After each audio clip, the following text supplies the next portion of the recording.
Okay, sorry about that.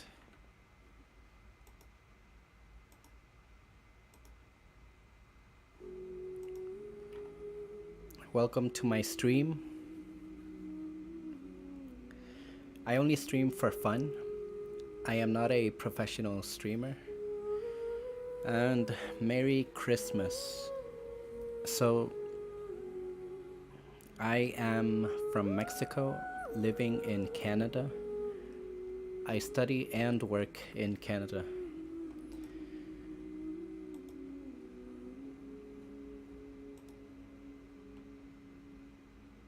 I stream once a week.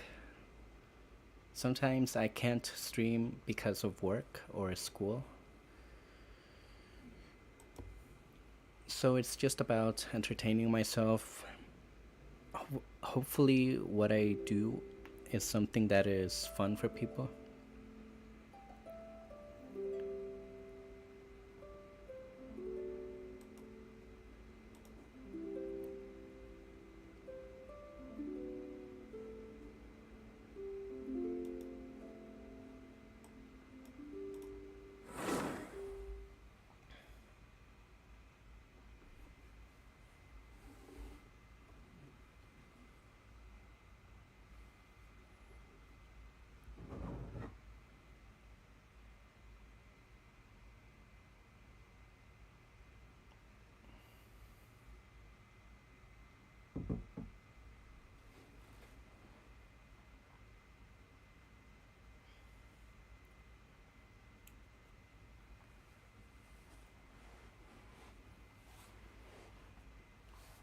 So I've been here in Canada for around 6 months. I'm very close to adapting. The Canadian culture is very interesting, and I'm experiencing the snow. Snow is very heavy here. And after a few weeks of snow, I can now say I'm tired of the snow, but not in a bad way. Snow can be fun, I just need time. I need time to really enjoy playing with snow.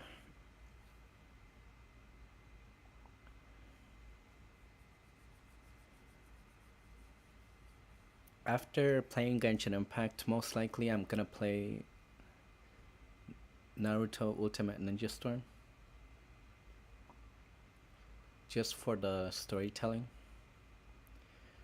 I didn't plan anything for today. There are no plans for today's Christmas Day.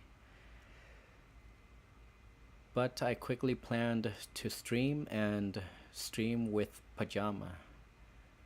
I'm wearing pajamas.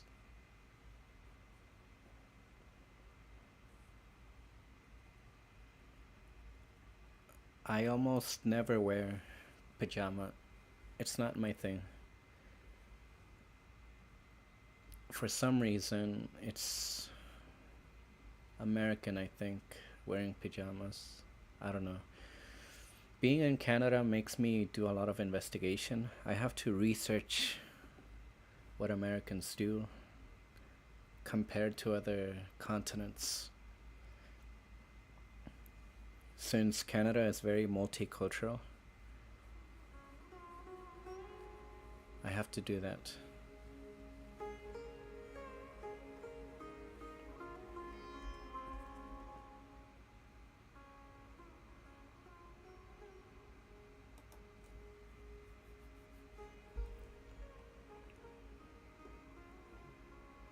Hang on.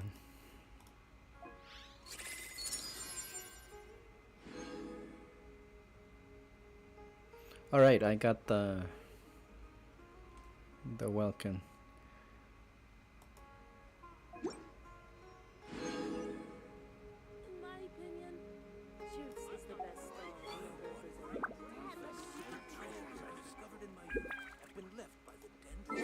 star All right, so I have to defend myself. Some people think that free to play is not possible or that it's not clearly defined. I'll explain. Where is it? Okay. I have a Blessing of the Welkin Moon. Yeah, you can see C as in Canadian. It's interesting how the game updated.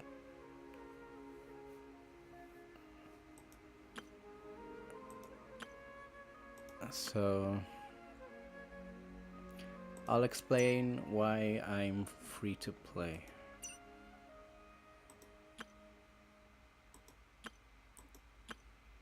So I have never used any dime, cent, dollar, or anything. I haven't used any of my money to buy anything from the game Genshin Impact.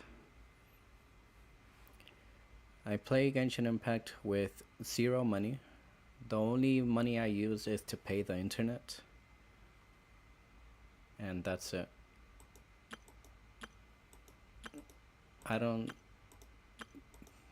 use anything currency wise. So, for example, Genshin Impact offers you Primo Gems. Genshin Impact gives you a lot of events. The events give you the Fates or the Primo Gems.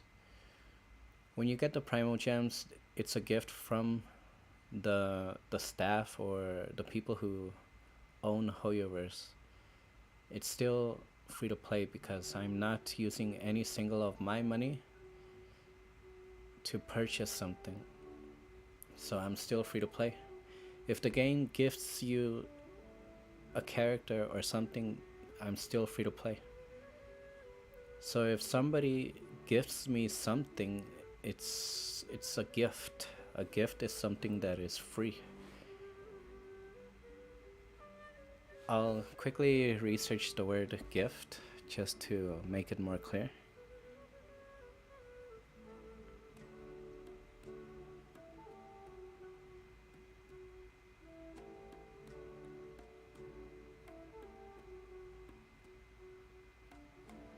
So a gift, according to Google, is a thing given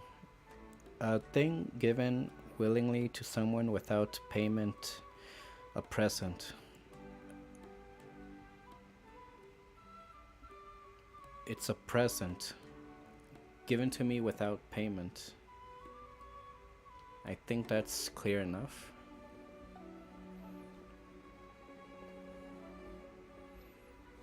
So I'm still free to play. That was a gift. Already claimed today. Obtain a total of 300 Genesis crystals and 2,700 Prime Gems across 30 days. Do I have to play every day? I don't think so.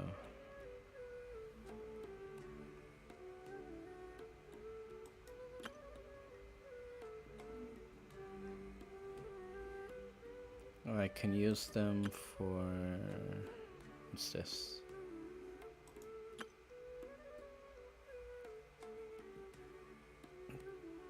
Just the suit. The bundle. I can't use it on these.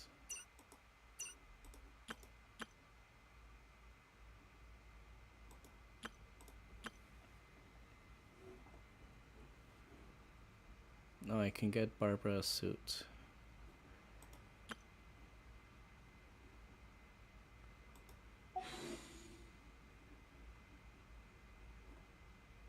That was my first Welkin gift ever. I've never gotten a Welkin gift. It was from a streamer.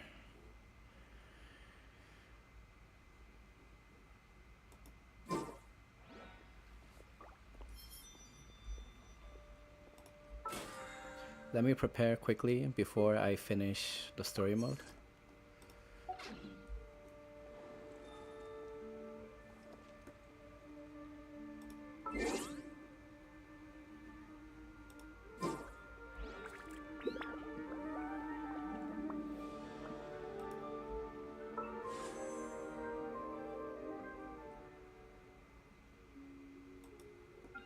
Just want to make sure I'm not missing something. In my opinion,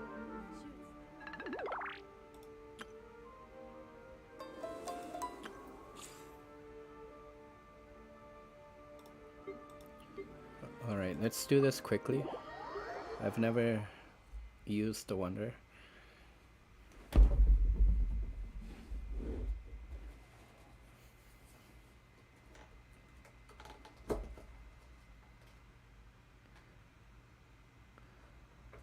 I'm talking in a low voice because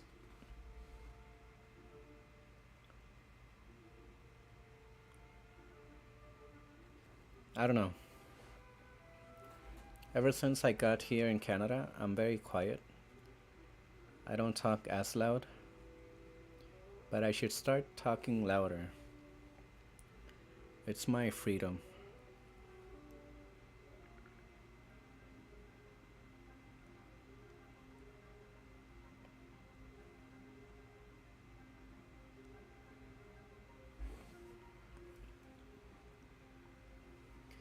I'm eating a brownie.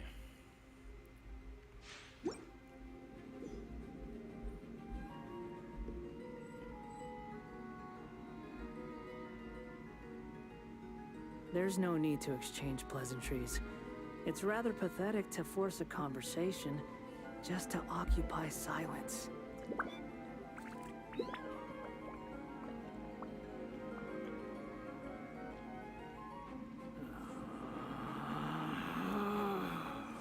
Relax.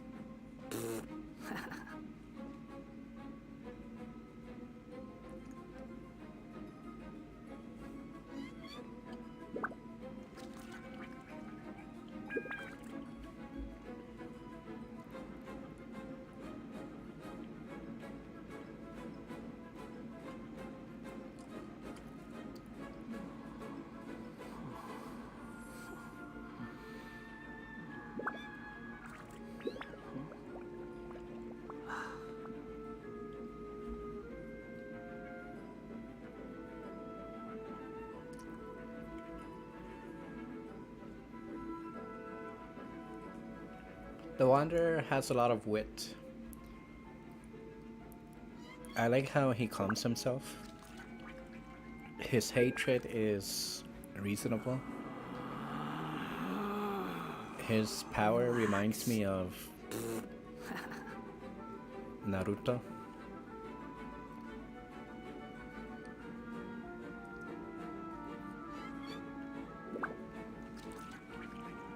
He's blue, my favorite color.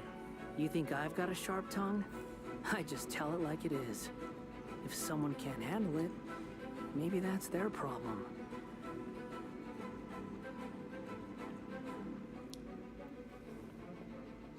He says a lot of things that I would say if I was a dark version of myself. Relax.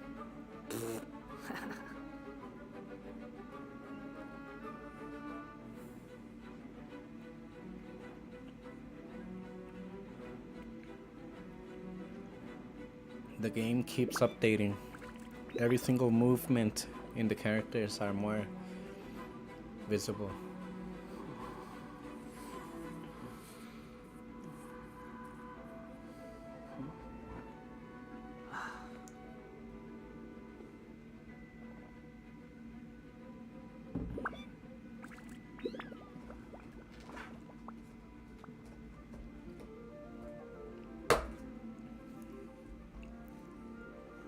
There's no such thing as pure freedom in this world.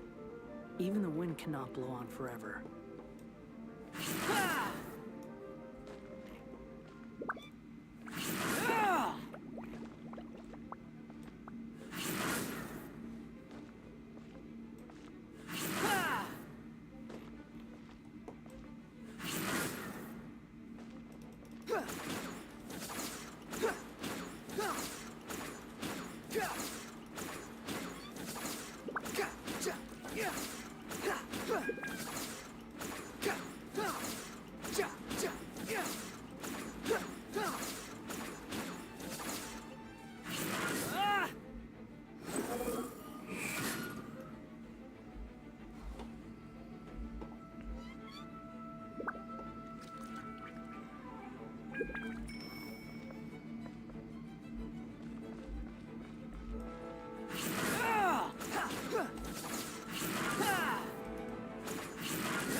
Let the show begin.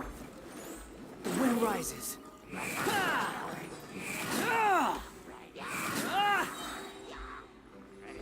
Bow your head.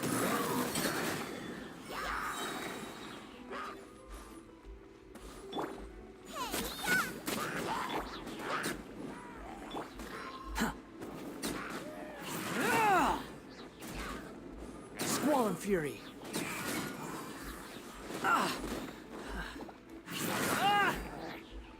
Wretched vermin! The wind rises.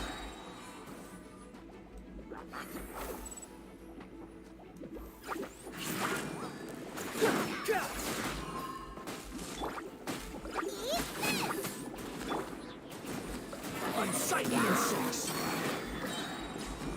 Behold!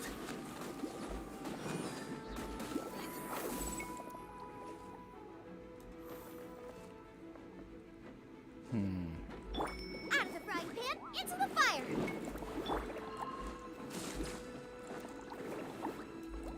Wretched vermin!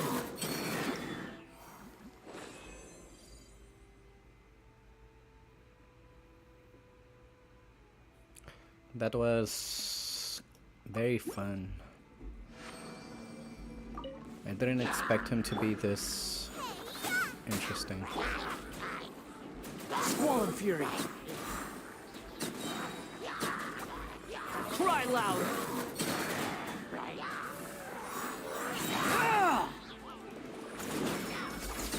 Quit following me. That's far enough.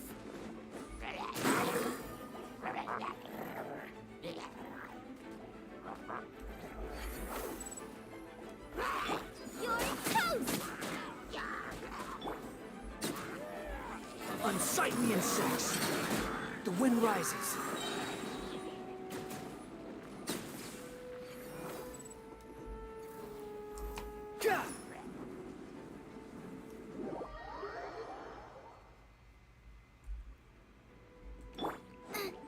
Boba, get them.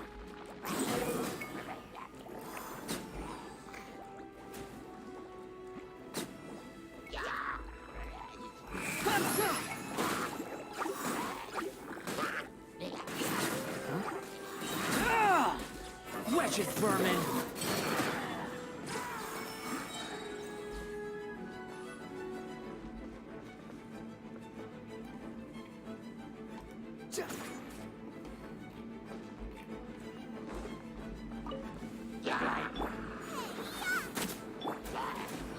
Unsightly insects!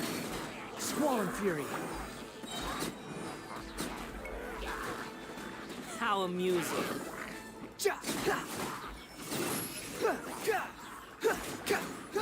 That's far enough! Wretched vermin! Eat this.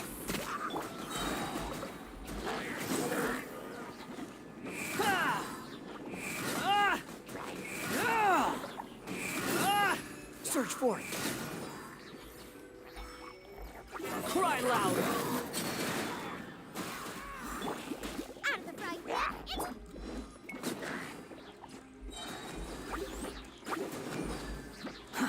Too slow.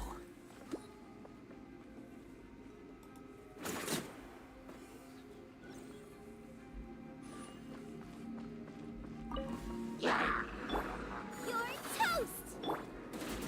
Unsightly insects! Behold!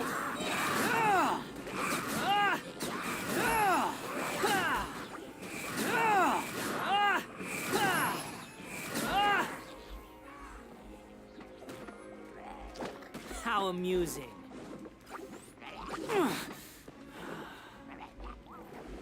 Cry loud! Squall and fury!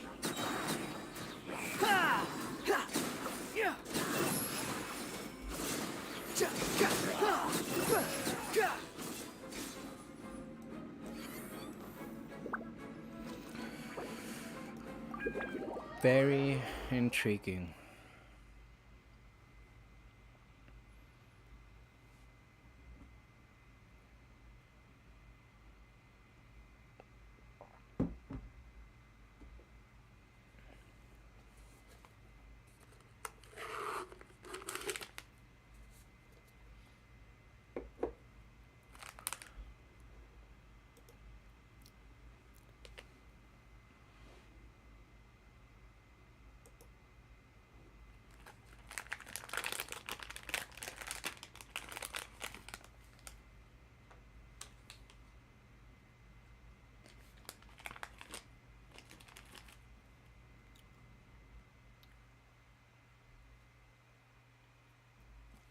It's fudge.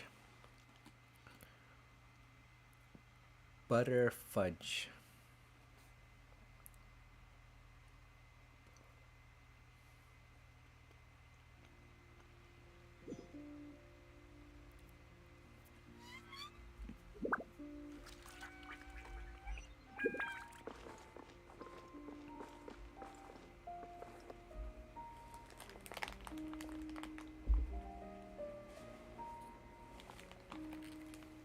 In my opinion, juice is Welcome. the best stall Get your in the spices world. here.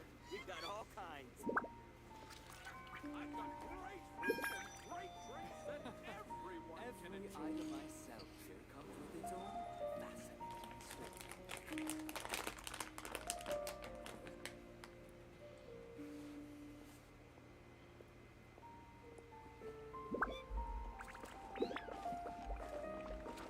Welcome. Get your spices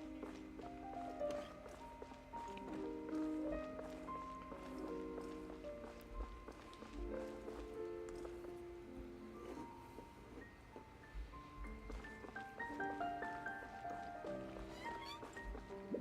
One with nature.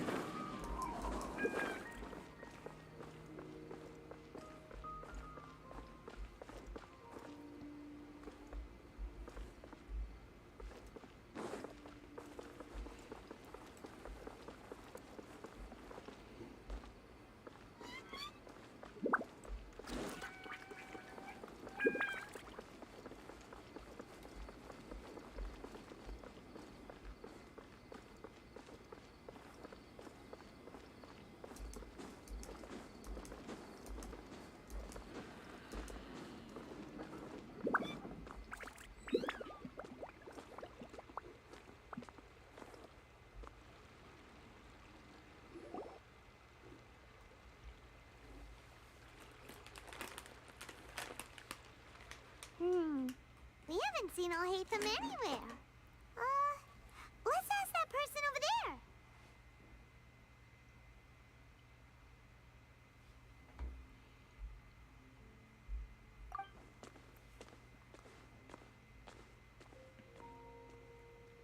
Ahem. Hey there, have you seen Alhaitham around? Yes, it seems Scribe Al-Haytham has gone to the House of Dana. You should be able to find him there. But you're already the second group of people I've seen looking for him today. He must be quite the busy man. Oh? Who else was looking for him? Mr. Cavey was just here asking about him. You wouldn't believe how terrible their relationship is. And now you two are here. Don't tell me everyone's here looking for gossip about the sages.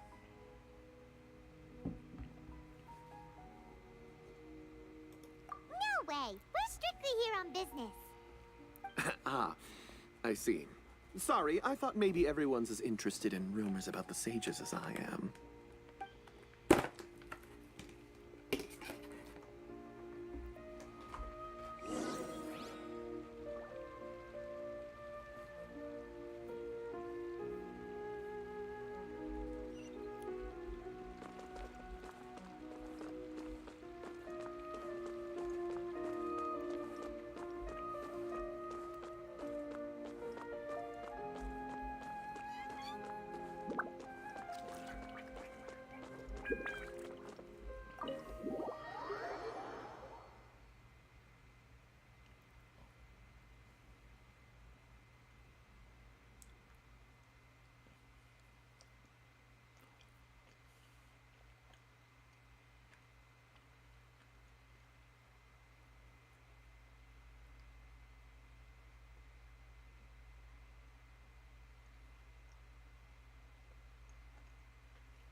Alhaitham should be around here somewhere, right?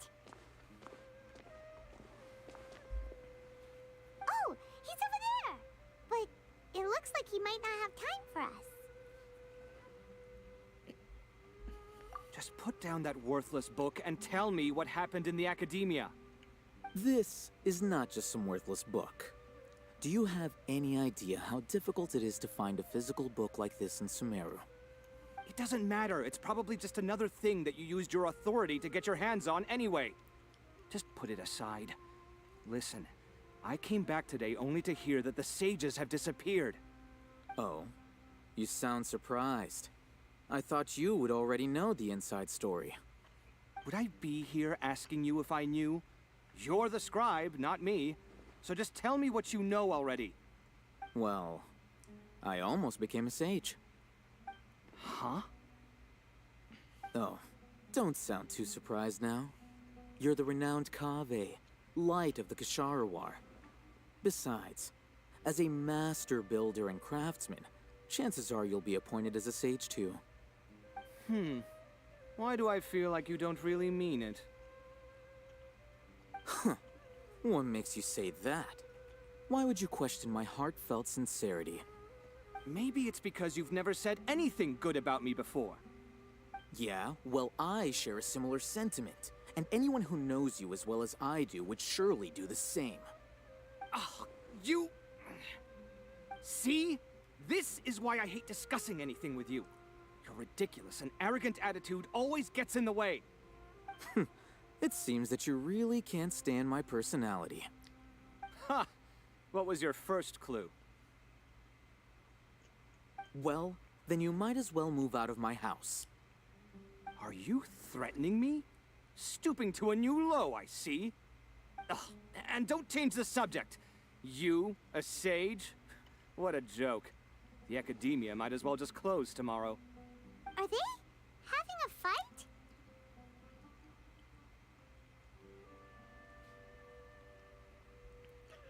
Exactly. We are not in a rush.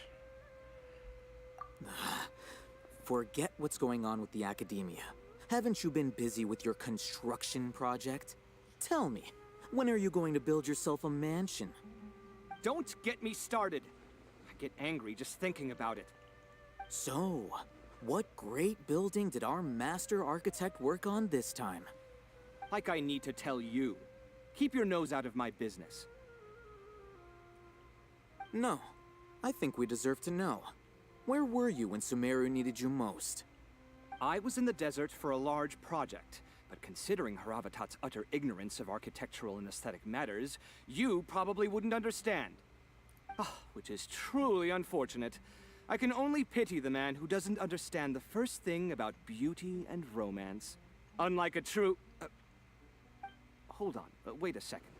What do you mean by when Sumeru needed me most? Well, while you were out fiddling around in the desert, many people came together to save Sumeru from a crisis. Ha!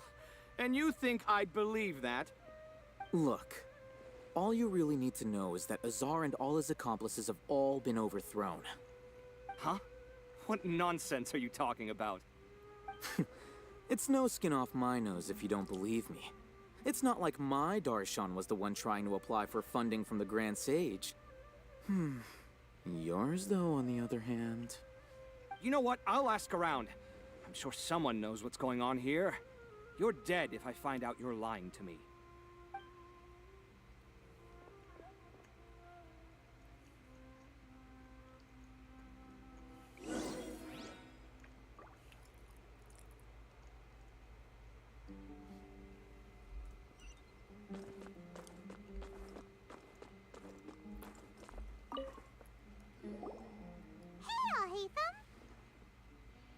Oh, it's you two. What's the matter? We're running some errands for Nilu. Have you received her letter? Letter? Nilu said she sent out a letter inviting everyone to a celebration feast in 2 days at the Grand Bazaar. We'll also be celebrating Zaino's reinstatement as General Mahamatra. If she addressed the letter to all Hatham of the Academia, then the letter should have gone to my office. I've been busy these days, so I haven't had time to check for any new mail at my office. I only now have some free time to attend to personal matters. Have you always been so busy with your work? Of course not. I'm only busy these days because several sages have been dismissed recently and the whole academia was practically turned upside down. Kainari told us they all went to train in the Avidia Forest. Apparently they will spend the rest of their lives there. That is already the best possible ending for the likes of them. 4 of the 6 great sages were possessed by their desire for power and attempted to create a new god. In order to pull it off, they even imprisoned the other 2 rational sages. To imagine such things could take place in the academia. I don't know where to begin.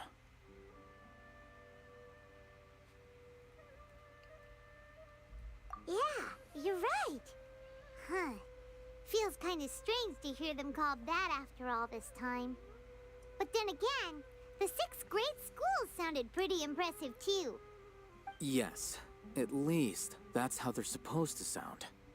It's said that when the academia was first founded, the Dendro Archon herself established the 6 great schools, each representing one of the 6 different types of wisdom. Numerous Darshans have sprung up and faded. Only the 6 Darshans attaching themselves to the 6 great schools have stood the test of time and obtained permanent seats in the academia. Now, the 6 Darshans are nearly synonymous with the 6 great schools, and the leaders selected for the schools are the 6 great sages. Among the 6 great sages, there is one central leader, the Grand Sage. Unfortunately, only the sages from Vahumana and Amorta remain now. They were imprisoned for opposing Azar, and were only rescued after Azar's downfall. So who's managing things in the other 4 schools now? Do they need to find someone new? Yes. Normally, new sages are selected based on a strict set of criteria. Oh, didn't you just say something about becoming a sage? If they pick you, then we'd have a huge connection in Sumeru.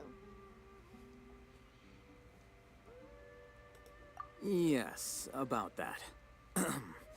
You didn't let me finish my sentence. The person in charge of personnel affairs nominated me to be the Grand Sage in place of Azar and help Lesser Lord Kusanali manage the academia. But I refused. Why?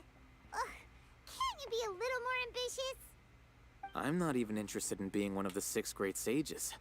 Like I said before, I don't like being a leader. Oh, all right. So are you busy these days trying to find others to take the job?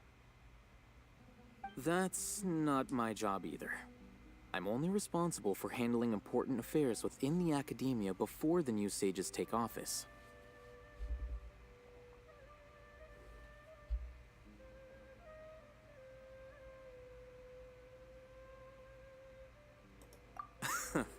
And the first thing I'll do is reject Kasharawar's application for funding.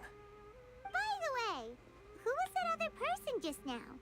Is he your friend? Do we look like friends? Paimon doesn't know. That's why Paimon's asking. His name is Kaveh, my roommate. You could say he's the representative for Ksharawar scholars.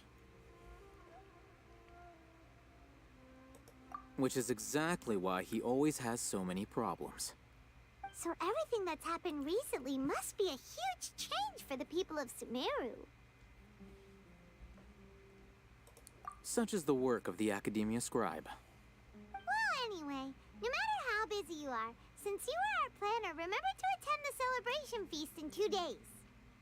All right, I'll see you there.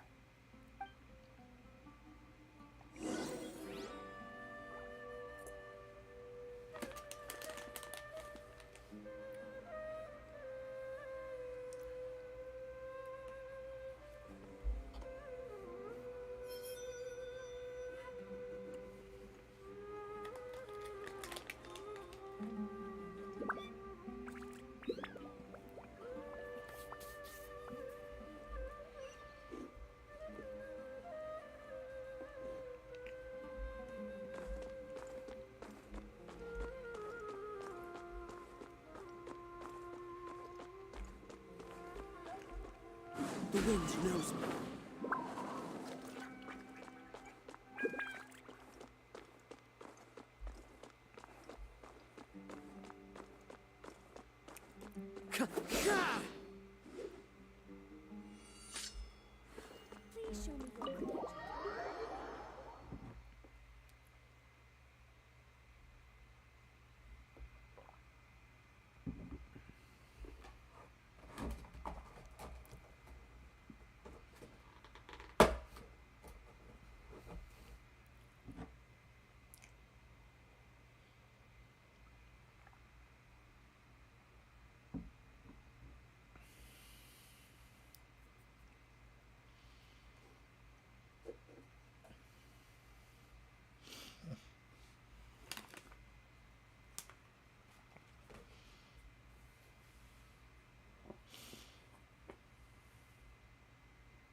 So I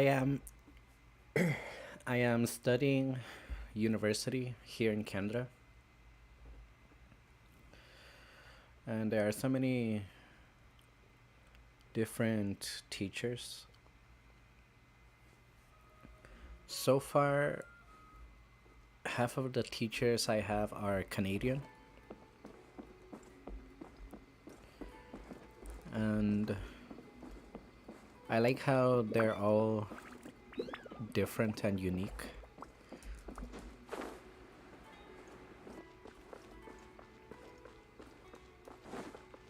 But they all work together. Every teacher that I have in university have the same goal, so they teach us what they know separately to then combine later on for our completion of the study.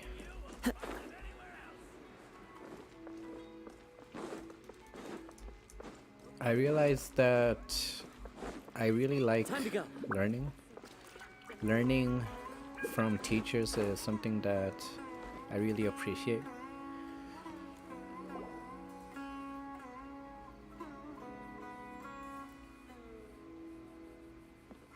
This is Port Ormos.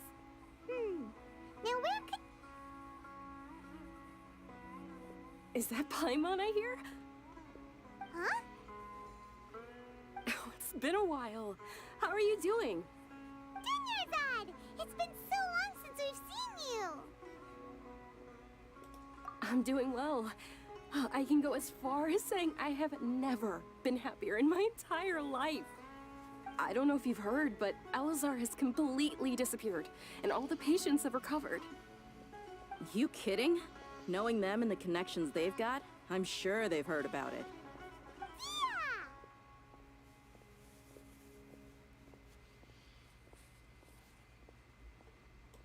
That's right. My lady is feeling better now, so I'm accompanying her for a walk. Why do you still call me that, Dia? You've already informed my father of your resignation. I guess I'm just used to calling you my lady.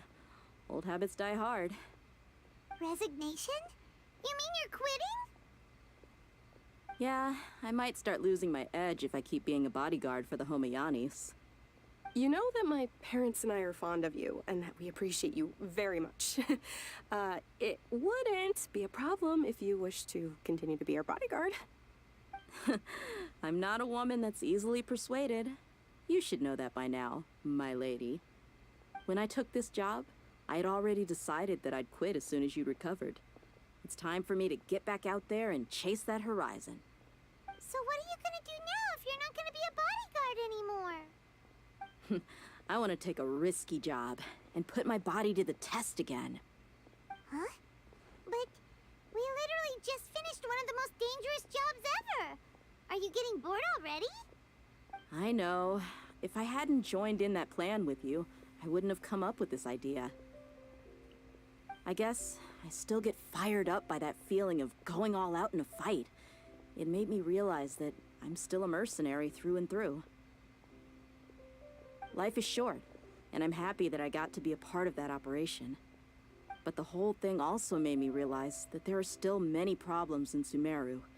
And as a desert dweller, I'm still not completely ready to settle down on this side of the wall. Well, I remember a friend had someone bring you a message. You mean I'll hate them? I didn't expect him to still remember that. I thought he was joking. We just came from talking with Alhaitham at the Academia. Did he tell you that he suggested that I come work at the Academia? What? I heard that Azar and his cronies fell from power, And all Hatham told me that now was a good time to find a job in the academia. But only if I wanted to. Whoa. Hyman can't see you being anything other than a mercenary. Me neither. But I think Dia would look great dressed up as a scholar. Ugh, forget about it. I wouldn't last 10 seconds in there. I'll hate them probably just like the way I worked and knew I'm good in a fight. So he suggested I find some work in the academia. But you know, if you take him up on the offer, Sino might actually agree and let you become a Matra. Because you're super amazing. The Matra have all the talent they need as long as they have Sino. I prefer to be free to live however I choose. In fact, I chose this job from the very start because I knew it'd be right up my alley. Even if being a mercenary means facing all kinds of danger. A lion has to return to the wild sooner or later. If anything, being your bodyguard has been unfamiliar territory for me. I don't want to see you go, but I'll respect your decision. I'm glad to hear you say that. Come on, no need for the sad face. It's not like we'll never meet again. Once the whole Dendro Archon thing is settled, everything in Sumeru will take a turn for the better. That makes me happy too. But a peaceful society will probably mean less demand for mercenaries like me. Before long, we'll be a dying breed. So I'd better get to work while I still can. Huh? But wait a second. You make it sound like you're leaving now. Well, no, not yet at least. I promised my lady I'd stick around until next week. So, have you been in Port Ormos this entire time? We were wondering if you had received a letter from Nilu. Oh, did Nilu write to us? She heard that you were seen in Port Ormos, so she sent the letter here. Huh. It was probably sent to the inn that we're staying at. My lady has been very energetic lately, and keeps taking me on hikes, staying out even into the night. By the time we get back, the receptionist is usually off napping on the job. Right, and we tend to leave quite early in the morning, so the old man on duty is also usually dozing off. So what it really sounds like is that the person on duty is always asleep. I bet the letter's at the reception desk. I'll go check later. No wonder there wasn't a reply. You never received the letter. Good thing Nilu asked us to come and check on that. Sorry to make you two come all the way out here. It must be something important for Nilu to specifically write to us like that.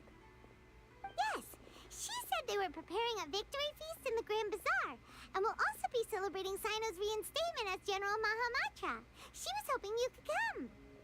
Great! I'll be sure to attend. Count me in too. But is there some sort of dress code or anything for the feast? Can I just show up looking like this? Since it's being organized by Nilu, I don't think she'll be too picky about that. If anything, I think she wants to see us as our most natural selves.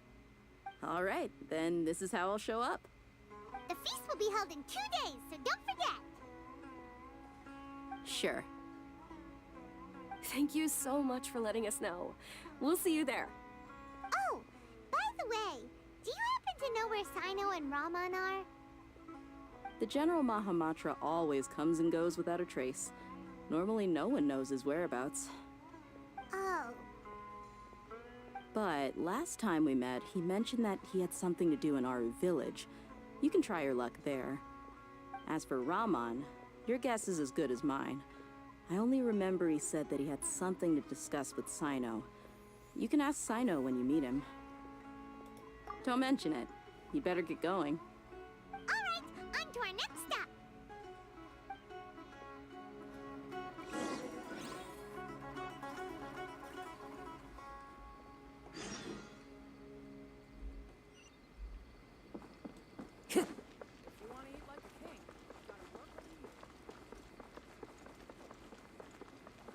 These cursed scholars have grown into the wind. Precious ancient books.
I got sidetracked.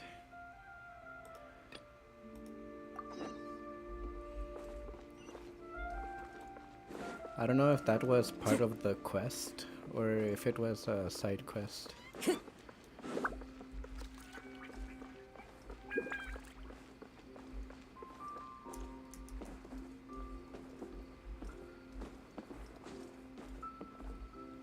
One with nature.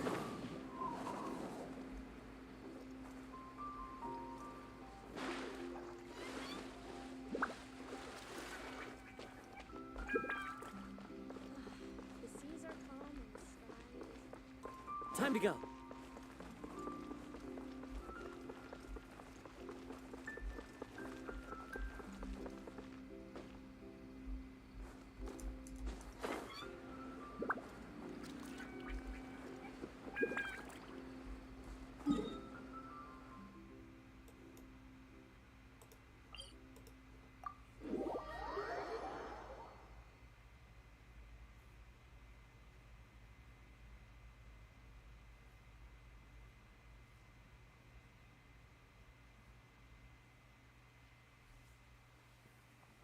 So I like the school I'm in.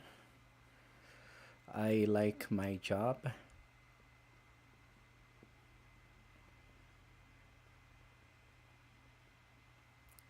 I work as a seller. I am an in-person seller.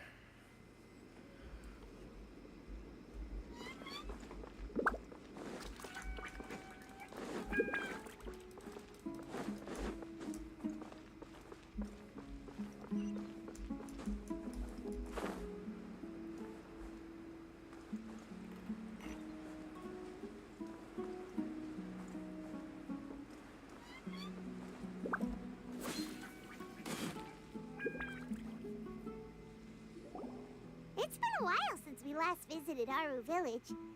Ah, there's Sino!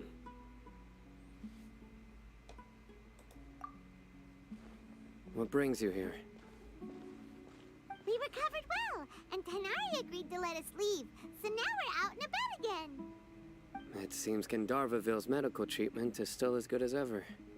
And Tainari is recovering well, too. That's good to hear. Yeah, you're the one who brought us to him when we lost consciousness, right? Thanks for that. You're welcome. Tainari has excellent medical skills, and Kale is quite attentive. It was the best place for you. But why are you just standing here like a dead tree?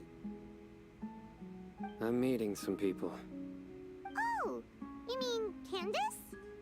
I've already talked with Candace and the village chief. They're still at the usual place. You can go there if you'd like to see them. But you know one of the people I'm meeting as well. Oh, by King Deshret's blessing, my friend suddenly appears in the desert. Don't tell me you've run into trouble and need us to help now. Roman! And... huh? Sitaria? Oh, you know me? Oh, well, you're pretty famous in the academia. Don't worry, these are our friends. No need to be so guarded. I see. I'm doing well. Many good things have happened recently. Same here. Really, I feel that my whole life has started to shine after suddenly finding a new direction. Oh, tell us everything. Yeah, you go ahead. Alright, well, I suppose I should start by saying... I've decided to leave the academia. What? It's not that I've given up on being a scholar. Instead, you could say I've found a new identity. I will no longer pursue research like a typical scholar, but I have not completely given up on my relationship to knowledge either. I can see what you're saying now. What do you mean? I plan to leave the academia and return to teach here in the desert. Wow, So you want to become a teacher? Sataria will return to support education here and teach people from the desert. She can't teach everyone on her own, but there are many of us Eremites all over Sumeru. She came to discuss a collaboration with me and hoped that I could bring her ideas to the Eremites. Yes, it's my hope that the Eremites can help me select a group of smart people with the best aptitude for teaching. I'll teach them, and after they've finished learning from me, they can go educate more people. That is the true meaning of education and the spreading of knowledge. The people of King Deshret suffer from sandstorms, exile, and ignorance. Miss Ataria is more than welcome to come teach here. Her arrival is like a star shining in the desert night. The stars have always guided caravans, thieves, soldiers, and travelers who get lost in the night. They lead those in the dark out of trouble and back to safety. Oh, please. Where's all of this coming from? I'm starting to feel a little embarrassed. You deserve these compliments. Mercenaries are accustomed to danger and don't fear death, which is why we recognize extraordinary actions that common people would easily overlook. Sataria's idea will bring much good to many people. At first, I feared it was destined to fail. Everyone knows that the Academia doesn't allow scholars to teach in the desert without permission. As you know, all knowledge is under their surveillance and control, and very few desert dwellers are as lucky as me. But what I heard at that time has been haunting my heart, as if there were lightning bolts constantly bombarding my soul. Sataria, you tread a treacherous path, and the longer you ignore it, the tighter the Academia's grasp on you will become. Sataria, why haven't you gone home? Never forget that the desert that belongs to you lies elsewhere. Miss. These words sparked something in me, and I knew that I had to bring something back to my people after going home. I gathered up the courage to approach the Grand Sage, only to find that he was no longer at the Academia. Lord Sino told me that Azar didn't belong there anymore. Azar has received much-needed punishment. Though, if you ask me, it may have been too light. You probably have already heard. Lord Sino helped me obtain permission to leave the Academia for the desert, and accompanied me here to discuss collaboration with members of the Eremites. My plan was able to go smoothly thanks to him and Rahman. You're all doing so much for the desert. Aside from that, I also have some other business to discuss with Sino. Lesser Lord Kusanali has allocated many resources to support and develop the desert. I've done some business for her, and part of it required the assistance of the Eremites. I applied for a few batches of educational materials from the Academia, and sent them to several groups in the desert, as instructed by Lesser Lord Kusanali. I believe the people will make good use of them. That's exactly what the people here need. Physical books and other related items.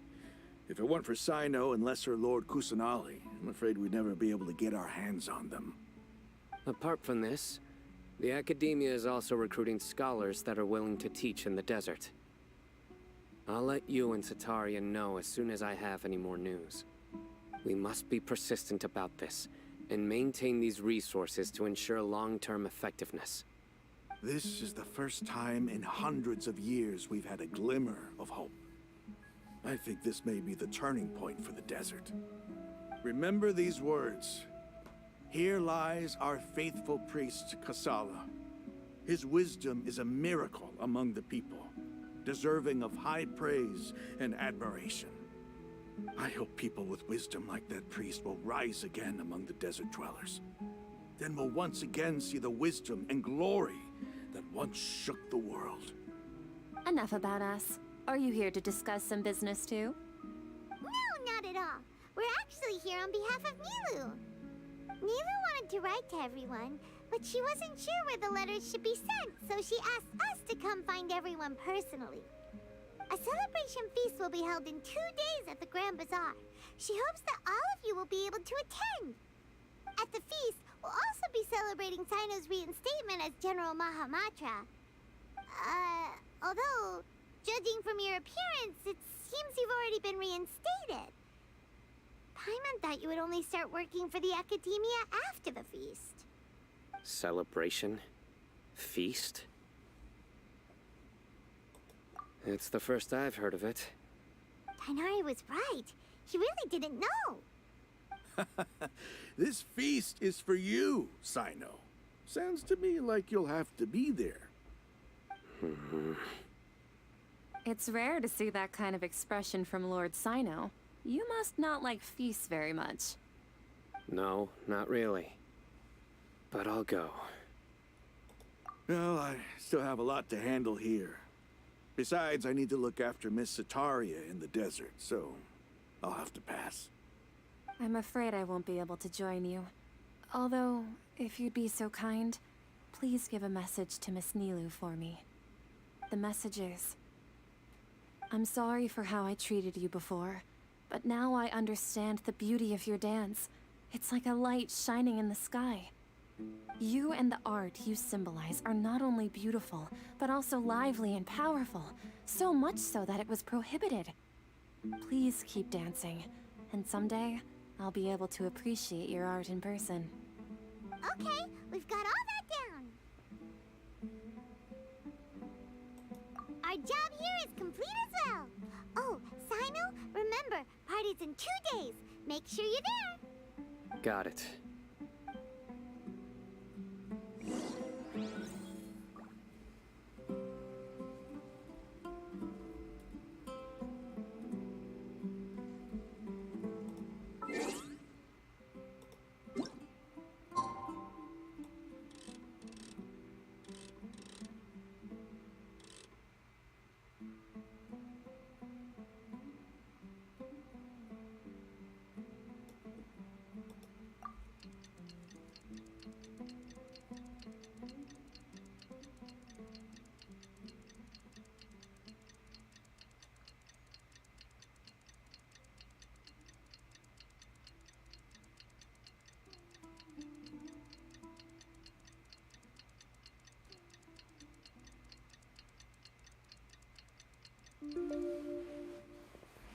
This reminds me of Mortal Kombat. One of the games does that for Mortal Kombat.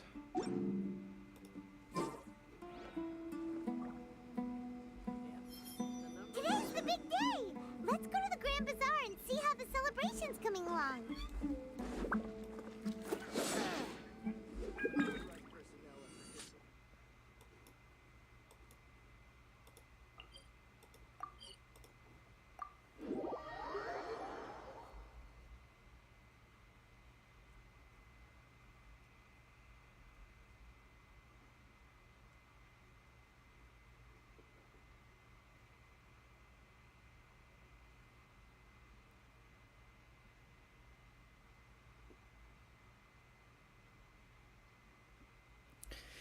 So this is my Christmas day. I spent the day journaling. I did laundry, ate some food, took a shower, and at night I am currently streaming. I stream my favorite game. I am dressed in pajama.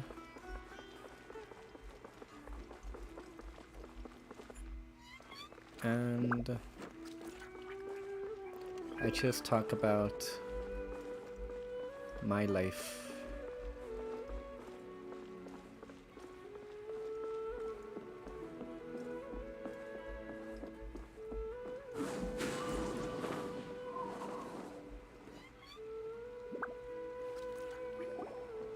Everybody's already here.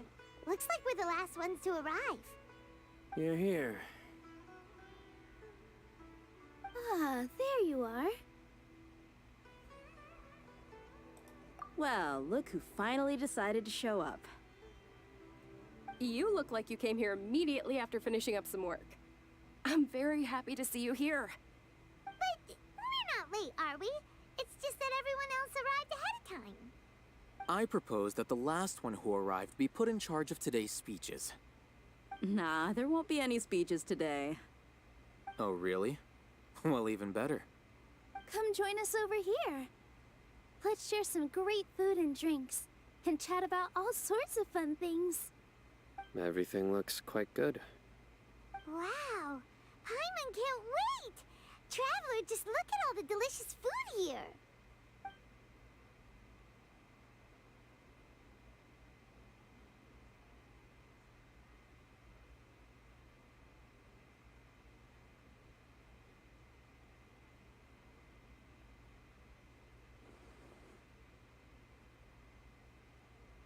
Whoa! It's so delicious! Oh, this grilled meat tastes amazing! The food was specially prepared for you by everyone in the Grand Bazaar. And we have gifts that were sent by the residents of Sumeru City when they heard we were holding a feast. Everyone that came said that you saved Sumeru, and wanted me to thank you all on their behalf. Ah, feels kinda nice to be seen as a hero. I could get used to this. Being a bodyguard is also a hero's job. You've always been amazing, Dia. My lady sure has a way with words. Thanks. I'm glad to hear it. And I'm happy to meet everyone that participated in the great plan. Don't mention it. Come to think of it, we've really done something impressive together. It's unbelievable. We owe it to our abilities. And luck. Really? Why do I remember everybody thinking that luck was against us and feeling like we hardly had a chance of succeeding? That's how I remember it too. It's luck that brought us together, and it was luck that let us form a team. Then, it took even more luck for us to formulate a plan and implement it successfully. Moreover, judging from the results, everything worked out well. Yeah, everyone gave it their all when it mattered most. It was almost like a performance.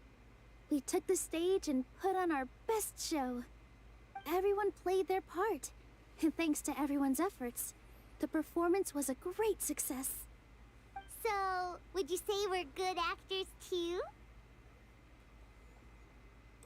It's such a blessing that Lesser Lord Kusanali was able to return to power at the Academia. Yes, even after being abandoned and neglected so many times, she's finally returned. Uh-huh. Lesser Lord Kusanali once used all her power in a great disaster, which resulted in her losing all her wisdom and memories of the past. The Academia basically abandoned her because of it. This should be something everybody should remember. Huh? You look surprised. I didn't say anything wrong, did I? No, everything you said is correct. That's good. Something wrong? Yeah, what's with that face? You knew all of this already. Even if those two giants of the Academia are here, I still have to say it. Those sages really have some nerve. 500 years ago, Lesser Lord Kusanali used all her power for the people of Sumeru, and what did they do in return?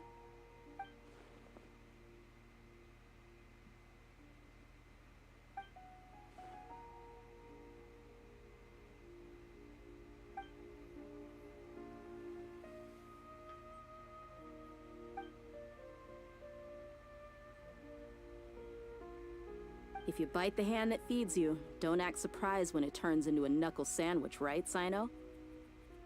Perhaps I shouldn't say this, but their treatment of Lesser Lord Kusanali calls for a more severe punishment. You could simply tell Lesser Lord Kusanali that you wish to have Azar and his accomplices severely punished. I respect our deity's decision, and won't interfere in any way. While we're on this topic, why didn't you accept the Academia's invitation to become the Grand Sage? Are you trying to say that I'm fit to be a sage? Not at all. But every person handling the selection process has said that you are the most suitable candidate to lead the Academia right now. Why? Because he dethroned Azar from power? Could you try to put it another way? This is a good thing, Yet you're making it sound like I overthrew Azar for my own personal gain. But seriously, though, I always wondered if you had some personal motives behind it. I did have my own motive, but it had nothing to do with being a sage. If the rules of our nation were suddenly cast by the wayside, then it wouldn't be long until chaos ensued. I had no intention of letting their dreams disrupt my life. By that, you mean your life working as the Academia's scribe. Precisely. Wait, is that all? So, that's the only reason why you joined us and came up with all those plans? It's reason enough. You've certainly got quite the personality. You flatter me. All right then. How about you? You've already resumed work as the General Mahamatra, right? That's right. Will you be happy with that life? It's not about being happy. There are merely a lot of things that I must do. Even so, keep your spirits up and try to be happy, okay? And try to smile more every day, just like I'm doing now. Thank you. I'll keep that in mind.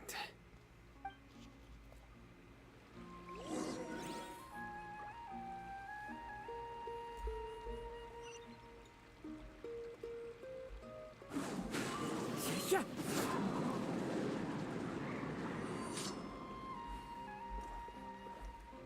Ah, there you are, traveler. Well, how is it? Are you enjoying the feast today? If there's anything you're unhappy with, just let me know. I'll be sure to take note of it. That's good. It's the first time I've ever invited so many exceptional people to one place. I was a little nervous myself. You see, every guest here is quite extraordinary. It's unbelievable that we've got everyone together here. Almost like a fairy tale. Make sure you live it up tonight. I'll be happy as long as you're enjoying yourselves. I'm honored to have her think of me this way. If I have a chance in the future, I would really like to invite her to one of my performances. I can't explain why, but I just feel elated right now. Thank you.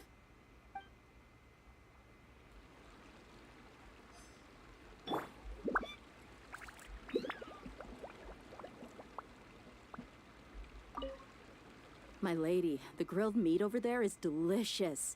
Have you tried it? Yes, I also tried some fruit just now. Oh, they're very sweet. What an amazing place to relax. No wonder everybody likes to rest at the Grand Bazaar. You said it. Oh, look who else is here. Hello. Oh, I'm so happy Nilu invited everybody. Oh, now I have the chance to meet all the heroes. Hey, less of that polite chit-chat and more eating and drinking. The feast is about having fun, not stuffy formalities.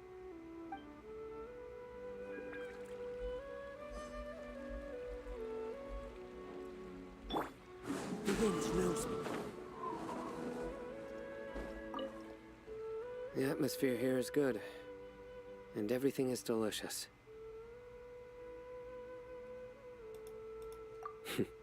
Yeah. I don't often come to such places, but it feels quite good. I have a lot to handle these days. Otherwise, I could show you around. There's always next time. We're friends after all. This feast is pretty good. I like it. Great words. Sino is a fast learner.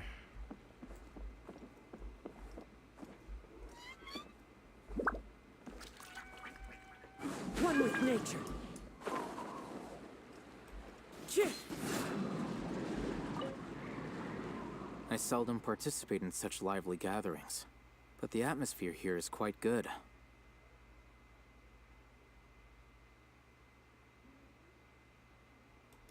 No. This gathering today has a unique meaning. The Grand Bazaar is lively because the people here feel happiness from the bottom of their hearts, unlike the farces at the Academia. That happiness is an emotion that'll be forever alien to those bookworms who have driven themselves insane by studying. I seem to have taken both keys when I left the house. Oh well.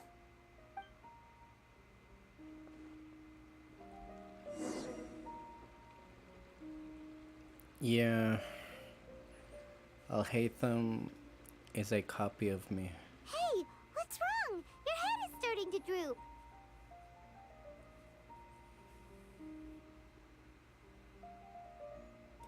Hey, you can't just fall asleep here.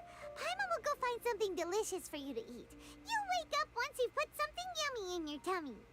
Of course, just wait here for Paimon.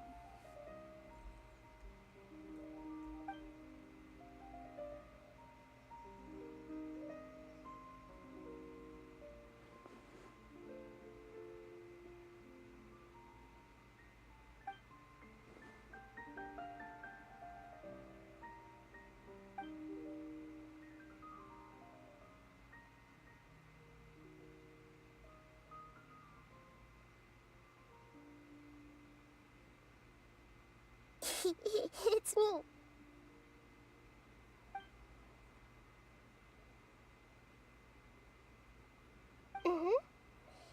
You may blame me for being a bit too self-indulgent.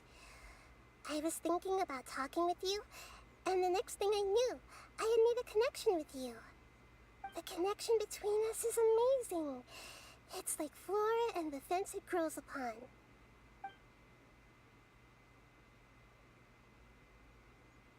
I heard there's an amazing celebration feast today at the Grand Bazaar. I wanted to have a look for myself, so I snuck in. Lately, I've been so busy dealing with all the fallout from recent events, so I really haven't had any free time. Although you've already helped me with a lot, there's still one more thing I hope you can help me with.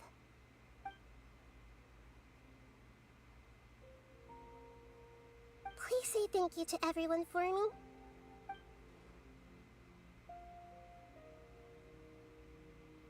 Oh, is it not convenient for you to do that for me?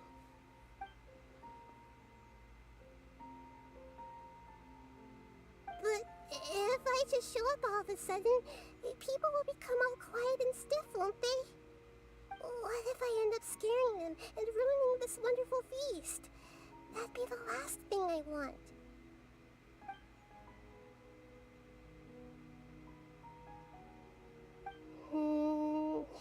Let me think about it. Okay.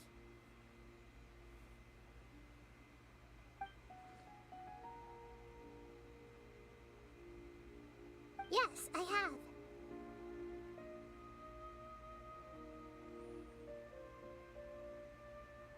You said I should go thank everyone as myself, right? So... I've decided to borrow your body for the time being. Please don't blame me. The flora also climbs up to the fence to get closer to the sky.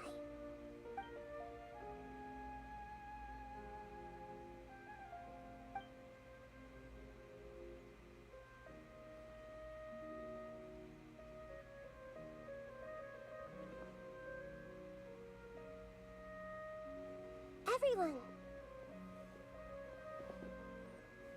Are you awake now? Paimon was just about to bring you the food. It's me. Huh? That voice. Nahida? Hold up. What's going on? I didn't expect to have a conversation with the consciousness of Lesser Lord Kusanali in the Grand Bazaar. Interesting. Is this also a part of the feast?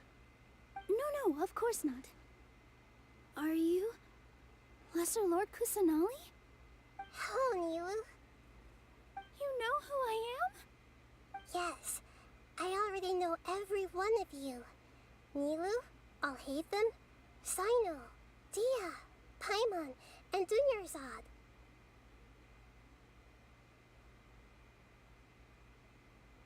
Lesser Lord Kusanali?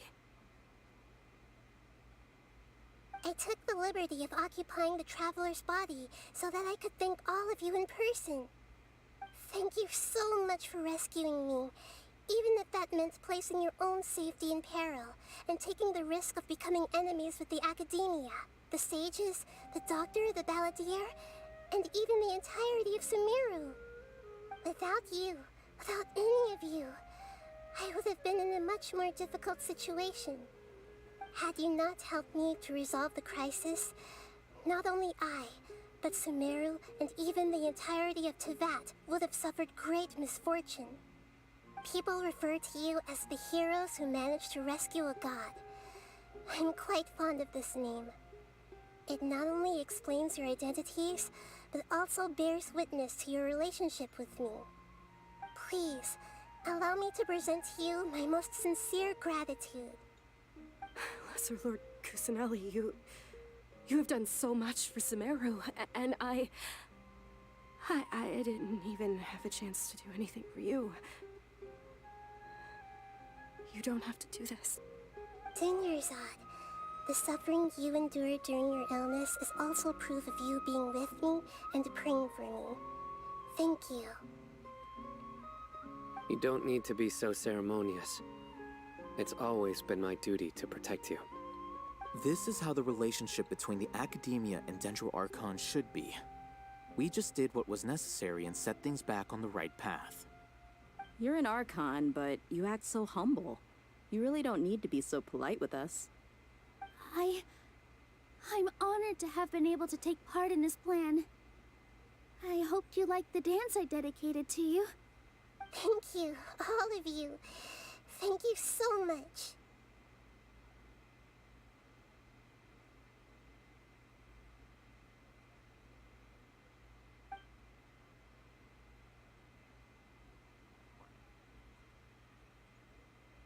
Yeah.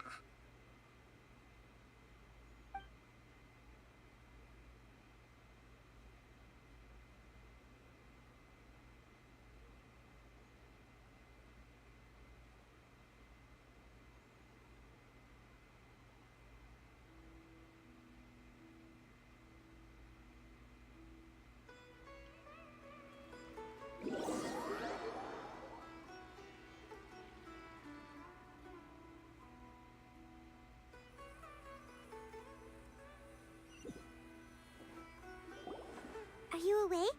Did you rest well? After Nahida left, you ate a lot of food. You've become a glutton.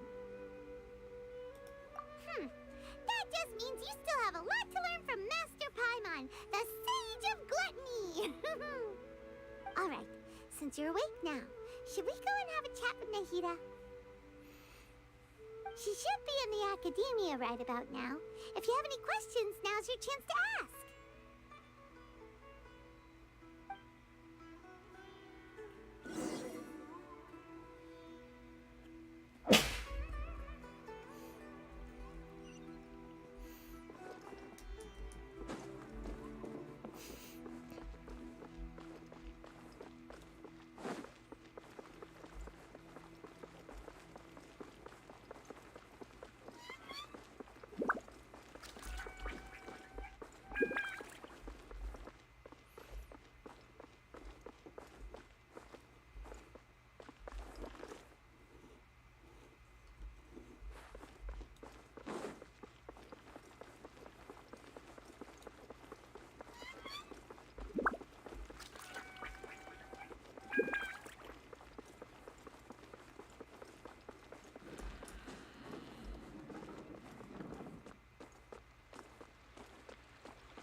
So my thumbs got numb because of the snow.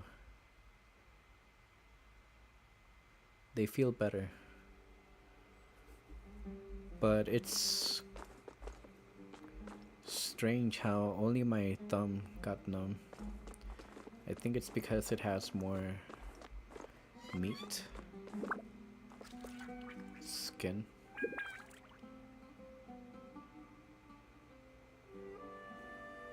Please show me your credentials before borrowing books.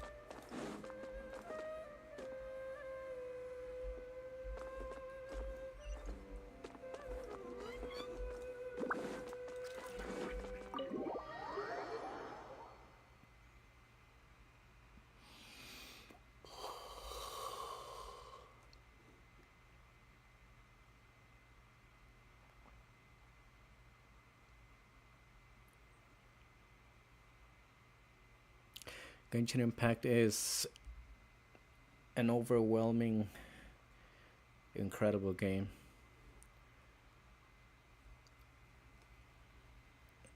The game hasn't ended, so I'm interested on where it will go.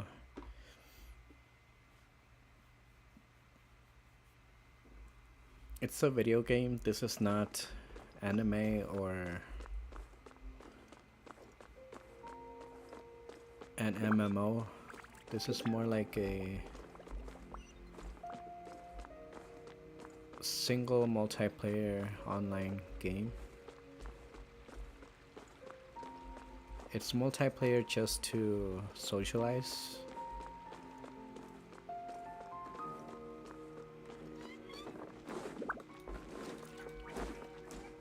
But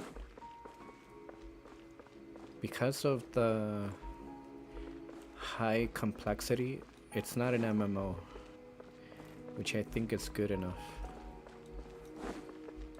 Time to go. They take it slow, depending on the current history in this world. The wind knows me.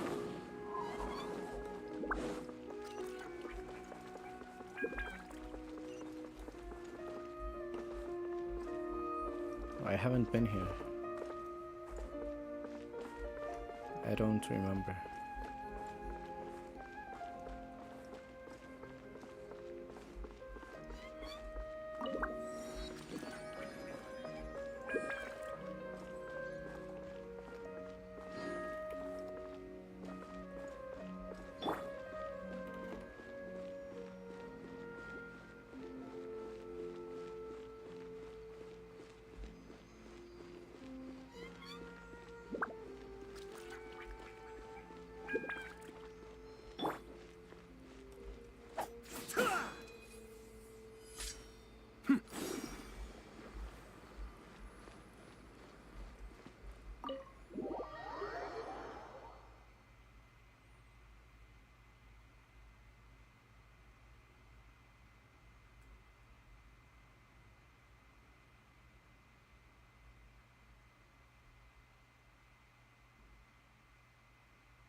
Hello, Traveler and Paimon. What a fantastic night.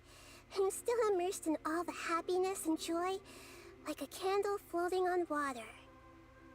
So are we, and that's why we're here to talk with you. Is there anything you want to know?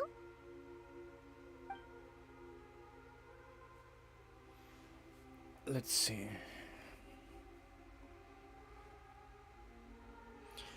About the Akasha, about what happened after I fell asleep that day. You mean, what happened after the doctor put you to sleep? Did he take the gnosis? Not exactly. The top-ranked Fatui Harbingers, up to number 3, possess power comparable to that of gods. I was no match for him in that kind of situation. However, in spite of the bad situation, I still managed to make a fair deal with the doctor. I'm sure you remember the entity that changed your fate, the Heavenly Principles. In fact, the Heavenly Principles has been quiet since the Conria disaster 500 years ago. I used this point as leverage against the doctor. I told him that the Heavenly Principles may be awakened if I destroy the Gnosis. Although it's just a bluff, he still fell for it. I assumed that the Heavenly Principles wouldn't just stand by and let such extensive damage to its laws take place. And as for what I exchanged for the Gnosis, the exchange served as both punishment for the doctor as well as a boon of new knowledge that I couldn't refuse as the God of Wisdom.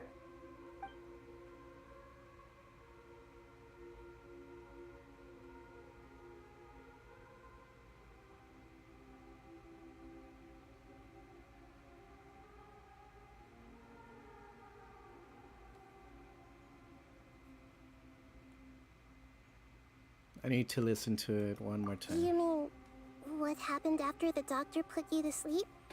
Yeah, please explain one more time. Not exactly. The top-ranked Fatui Harbingers, up to number 3, possess power comparable to that of gods. I was no match for him in that kind of situation. However, in spite of the bad situation, I still managed to make a fair deal with the doctor. I'm sure you remember the entity that changed your fate, the Heavenly Principles. In fact, the Heavenly Principles has been quiet since the Conria disaster 500 years ago. I used this point as leverage against the doctor. I told him that the Heavenly Principles may be awakened if I destroy the Gnosis. Although it's just a bluff, he still fell for it. I assumed that the Heavenly Principles wouldn't just stand by and let such extensive damage to its laws take place. And as for what I exchanged for the Gnosis, the exchange served as both punishment for the doctor as well as a boon of new knowledge that I couldn't refuse as the God of Wisdom.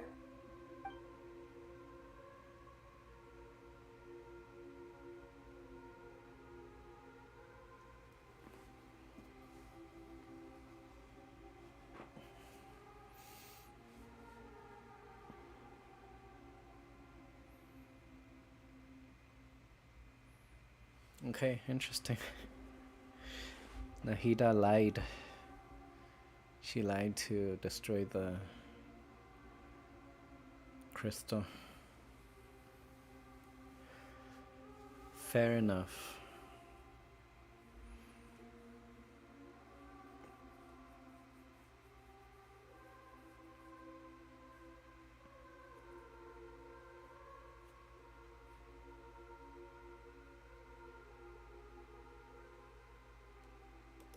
Is that where you're headed next? Fontaine, the Nation of Justice? As far as I know, that nation operates in a judicial system. Does their Archon personally judge people? No, there's a Chief Justice in Fontaine. Generally speaking, the Hydra Archon, Focalor, won't preside over individual trials. However, even then, Focalor will still make herself present at just about every trial. It seems that she just likes to immerse herself in that sort of atmosphere. As Archon, she still reserves the right to influence the final verdict. Anyway, let's just say she's got, a very unique personality.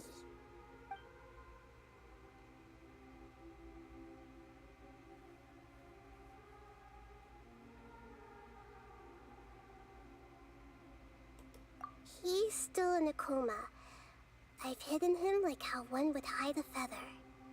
I know you have many misgivings about him, but as someone who had become a god, he has retained a number of very useful features. Don't worry, I'll keep an eye on him and make sure he doesn't do any evil. In addition, there are still some mysteries left in him. Some things may be very clear from my perspective, but he is still yet to understand them himself. His future will be determined by fate.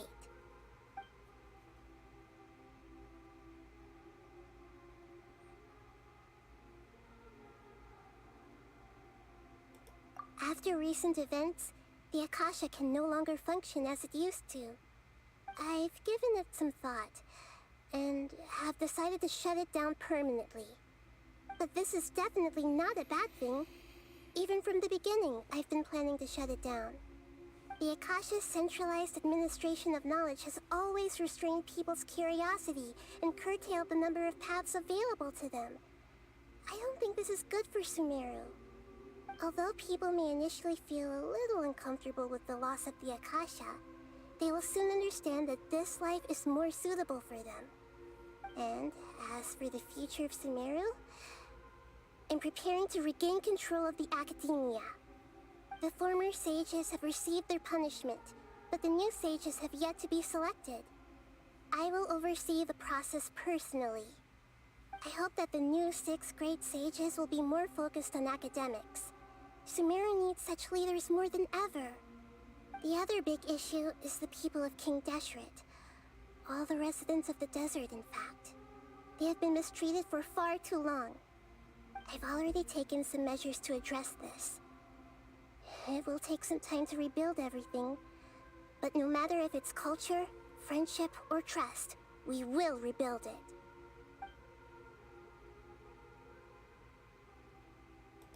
Are you sure?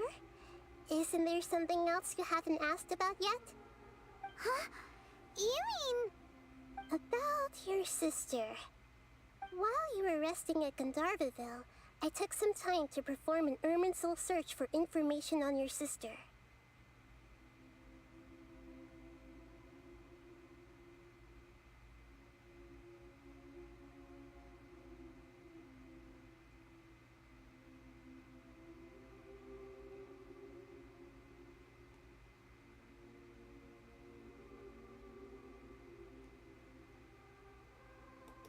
Yeah!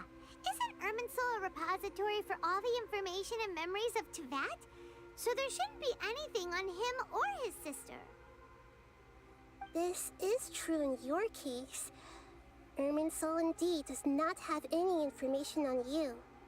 However, there must be something different about your sister. Because as it turns out, the world has recorded information on her after all. What? There is only one possible explanation. She belongs to this world.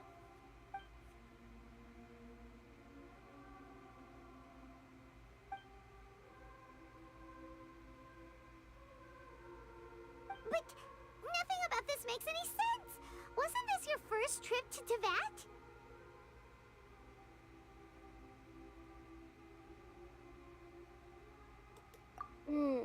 According to the records I was able to access, your sibling suddenly appeared in Conria. After the Conria disaster, she began her journey through the 7 nations of Teyvat. But just as her journey was about to reach its conclusion, the Irminsul records on her suddenly become fuzzy. What do you mean, fuzzy? Did something happen to her? All I know for sure is that somebody, for reasons only they can know, is deliberately obfuscating her fate. And whoever it is, if they can do that, who knows what else they're capable of. But even that wouldn't explain how she somehow comes from this world. Something else I noticed was that according to these records, the Fatui have not classified your sibling as one of the Descenders. What's a Descender? Paimon's never heard of it. Look, I'm sure you must be curious about the information I received from the Fatui in return for my gnosis, right? A very important part of the intel was about this world's Descenders. External beings, ones that don't belong to this world. Traveler, you are Teyvat's 4th Descender. Huh? So the Fatui count 3 other Descenders before the Traveler, and his sister isn't even one of them? That's right. My current hypothesis is that the first descender was likely what we now call the Heavenly Principles. As for the other descenders, I still need to verify their existence. It could take me some time. Paimon's head's about to burst from all this crazy new information. And yet, even knowing all this, I'm sure you must still have a lot of unanswered questions. I must say, I truly regret that I can't help you more as the God of Wisdom. There are many questions in my heart as well. I will need some time to go through each one of them. And soon, you'll also begin your journey anew and depart from Sumeru. I'm very interested in your future. It's a journey that can't be observed or recorded by this world. If fate is the ultimate knowledge, then your future will be the ultimate fate. Paimon's sure glad we got to meet you, Nahida. The pleasure is all mine. I can't thank you enough. Alright, that's enough talk for today. If you ever miss me, just close your eyes, and maybe I'll appear in your dreams.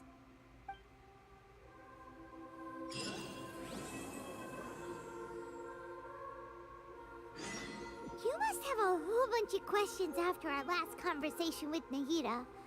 Paimon was ready to ask her a million more questions, but didn't want to seem too pushy. Like, about these descenders. So, does that just mean people like you who come traveling to Teyvat from someplace else? And as for your sister...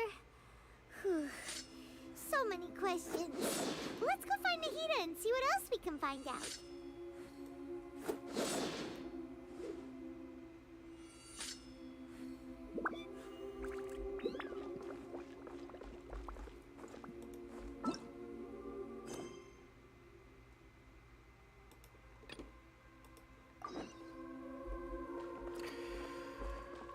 That's exciting.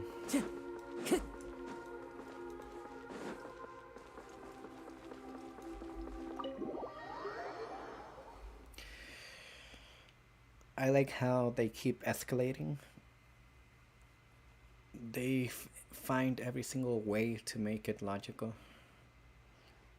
to get to that next level.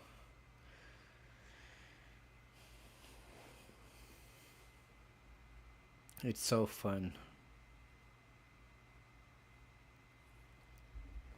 I like how our sibling in the game is not as special as we are. So our sibling is part of this world. We're the ones that are from another world.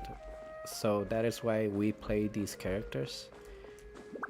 And that is why we have these extra features and powers as the traveler. And maybe we're not actually siblings. We're only sibling. We're a sibling in the game, but not a sibling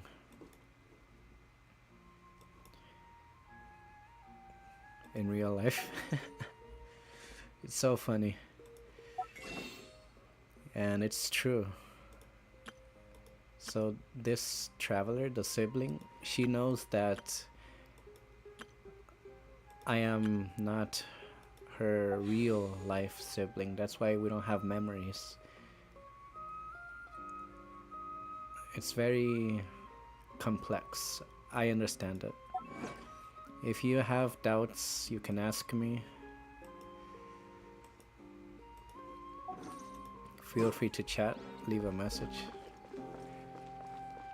We're not our twin's brother.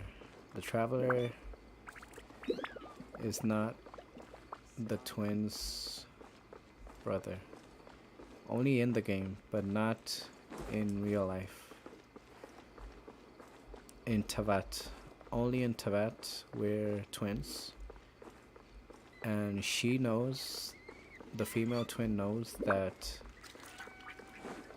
we're not twins. And that this is a game or something else. That it's not a game.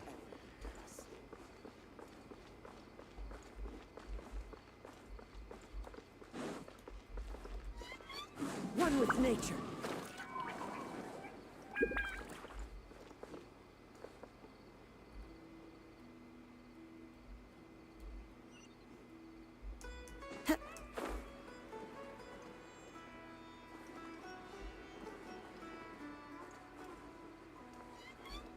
Yeah.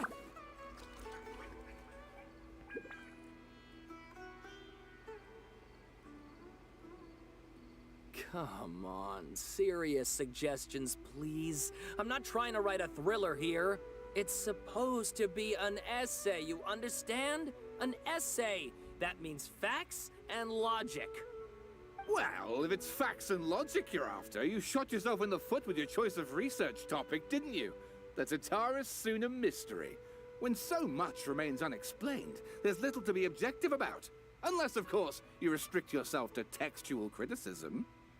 Yeah, well, this is my teacher's area of research. I can't change that. But it's fascinating enough without having to sensationalize it, don't you think? The strange location, the missing details, a mysterious person. I want to write my essay on something interesting, and I'm interested in getting to the bottom of all this. That's the only reason I came to you. Yes, you came to me, so all the more reason to take my advice. The fact is, it's the dramatization that will make people want to read it. There's no getting around that. Okay, but... Did one of them just mention Tatara Suna? But that's all the way in Inazuma!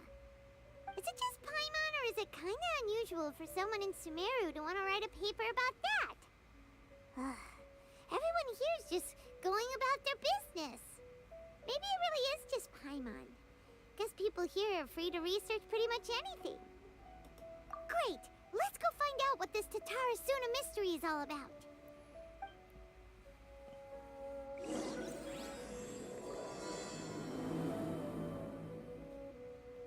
I like how the traveler is the only one that knows about Nahida. We're ignoring Paimon. We're not counting Paimon in. Paimon does not know our secret that Nahida did that.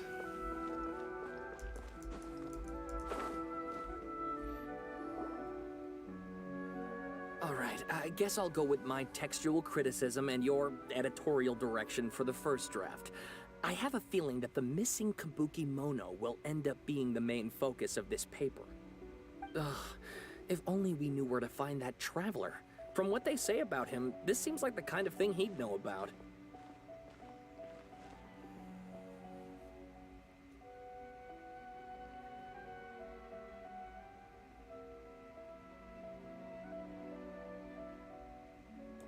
Oh, you're the traveler, you say?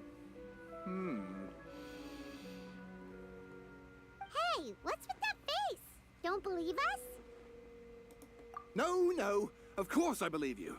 Actually, I first heard about your great exploits when I was still in Inazuma.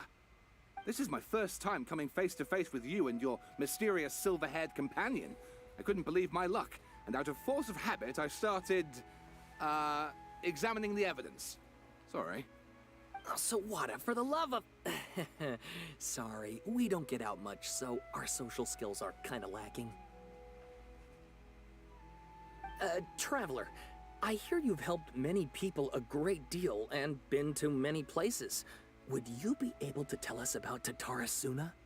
Actually, we don't know much about that place either.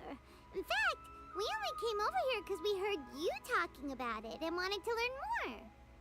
Ah, I see. My teacher chose this area of research as a personal challenge. He said it's difficult to get into because even Inazumans don't know much about Tatara Suna's past. But who'd have thought that... If you don't mind, I'd love to show you all my outline for the book I'm writing about Tatara Suna. Hold on, Sawada. Don't you think that's a bit of a deep dive or a first read? Well, fair point. In that case, please ease yourselves in gently by taking a look at Akaba's latest essay draft. Let me give you some background. This all started with the discovery of some records in Tatarasuna. The writings mentioned someone by the name of Mikoshi Nagamasa, who crafted a fine blade. But in the end, he threw it into a fire to destroy it, and killed his servant Katsuragi. Why? Well, no one knows. Apart from the swordmaker, his servant, and the one who wrote this all down, the records also mention a kabuki mono. This seems to be an Inazuman word for an eccentric stranger, someone who dresses funny or acts in an unusual way. That's right. Akaba's teacher has spent quite some time researching these events on the ground. This kabuki mono lived in Tatarasuna for a while before disappearing without a trace. And shortly afterwards, as Akaba mentioned, things got pretty ugly. So first this strange person goes missing, then a murder happens? Seems kind of fishy to Paimon. Yes, my thoughts exactly. So I helped out too. I asked everyone I could think of if they knew anything about what happened back then. And wow! Did I get lucky! Stop shouting! This part's important. I just wanted to make it stand out. It just so happens that a friend of mine works at the Government Records Office. He looked into it for me, and I can now confirm that all the aforementioned individuals did, in fact, live in Inazuma over 400 years ago.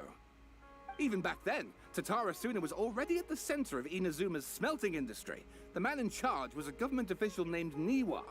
Curiously enough, it seems like he went missing too.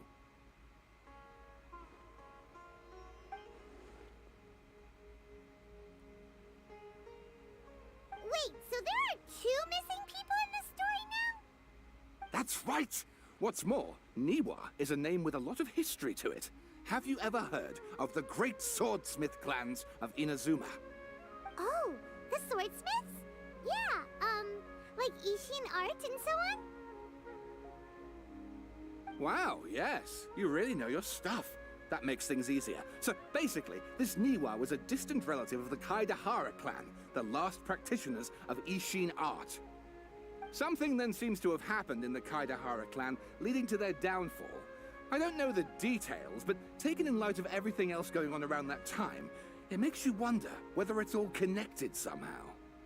The Kaidahara clan? Sawada, you left out the biggest detail of all. Oh, yes, of course. How could I forget? Brace your minds, ladies and gents, for they are about to be blown. Or maybe you won't believe your ears. I wouldn't blame you, of course, because in all my years as a writer, this is by far the most. Get to the point, for Pete's sake. According to information acquired by Akaba's teacher, the kabuki mono was not a human, but a puppet. A puppet?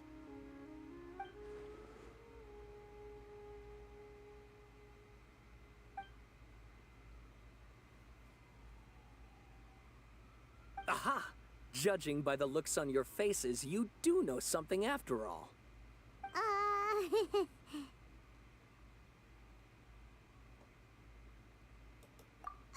No! Paimon just meant, how creepy. The way you described it makes it sound like a ghost story. I agree, it does.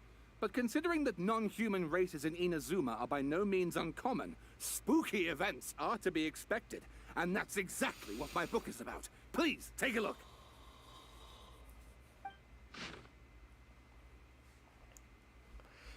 Extract 1. A man arrived in Tarasuna around 3 in the afternoon. From afar, he spied laborers walking along the mountain roads toward the factories, their shoes scuffing along the jutting stones. They walked like people convinced that so long as they reached the fire raging in the mountain's belly, they might extract from it gems beyond price. The mood that the sight inspired was ineffable, beyond mere description for those not present to witness it. The man barked a cheerful greeting and sprinted to join the procession. There, a towering character who stood half a head taller greeted him with a heavy slap on the back, and yet his words were filled with respect. Do my eyes deceive me? Sir Miyazaki, I cannot think that the return trip here from Inazuma City could have been easy on you. Miyazaki smiled like a young man taking the first steps on their journey, expression relaxed. Why, Katsuragi, Inazuma is the realm of the almighty Shogun. I sailed upon the fastest ship, strode upon the swiftest sea routes. What dangers could I have possibly faced? And what about the good news? There was some, naturally. The two burst into uproarious laughter, roughhousing with the other workers until the path's end.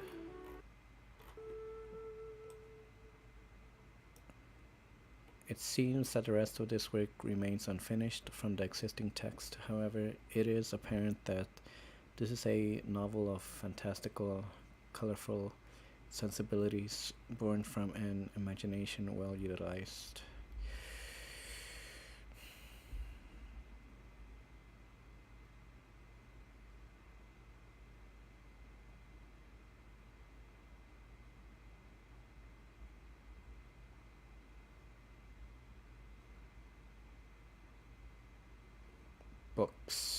Books are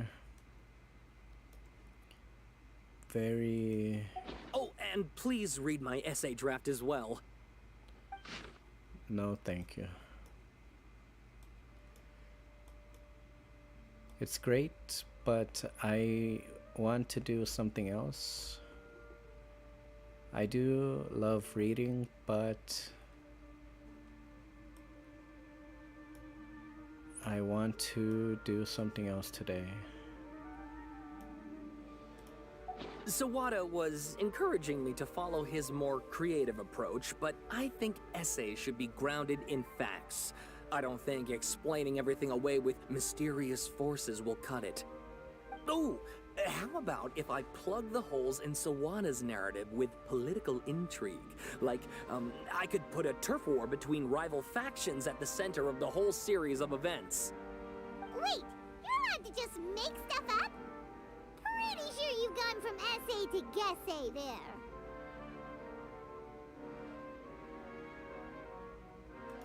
Akaba, look. Your teacher has researched this extensively. I've reached out to everyone I could think of. Whatever information we have now is all that there is to know. This is as much detail as you're ever going to get. Besides, if there really was a political power struggle going on at anything like the level you seem to be suggesting, what hope would we ever have of finding out the truth? Good point. Okay, back to the drawing board, I guess. Give me some time. I need to find a new angle on this. We have some other stuff to do, so we'll have to say goodbye for now. Good luck with your essay! All right, thank you. If you find out any more info about all this, please do let me know. Thanks so much.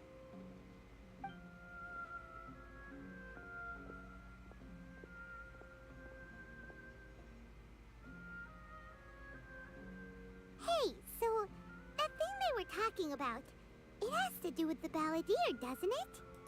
Okay, then even if we did know something about it, we probably couldn't share it with them, huh? After all, we kicked his butt and got him locked up. Information about people like that is usually super confidential, isn't it?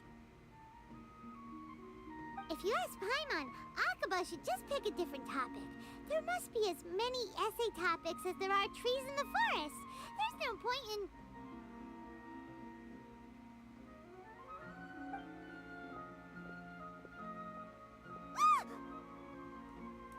Hey, did you see that? He literally just went by, over there. It looked like... the balladeer! No, it can't have been. He got locked up. Oh, quick, let's catch up and see.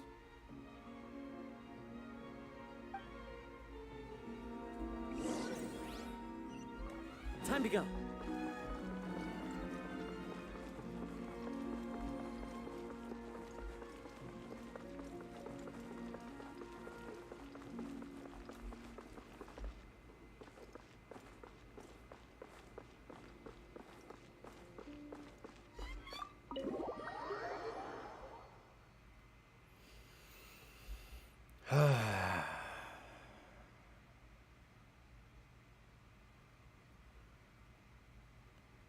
The wait is worth it.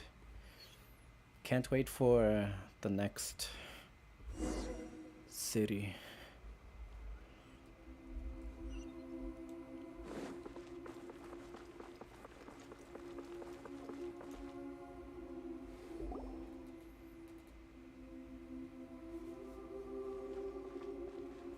Traveler, Paimon, there you are. Nahida! Bad news. We just saw the balladeer strolling around in public. Did he escape or... Ah! It's him! Sure enough, you're here. Hey! What are you doing in the sanctuary of Surasthana? Aren't you supposed to be lacked at? I know you must have a lot of questions. Please, allow me to explain. It was my idea to set the balladeer free. We made a deal, and he's gonna do some investigation in Irminsul for me. A deal? Huh. You sure you trust this guy?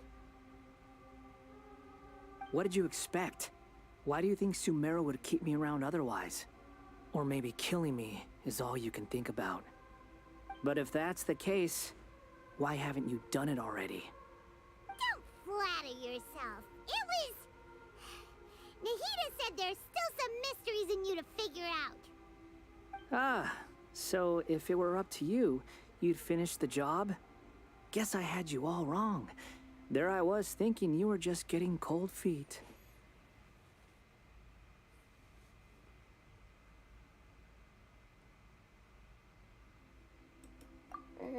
Well, that escalated quickly. Not a good start. Could I ask you all to please calm down? But Paimon's worried about you, Nahida. Don't let him trick you. It's not every day you see people questioning the God of Wisdom's judgment. Just when you think you've seen it all. Don't you dare try to drive a wedge between us! As long as the terms are reasonable, I don't think there's a problem in making a deal. Even with the balladeer.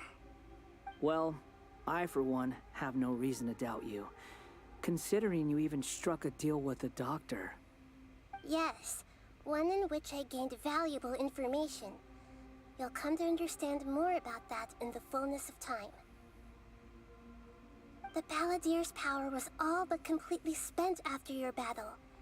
He's no longer strong enough to be a strategic threat to us. That puts him in quite a precarious position.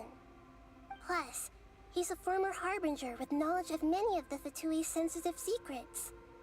Being stuck here in Sumeru could make him a sitting duck, depending on how the Fatui plan to respond. Wait a second. Farmer? You mean he's not a harbinger anymore? I take no pleasure in saying this, but it seems as if the doctor had no intention of welcoming back a loser, so... Sometimes it's you using them, other times it's them using you. Most human relationships are this way. Certainly all the stable ones are. That's how it was between me and the Fatui, and also between each of the Harbingers. So as long as you have some value to offer, nobody will ever abandon you. But after recent events, even I have to admit that I'm not worth quite what I used to be.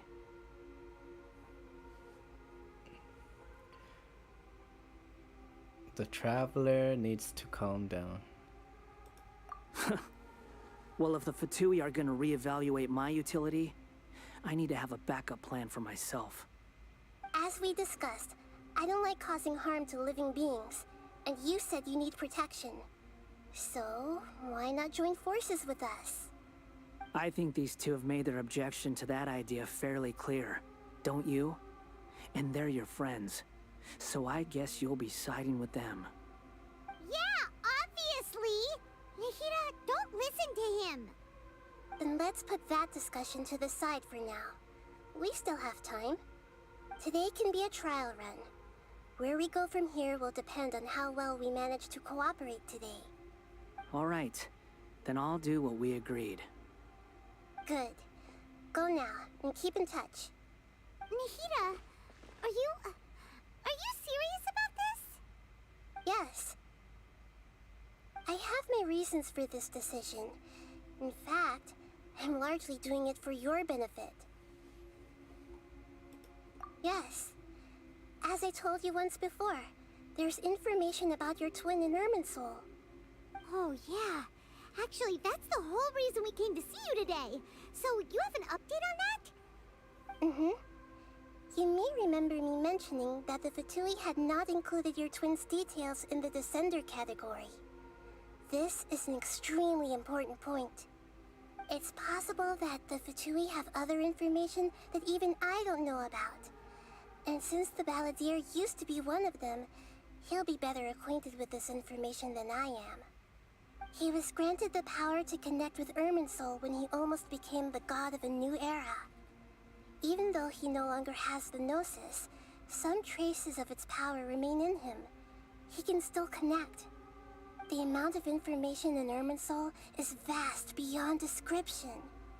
Sifting through all of it without knowing what to look for would take too long, even for me. So I asked the Balladeer to search in Irminsul for any information about the Descenders. He's more familiar with this kind of information, and should be able to find it more quickly.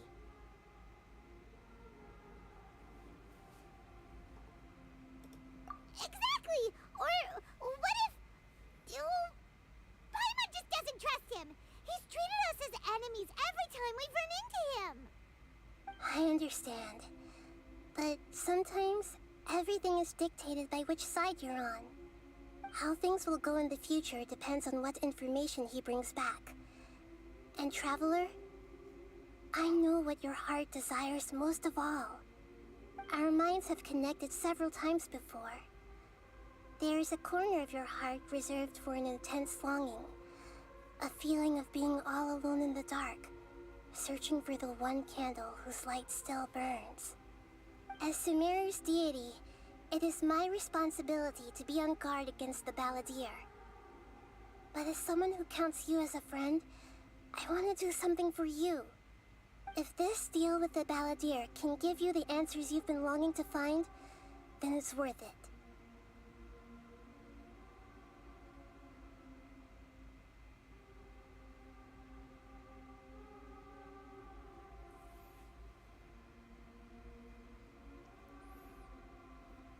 Too much wisdom.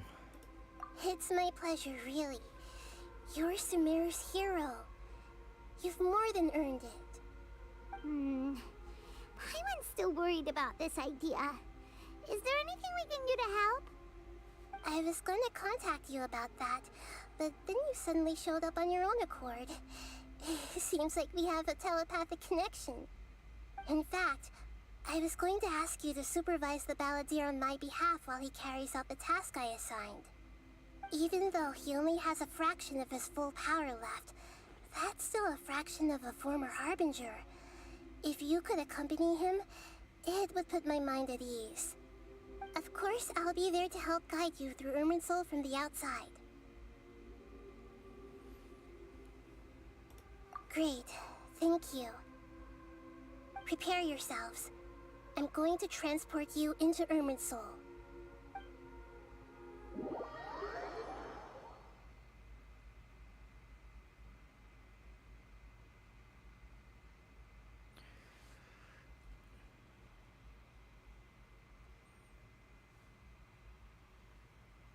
So fun. Wow, it looks pretty different here compared to last time. The colors are gentler. Guess that must be because Sumeru's at peace now.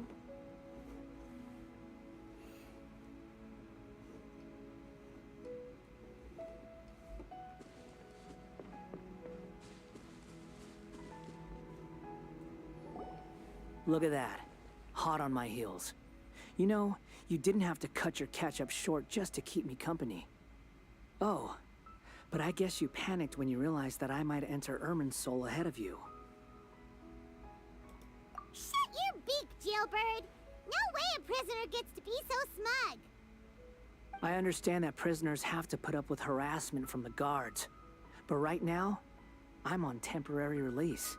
So maybe you should think about backing off a little. Sounds like a successful rendezvous. I need to be quite clear about something. In a few moments, you'll be entering into the innermost region of Irminsul.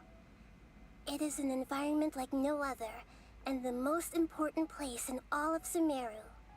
Unlike anywhere else, Irminsul's inner region consists exclusively of torrents of information.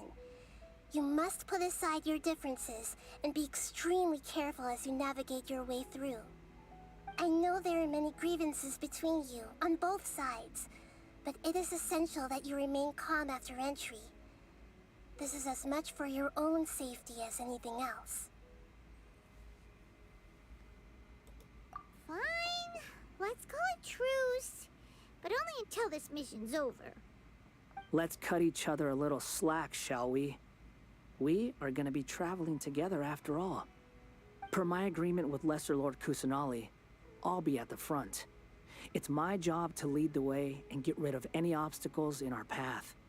All you have to do is keep your pretty eyes open and try not to fall behind. You sure are confident. Paimon will give you that. You make it sound like you're even more experienced at adventuring than us. If there are no further objections, I suggest we get going. Or did you need some time to mentally prepare yourselves? Ew! Ugh, the snark on this guy. It's unbearable.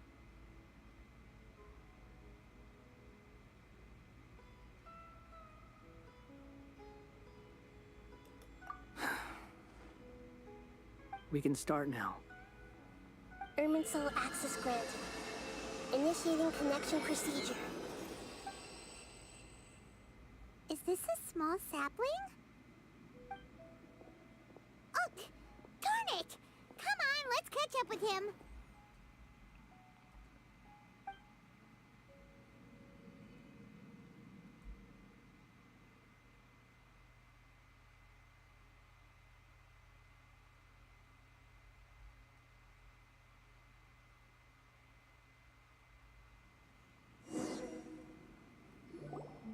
Wow.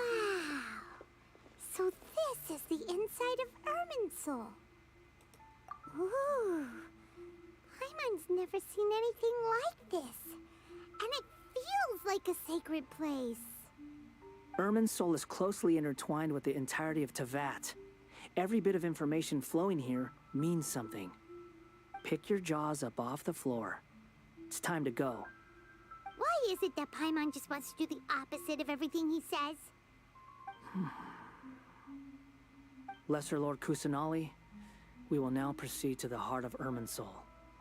Can you still sense where the heart of Irminsul is? Yes. Permission to begin searching for information there? Permission granted. Go ahead. Let's go. Stay close. Don't go running off. Hey, so... say we did go running off in here. What would happen? What are you smirking at? I was just imagining the look on your travel companion's face if you went and got lost. Anything's possible in here. You can't rule anything out. So if you want to stay safe, your best option is to stick close to me.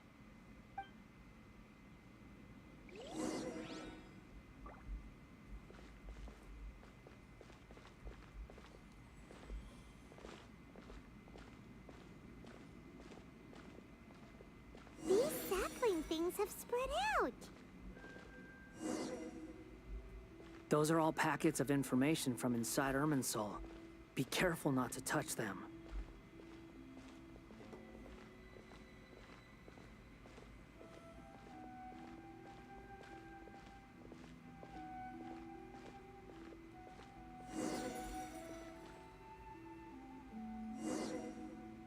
It looks the same in every direction.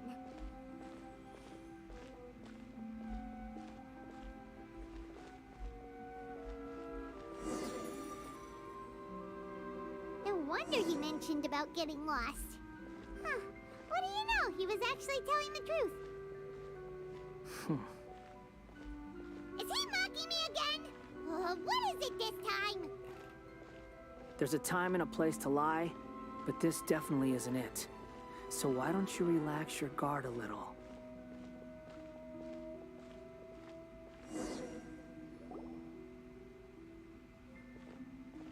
We're here. What a huge tree!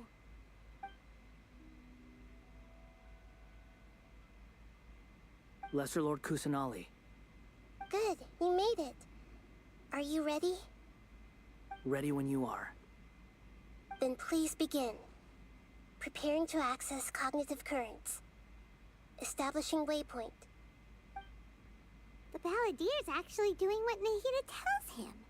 Guess he must want to stay alive.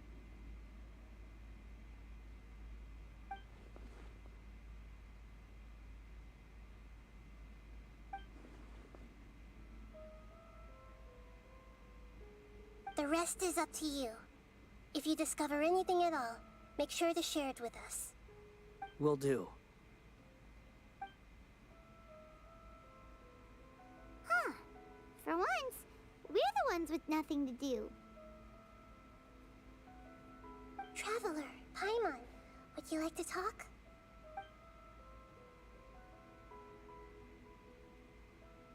Yes, I've also invited Paimon to join. Huh? What the? We can talk to each other inside our heads?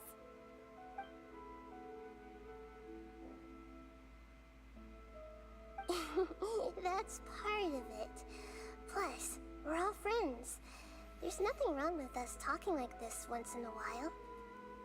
Paimon's never tried this before. This is great!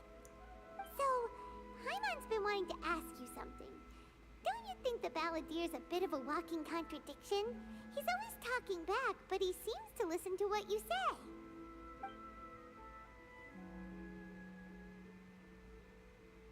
As I've told you before, there are still some mysteries for him to resolve. Things that are clear as day to me, but that he has yet to understand. Perhaps today will be the day that he finds some answers.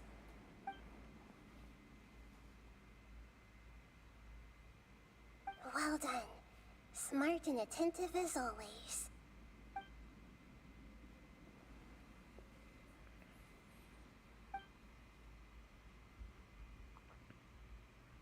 So, you made contact with that part of his mind.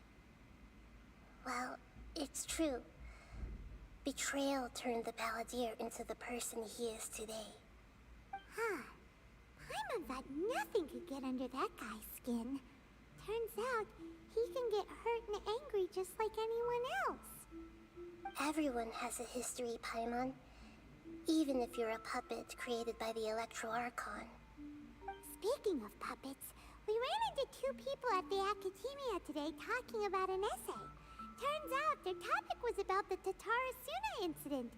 Nahida, do you know anything about that? If you mean the mysterious events, the Kabuki Mono and so on, yes. I know about all of that. Really? Because from what they were saying, it sounded like lots of Tatarasuna's history is still unexplained. And most of the information we have now is just from people filling the gaps with their imagination. At least that's what they thought.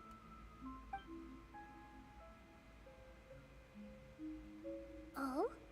How interesting. Those two managed to deduce quite a lot through guesswork alone. So the Gesse got it right? Well, they guessed right about one thing. Tatarasuna was sabotaged. Must be a riveting conversation you three are having. Funny how all the good ones happen when I'm not involved. What makes you think we're talking to each other? Don't insult me. You're having a private conversation without me. Obviously, I must be the topic of said conversation. Of course you do. You can't have your prisoner knowing too much. So, have you found anything yet? Still looking. Don't get your hopes up, though. You and your twin come from outside this world. It wouldn't surprise me if there was nothing on either of you in Irminsul at all. Wait, how did you know about that? Did Nahida tell you? It's not like we've never met before. And anyway, you're world famous. It'd be more surprising if I didn't know a few things about you.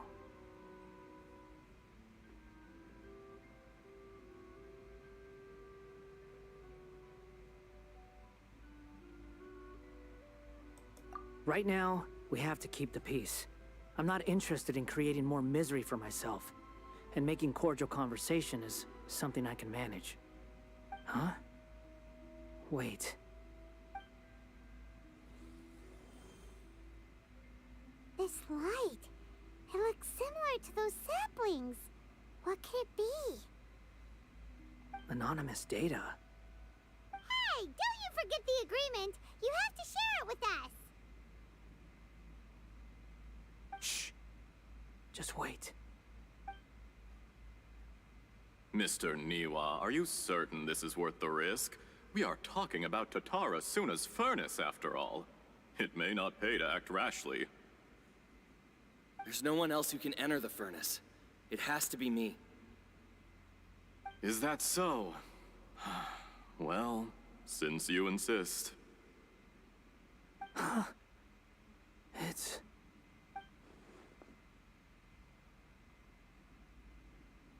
Whoa!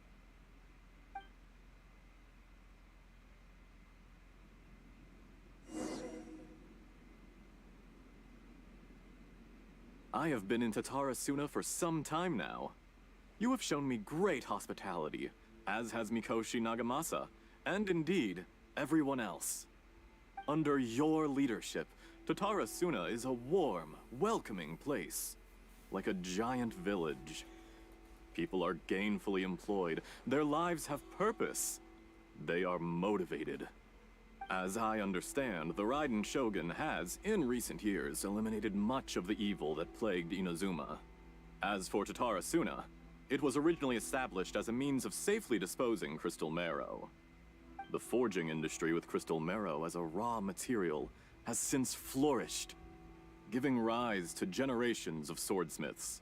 Some world-renowned, others unknown, all passing on their legacy. Skills, blood, dreams. Every smith brought into this trade looks to find their purpose between steel and blade. That is why you accepted the proposal brought to you by myself and Akame. Yes, well, were it not for you coming to Inazuma and happening to make Akame's acquaintance, the two of you never would have joined forces. And he would be the first to admit that there's no way he could have revolutionized our forging process like this on his own. At least not on the same timescale. You allowed Akame to take all the credit for a method that you jointly developed. He sold it to me, and now every piece of ore here is smelted using the new technique. Even now, you remain one of Tatara Suna's key consultants, working right here alongside us. I believe it is you, sir, who are truly responsible for the changes in our manufacturing and forging methods. You flatter me. From the outset, I saw much that was commendable in the forging industry of Inazuma. And it has been my great honor to befriend you all. So you say, Escher. But is this really the truth? My good sir, what do you mean? I tried to resist thinking it was all connected. Because I didn't want to speculate. And I didn't want to believe that things could turn out this way. What have we gained from adopting your new technology? Ominous black smoke? Mounting production problems? Worker fatigue and casualties are up and continuing to rise at an alarming rate. And recently, as you well know, someone died because of that strange filth inside the furnace. We've kept the truth from spreading outside, but still, I suspect you understand it better than I do. None of the people who went out to get help have come back. Now, our mutual friend, the Kabuki Mono, is taking the Golden Feather to Narukami Island to seek an audience with Shogun. This is our last hope. But But that doesn't faze you, does it, Escher? Nothing does. Otherwise, why would you still be standing there with that smile on your face? I'm just surprised that you finally chose to be so sincere. I'm sure you've been harboring these suspicions for quite some time. Mikoshi Nagamasa may have noticed that there was one common denominator among all these events. Namely you, Escher. But Mr. Mikoshi is more cautious than I. He does things by the book. After all, Nagamasa is the adopted son of Mikoshi Torichio, the yokai struck down by the Shogun's own hand. If he truly seeks to redeem his family's honor, an abundance of caution is well advised. You're well informed on the subtleties of his situation for a mechanic all the way from Fontaine. Are you sure you're not a little overqualified? Why, Mr. Niwa, are you suggesting I find a job as a diplomat? Sadly, I am so very attached to my craft. Enough, Escher. I'm here because an evil force is raging inside the furnace. And someone needs to take your new device inside the high-risk zone so we can absorb it and put an end to the problem. I'm in charge here. And I'm about to take some responsibility and head inside. Probably to my death. But what about you? What are you still doing here? Judging from the look in your eyes, you don't seem to trust me. Drop the act. We're past that now. Whoever you are, it looks like your plan to destroy Tatara Suna has worked. I just want to know what you're still doing here. What's left? Don't you have all your answers by now? Honestly, I'm just waiting for the right moment.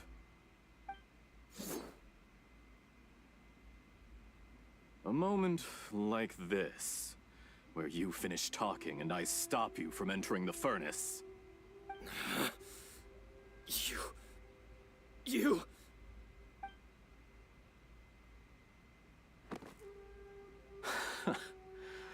You're a little smarter than I initially gave you credit for. I thought I'd disguised myself exceptionally well, at least for the first few days. But to my surprise, you had your people look into my background right from the start. It's a long journey from Inazuma to Fontaine, but that didn't stop them. Eventually, they managed to confirm that Escher was an alias, and that I was not from Fontaine at all. And yet, despite all of that, you still fail to realize my true identity, and what I seek in Tatara Suna. Did you really think you would be able to see through my plan? If you kill me, there's no one who can get inside the furnace. So you're really going to destroy this place? Is that it? Oh, but you're quite wrong. There is one other person. Some may not see him as a person, but you told him yourself. You're not a puppet. You're a human. You're just missing a heart. Whoever you're working for won't get away with this. They'll be found out. But this makes no sense. What are you really trying to accomplish by all this? Why go to all this trouble? It's no trouble at all. Patience is a virtue which I have in abundance. This is all part of a carefully controlled experiment. If you must know, I'm happy to divulge my true identity. I'm a Fatui Harbinger. Call me the Doctor. The Fatui? Who? What do you want? Just to create a minor inconvenience for your nation.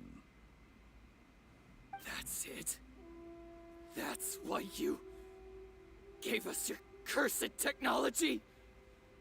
Just to let loose the evil energy from the crystal marrow? Look how even the righteous soul is filled with venom when faced with its demise. My device functions precisely as you say. It is the only chance you have of preventing a catastrophe and keeping the truth from the outside world. However, I did not make it with you in mind. It is easier for a person to be possessed by evil spirits when they are filled with hate. So give in to your fury. I want to see what happens when a malevolent heart is placed into an unsuspecting puppet. Make no mistake, even without you, that pure, innocent puppet would only end up being used by someone else instead. What other reason would a human have for befriending one who is not of our kind?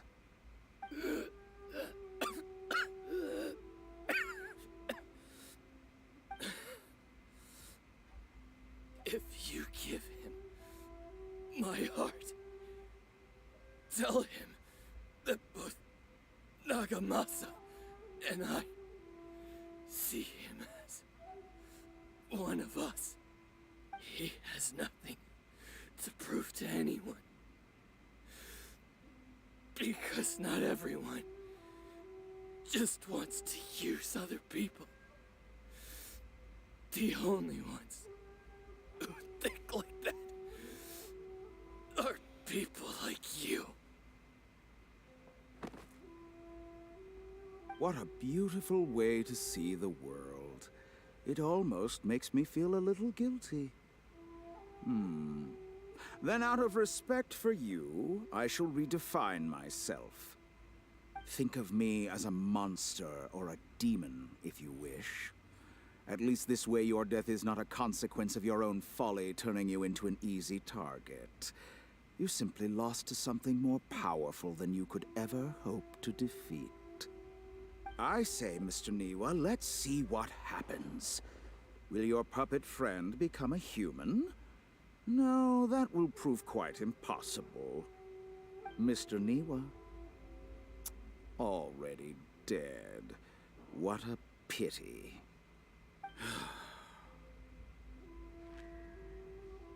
Jester, I have completed the task you gave me. Creating a gap and infiltrating Inazuma's inner workings. What fun it was. I'd like to introduce a puppet to you. If he proves useful, let's make him our newest comrade. And if not, let's turn him to dust.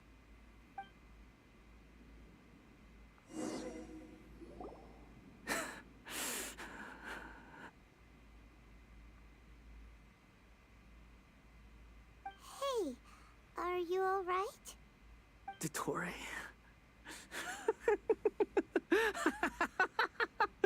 Dottore!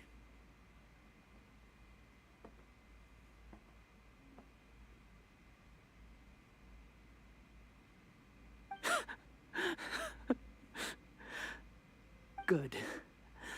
Good. Was that the doctor? Did he turn into a mechanic from Fontaine?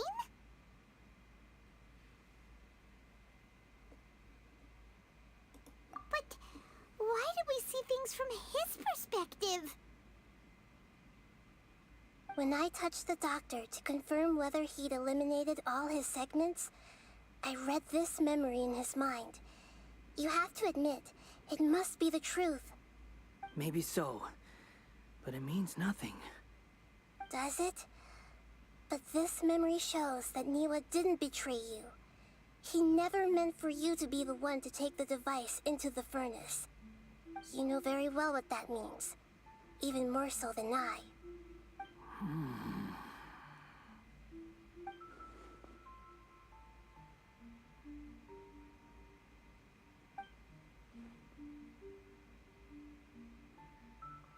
Let's give him some space. He looks really mad. Paimon doesn't want to be anywhere near him right now. We need to give him some time to process his emotions. Paimon's still confused about the Tatarasuna incident. So, the doctor was behind it, but why has that gotten him so worked up? Nobody has ever deceived you like that, Paimon. It's natural that you find it difficult to understand. Perhaps he needed to learn this someday. So now you have the complete picture. Katsuragi took the Kabuki Mono to live with the people of Tatarasuna.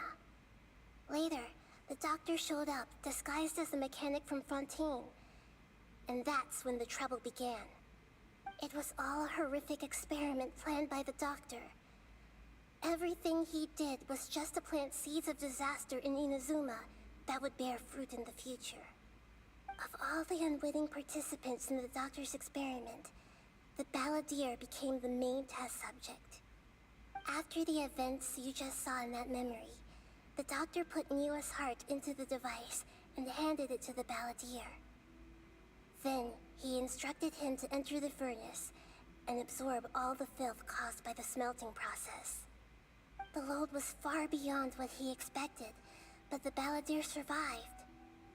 He left the furnace in sheer exhaustion and said to the mechanic, "This device seems to have protected me. What's in it?" The mechanic answered, "Niwa fled this place for fear of punishment, but he left you a gift. He said it's the one thing that you've been looking for." He took it straight from the chest of one of his innocent servants. The mechanic removed the withered heart from the device as he spoke. The balladeer was stunned that such unthinkable cruelty had brought him the thing he'd been longing for his entire life. A heart acquired through cold-blooded murder is a cursed thing, but it had protected him from the filth. He thought Niwa had completely betrayed him, and yet this very betrayal had ensured his survival. Overwhelmed with anger and sorrow, the balladeer threw the heart to the ground and left Tatarasuna without looking back. Holy moly. So the doctor killed an innocent man and pinned everything on the victim? That's terrible.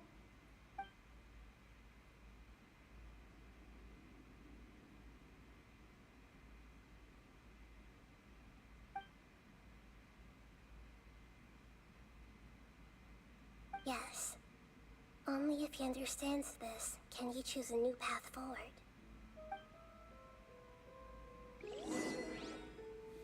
Tottori, you brazen-faced... Niwa didn't run from justice. You killed him.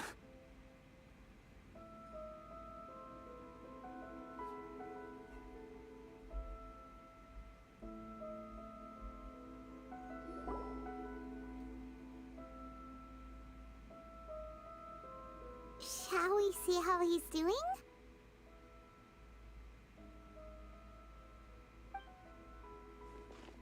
Hey, you alright? That's a scary expression. Are you worried about me? If we didn't have such a history, I'd almost think that qualifies me to be your friend.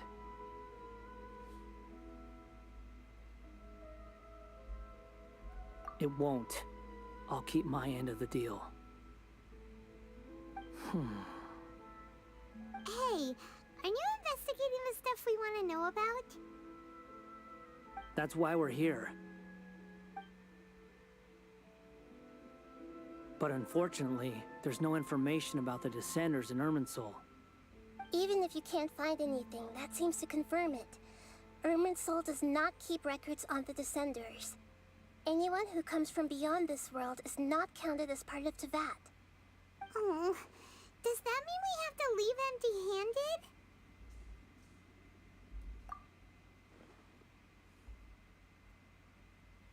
Don't thank me just yet. You look really upset. Well, since Irminsul was a dead end, I guess I can share some other info that might interest you. Huh? About what? The reason why there are records about your sister in Irminsul. It might have something to do with Conria.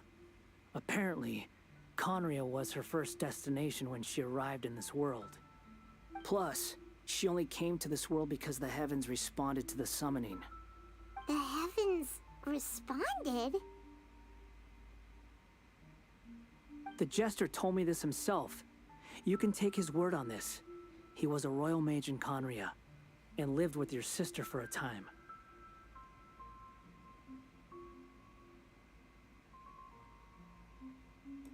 I don't know the details. It's up to you whether you want to believe me. All I can say is, I wouldn't lie to you about this. Did you get all that, Lesser Lord Kusanali? Yes. Astonishing news. Does this info count towards my mission? It wasn't from Irminsul, but was it valuable? Very valuable. Good.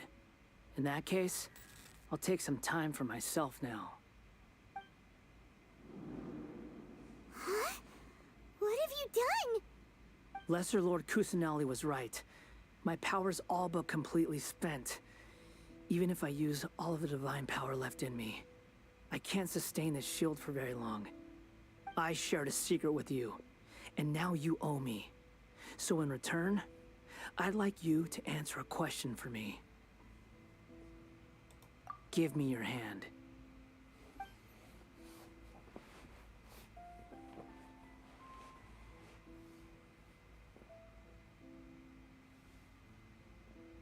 Can you hear my voice inside your head?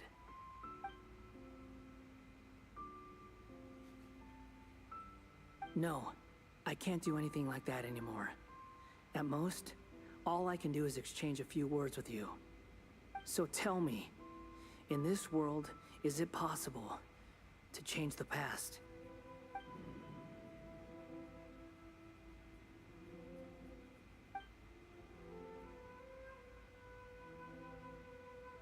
Done. Huh? What the? What happened? Paimon only saw you hold hands for a second. Nothing. I was just thanking him for helping me.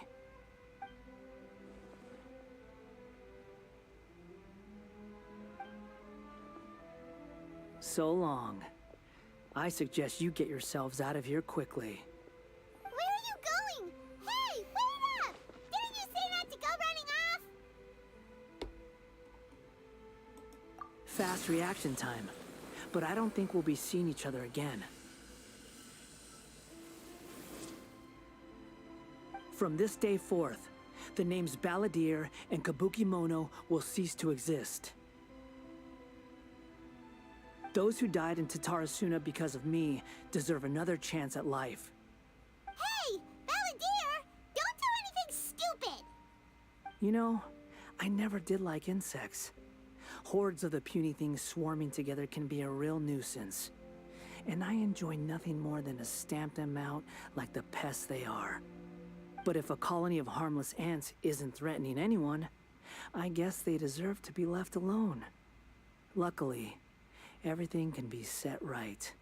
It's time to solve this once and for all. Balladeer! Balladeer! Uh-oh, he disappeared. Come on, we gotta find him somehow.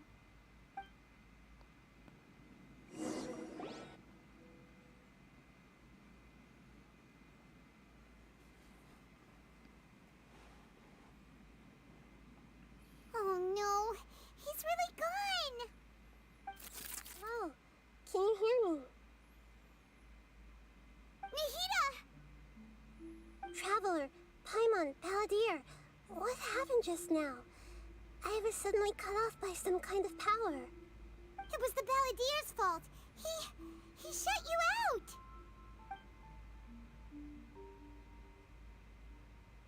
I didn't think he'd be capable of something like that with so little power left. Did he keep some of his power hidden when he was defeated? Or did he achieve something beyond his abilities, and it took everything he had? Where the heck did he go?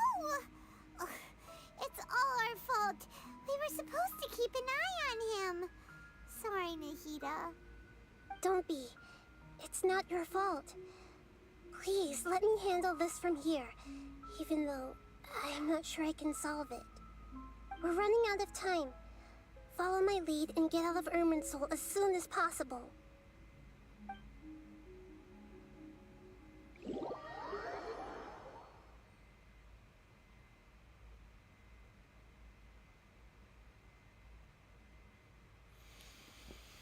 Very intriguing. Not bad. Very rich storytelling.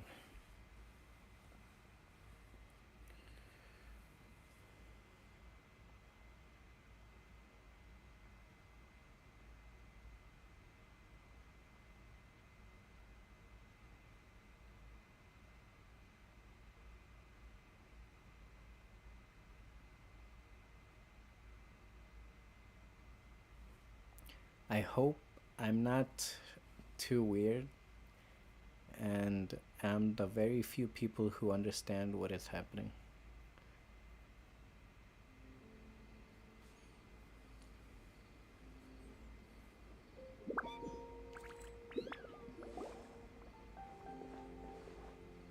We're out!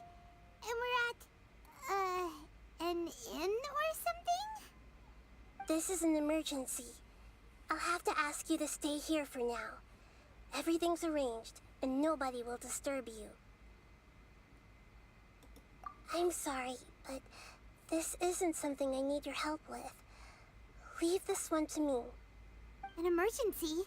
How bad is it? Nahida, will you be okay? Don't worry. If my assessment is correct, though there may be some minor disturbances, it won't lead to a disaster. Please rest and recover your strength here until I say it's safe. Her voice has gone. Paimon can't shake the feeling that something really big has happened. What do you think the Balladeer meant? And why did he suddenly grab onto you before?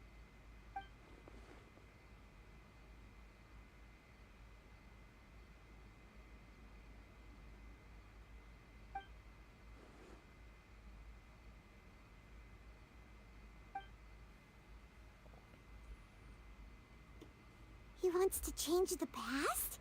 But surely that's impossible. Right, you can't just rewrite history. All that stuff happened already in real life. It's like, imagine Paimon drank all the water in this inn. Even if no one was there to see it, Paimon would sure as heck remember drinking it. So, why does Paimon still have a bad feeling about this? Paimon can't help but feel scared about what he might do. Ooh, Paimon's so confused. Huh? Ah! Sorry, Paimon accidentally... It's the Balladeer's fault for causing Paimon all this mental stress.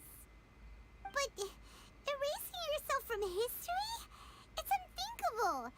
Is that really possible in Irminsul? Uh-oh. Paimon's head is overheating from trying to understand what he's up to. And it's still not working.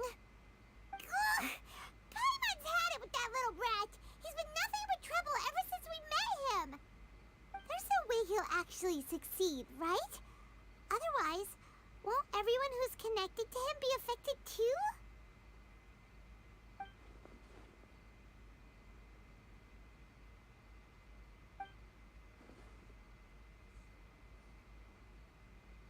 There's nothing we can do about it at this point. Hey, have you got any ideas on what we should do next? Seems like now there's nothing left for us to do but to go to sleep. But Paimon's still so worried. Paimon won't be able to sleep a wink tonight. So, how about, we list all our favorite foods to take our mind off things? Heck, if that doesn't work, Paimon's probably gonna collapse of anxiety here. Alright, Paimon will start. First dish. Munstack grilled fish. Oh, and chicken mushroom skewers. Tea break pancakes, cream stew, sauteed matsutake, and Dragon chili chicken, almond tofu, satisfying salad. Also, Adeptus Temptation, golden shrimp balls, triple layered consomme, lotus seed and bird egg soup, and...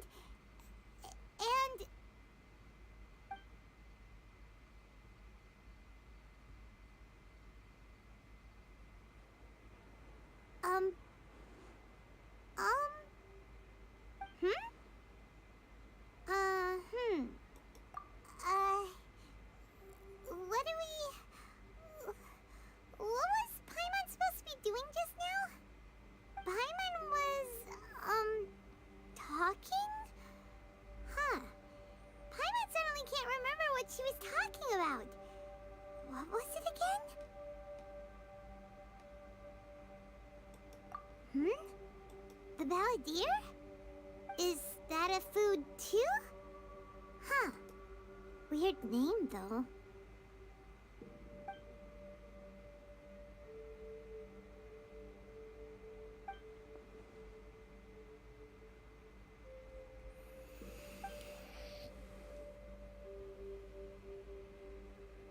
What's wrong? Your eyes are like saucers. Was it something Paimon said? So, the balladeer. Is that someone's name? 'Cause it sounds like a nickname or something.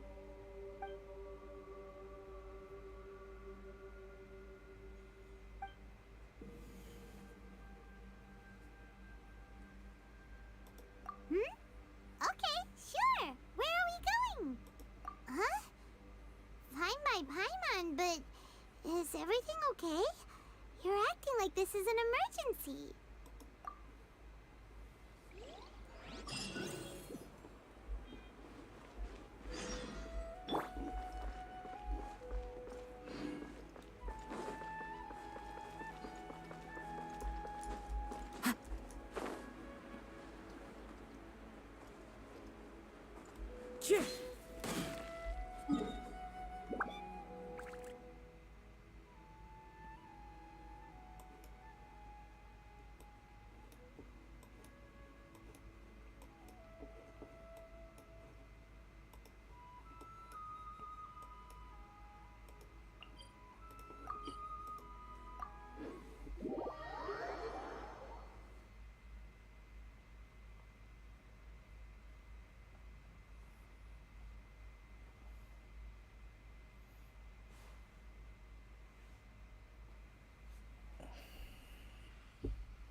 Just when I thought it was going to end with a toast, it looks like they have a bit more storytelling.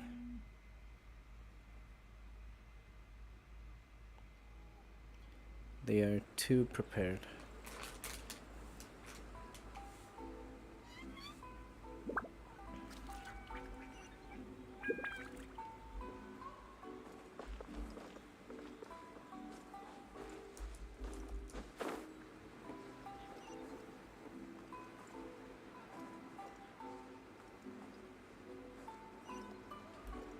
Yeah. Okay. Unrelenting patience and willpower to move mountains. We've made it to Amanoma Smithy. Ah, it's been a while. Of course. Go ahead.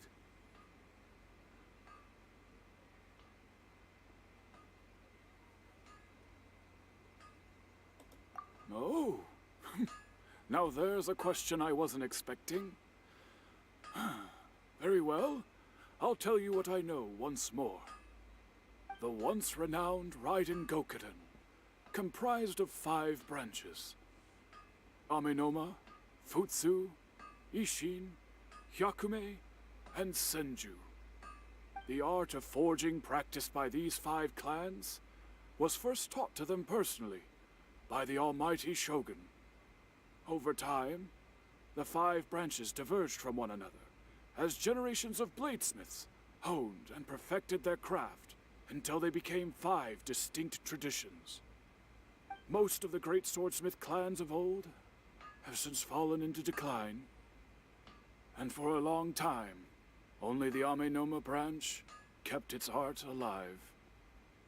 But fortunately, Kaede Harakazuha recently returned to Inazuma and took up the mantle of the Ishin art.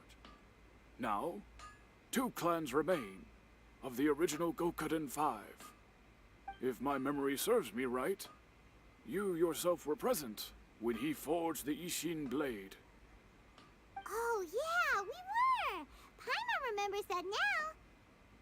We learned a bit about the decline of the Raiden Gokuden then, too. It seems like such a shame.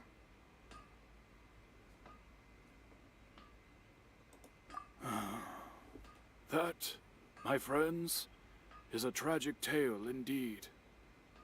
In fact, this was not made known to me for most of my life. All these years, I knew of those great clans' demise, but never the cause. Only recently, when the question was on my mind, did I ask Kaedehara Kazuha about this. He told me that, as we are both heirs to a branch of the Raiden Gokunin, it was right that I should know the truth. There is no harm in telling you, but I must warn you. It is a dark and sorrowful tale. The Raiden Gokunin were the targets of a murderous rampage by a vengeful bladesmith. Vengeful? Why? 400 years ago, so I'm told, there was a catastrophic malfunction in Tatarasuna's furnace. One brave swordsmith heard the commotion and chose not to flee, but he rushed to the scene, hoping to prevent a disaster. Tatarasuna was home to a state-of-the-art forging and smelting operation in that day, and overseeing it was the armory officer. His surname was Niwa, though he had family ties to the Kaedehara clan. Knowing that they had just one chance to save countless lives, Mr. Niwa and the swordsmith leaped together into the furnace. The furnace quickly stabilized, but neither of them made it out. The smith's death, though heroic, dealt a devastating blow to his family's fortunes. His orphaned son was left to fend for himself, and grew up deeply resentful at the world. In his heart, the whole of Inazuma was culpable in his tragedy. He hated the almighty Shogun for her apparent indifference towards his father's death, and he hated everyone who had done nothing to try and save him. Powerless and destitute, the only legacy he had to pass on to his children was his hatred. Generation after generation bore this grudge, living in utter misery. Alas, if only the story could have ended there. But 100 years ago, the then head of this family reached the end of his wits. He could bear their fate no longer, and yet he could do nothing to change it. Finally, he made a drastic decision to take revenge on the Raiden Gokunin. In doing so, he sought to vent his pent up anger and shake the very foundations of Inazuma's forging industry. In his fury, he murdered indiscriminately, killing even bladesmiths from the Hyakume clan which he belonged to. His goal was absolute, the devastation of all of the Raiden Gokunin. But when he came to the Kaedehara and Kamisato clans, his killing spree came to an abrupt end. He failed to catch them unawares. They fought back fiercely, and they did not spare his life. That is why the Kaedehara clan and their Ishin art survived that day.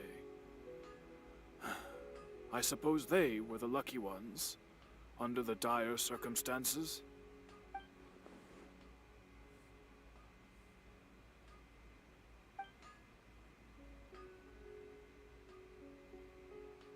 Was there anything else you wanted to ask? Kazuha? Why, yes. Just yesterday, in fact. We spoke for a while over some tea. He seemed well.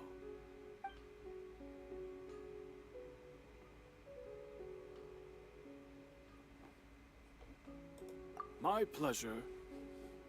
Don't tell Paimon. There are other places you want to visit too, right? Your expression says it all. You can't hide anything from Paimon. On to the next stop. Lead the way, traveler. Paimon will be right behind you.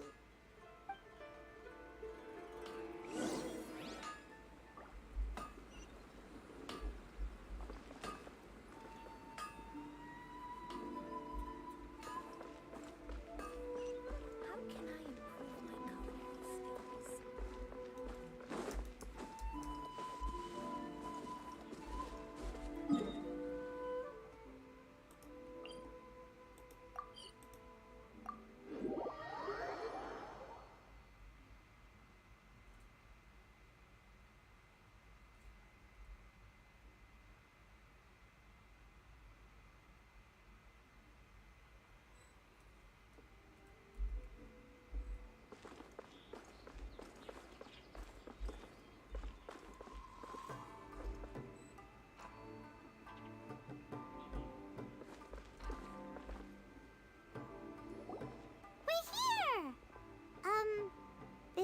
Yashiro Commission's headquarters, so...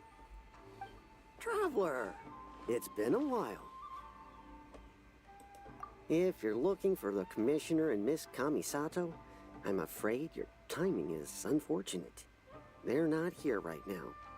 Are they out on business? The Commissioner is out on business, and Miss Kamisato is standing in for some meetings in the Commissioner's place. If it's urgent, you're welcome to wait inside until they get back. What do you think? Shall we go in?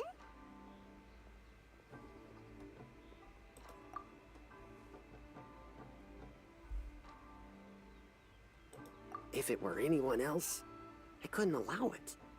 But seeing as you're so close with the Commissioner and Miss Kamisato, I think it should be okay. We'll be heading in then. Thanks!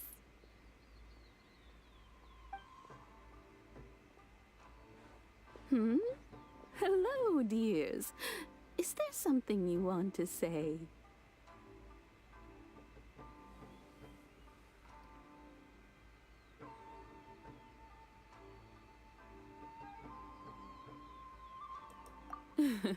Of course, traveler.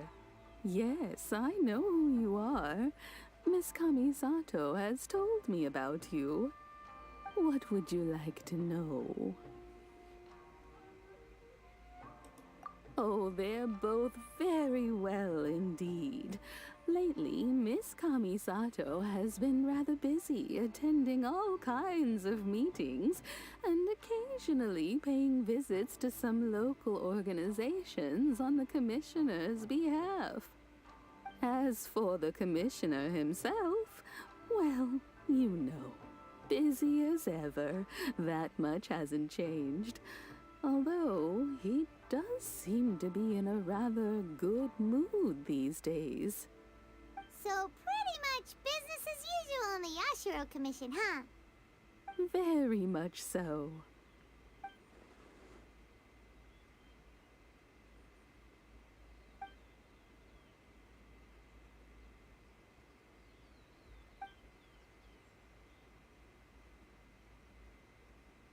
Well, got any more questions? You're very welcome. In fact, I would love nothing more than for you to come and visit more often. But I'm sure you must be far too busy to have time for that. Miss Kamisato talks about you all the time.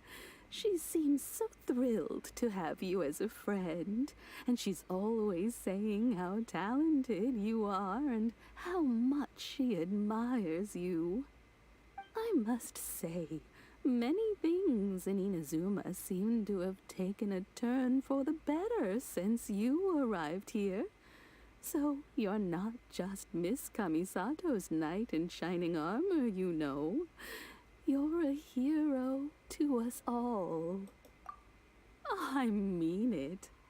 Whenever the Commissioner dines at home, Toma always joins him. I always find myself at my most relaxed when I'm serving the two of them and listening to them chat away. The Commissioner has such a busy schedule that he doesn't always have the chance to take his meals at home. But given the opportunity, he always prefers to dine here. They say it's because Toma is a much better chef than most. Oh, the Commissioner is so fond of home comforts. They get to talking about you sometimes, too, you know. Always with a very fond tone. The way one would talk about dear old friends around whom one can truly be themselves. Miss Kamisato occasionally joins them as well. Whenever the whole family gets together and they start talking about people they've met and experiences they've had, you always get a mention. It's been many years now since the late Mr. and Mrs. Kamisato passed away. Much has happened in the Kamisato clan in that time. As someone who is old and gray enough to have watched their son and daughter grow up, it makes me so happy to see them meet a dependable friend whose company they enjoy so much. So, in the future, if you ever do have the time, please know you are always very welcome at the Yashiro Commission headquarters. There will always be at least one old lady who would be delighted to have the pleasure of your company.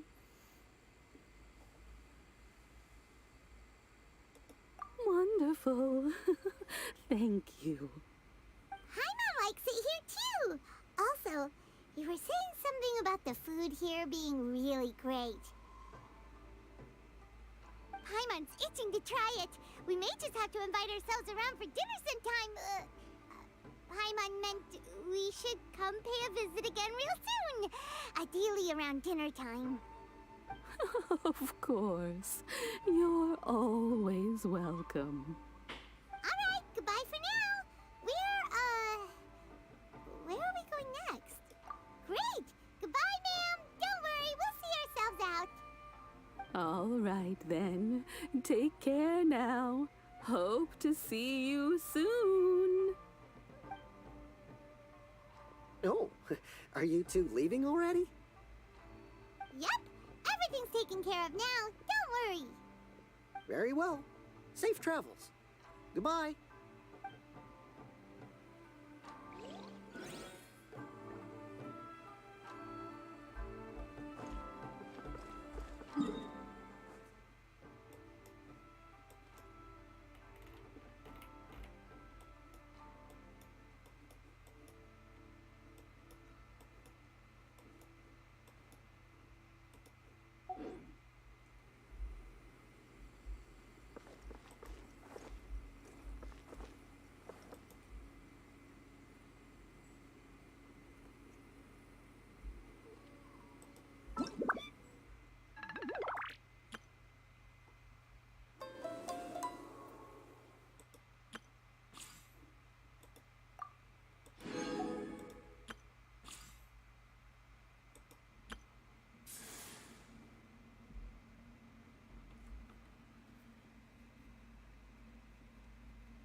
There are leaves around, and I know just the tune to accompany them, if you wish to hear.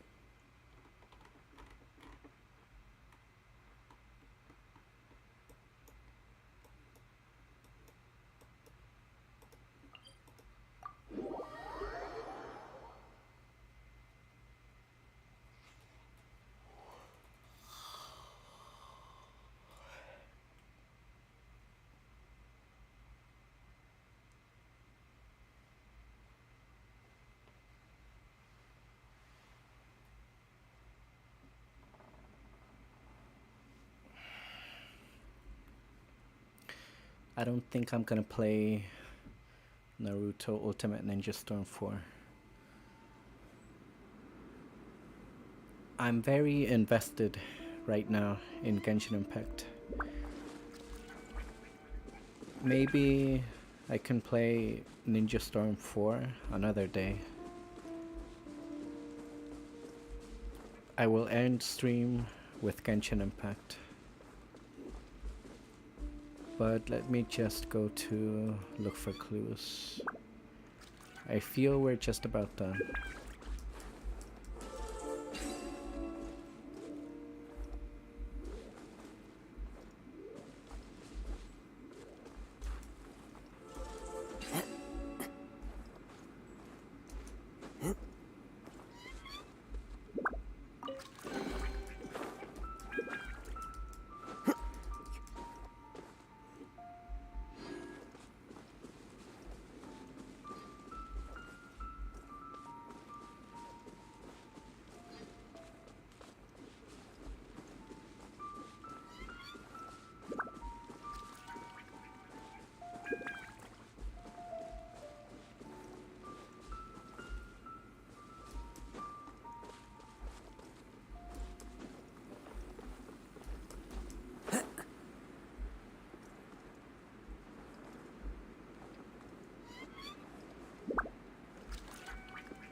village knows me.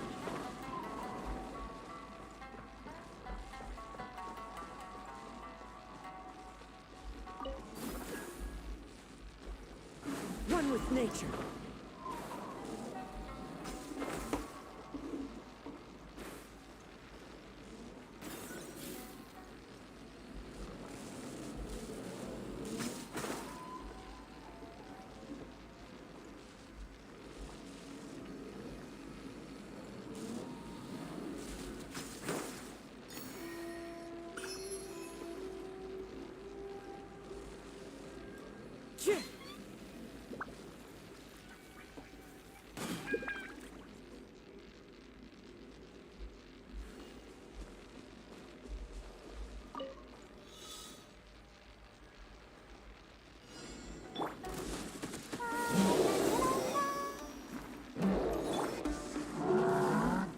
Clouds high.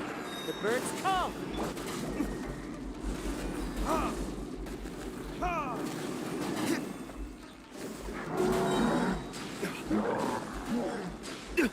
You will pay for that. Verdict is... I'll protect us.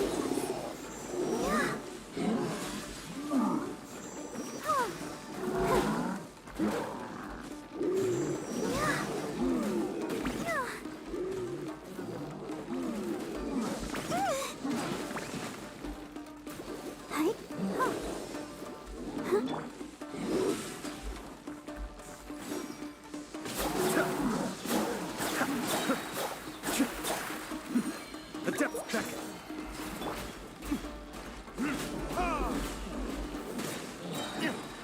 Time for retribution!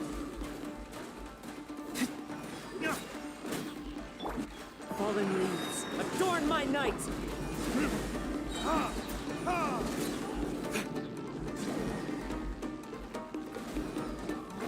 Verdict is... I suppose this will do.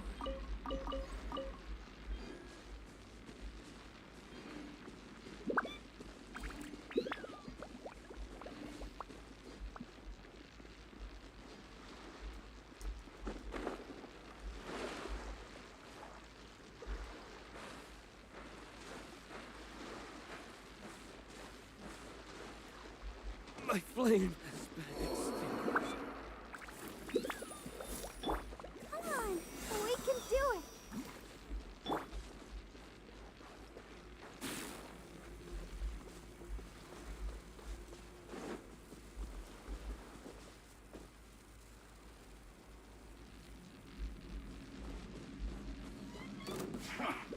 Come at me. The insolent shall be punished. Cascade. You can't run. Kamisato on. Sumeru. Don't be a killjoy. We've only just begun. I miscalculated. Into the wind.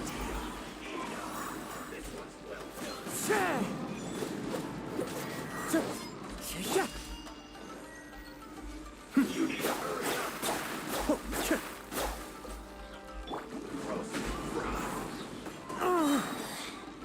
As one with wind and cloud. An unfortunate fault.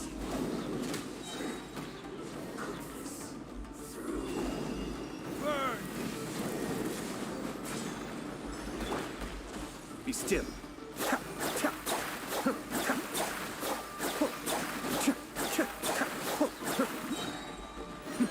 The depth beckon. Let's dance. Out of my sight. Got you.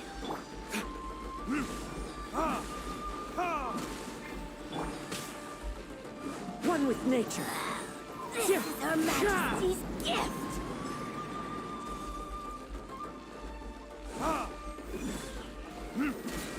Cascade.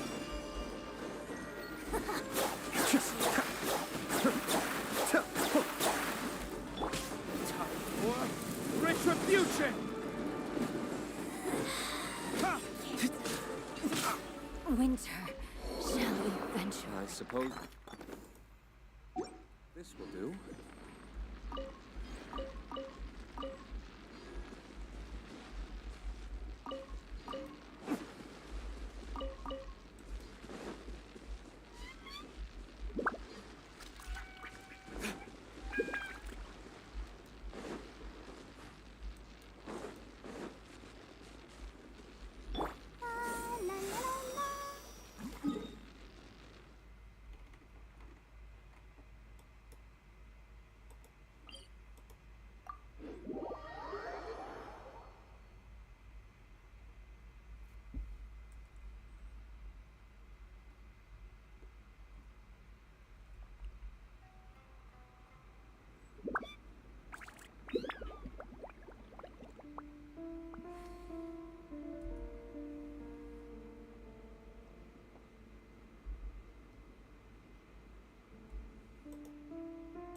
making me so sad.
Time to go.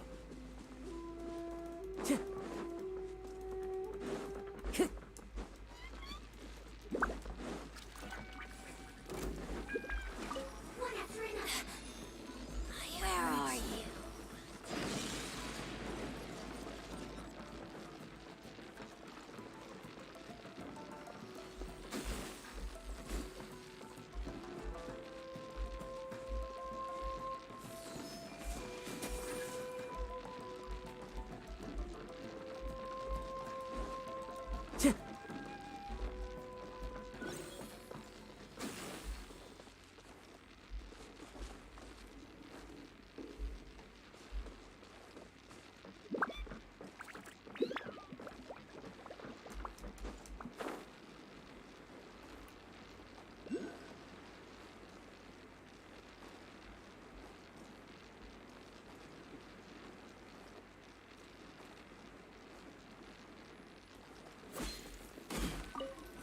Let me try my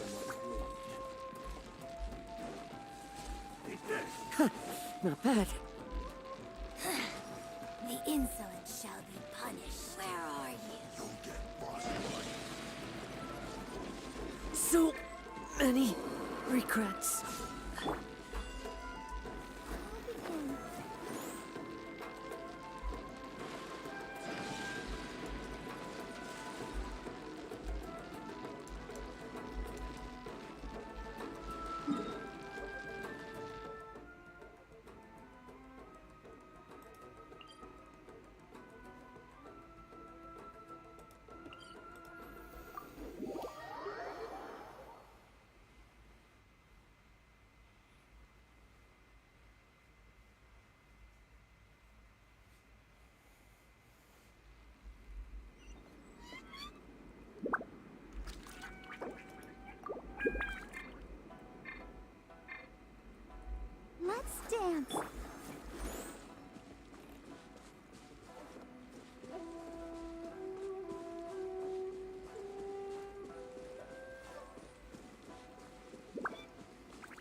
let the show begin.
Time to go.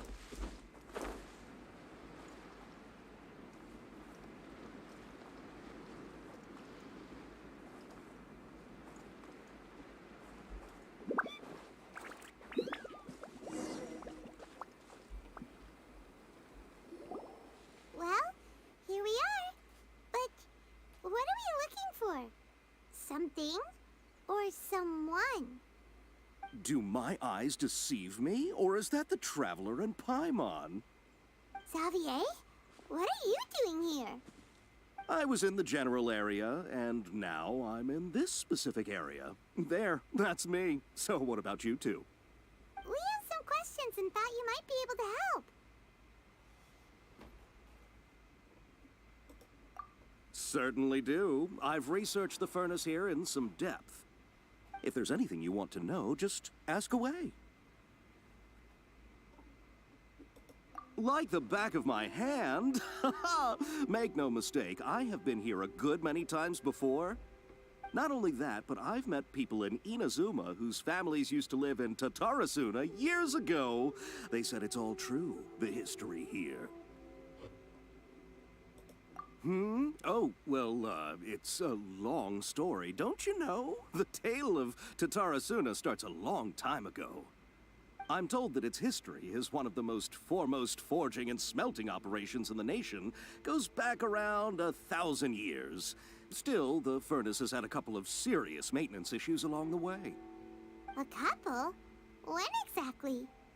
One was just in the last few years, the other was several hundred years ago. A fun fact, I'm not the first Fontaine tech guy to come and work on it either. There was a guy back then too. They say he was a mechanic who consulted on a technology upgrade. It seems like the technological collaboration between our two nations goes back a long way. How about that?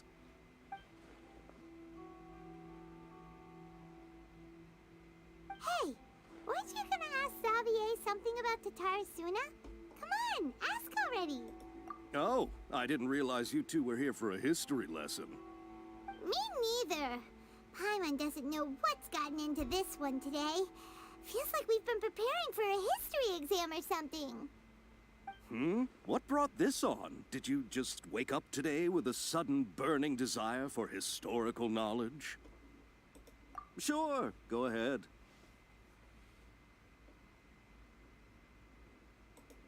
Kabuki Mono? No, I can't say that I have. I do know the word, Inazuman for those eccentric types who always go around dressed to the nines. Just the sort of person that I'd like to meet, actually. But sadly, I've never had the pleasure, nor have I come across anything to do with a Kabuki Mono where Tatara Suna is concerned.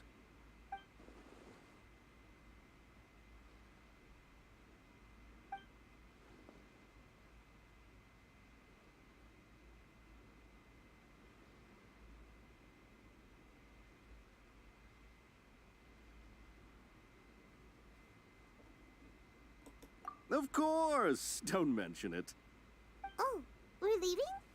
Okay, bye, Xavier. Oh, you're most welcome. More than happy to help. Farewell. Looks like you got all the information you're looking for.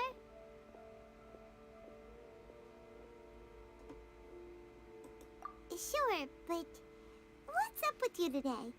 Whatever it is, it seems like it's really troubling you. Keep your smile, Spinal Crocodile. No matter what happens, Paimon will always be there for you. Come on, you gotta keep it together. Why don't you grab something to eat? You can't go facing life's challenges on an empty stomach. Alright, let's head off and go meet Nahida.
Hey, it's them!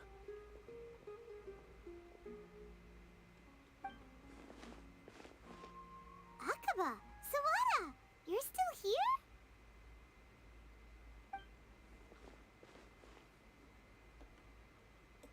Indeed we are. If you have a moment, we'd love for you to join us once more. We have time. What do you want to talk to us about? It's the same topic we discussed last time. Obviously.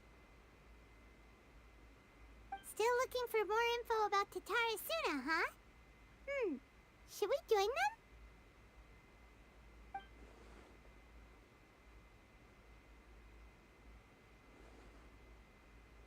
Unfortunately, we haven't made any real progress.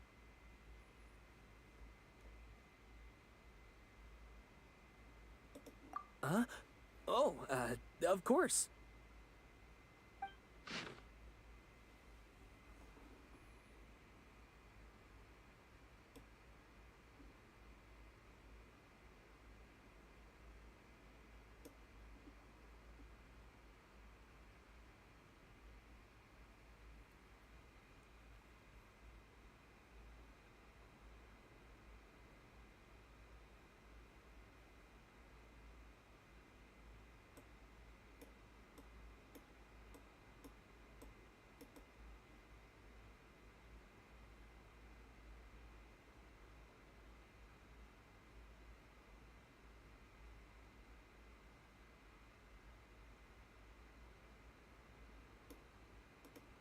I presume you'll want to read mine as well.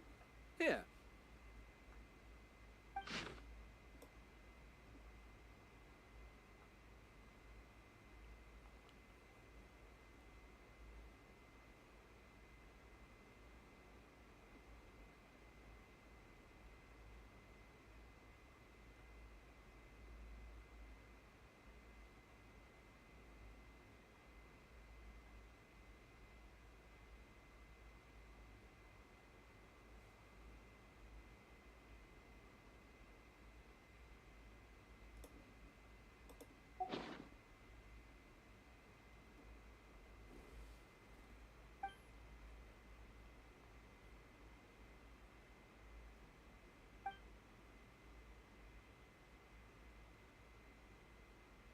Well, what do you think?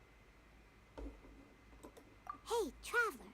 Remember how last time Akaba was saying how he wished he could gather more information about all this? Well, we just got back from Inazuma. So how about we tell them what we learned? What did you find out? Something big? It's a long story. Basically, we have some friends in Inazuma, and...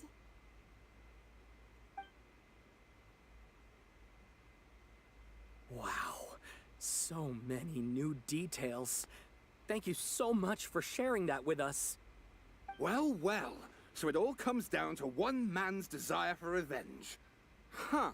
You heard this from a member of the Amanoma clan, you say? Then I guess it must be true. Ugh. So there's no ghost story here after all.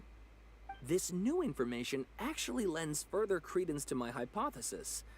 Evidently, swordsmiths were seen as having an incredibly prestigious role in society those days, to the extent that harming them was conceived of, at least by the perpetrator, as a way of exacting revenge against those in power. Yes, yes, okay, point taken, you were right. But that doesn't mean I can't carry on with my novel. And they're back at it. These guys are really into this. Oh, so sorry. Look at us, prattling on about our projects and ignoring you. Thank you so much for the information. You're welcome. See ya. Keep us in the loop if you find out anything else. Will do.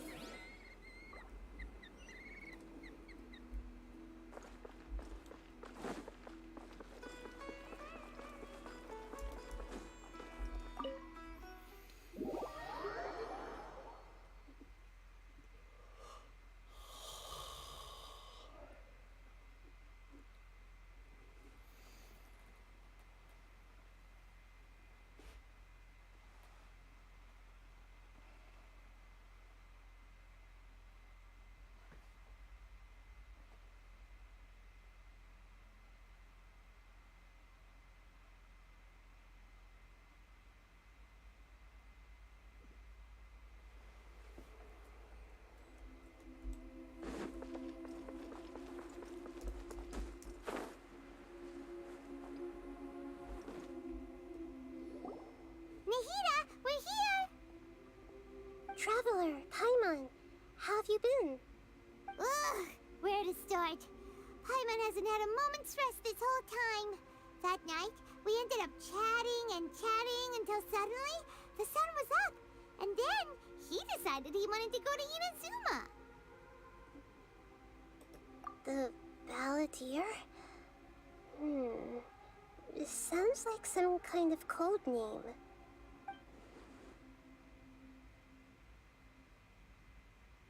You look troubled. Is there something you need to tell me?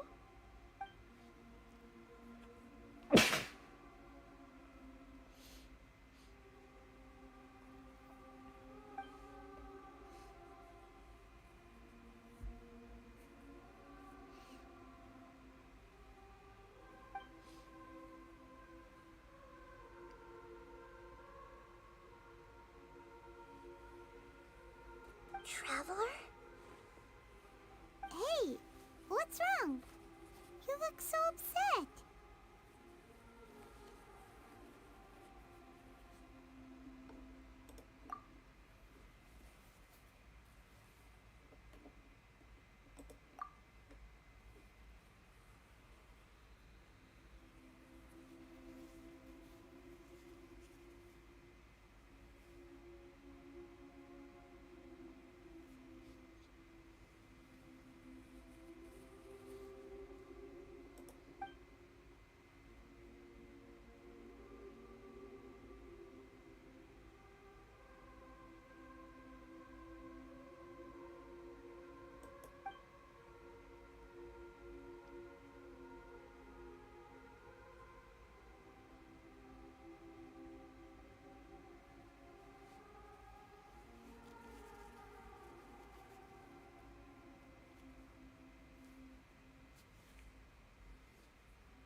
quite a story.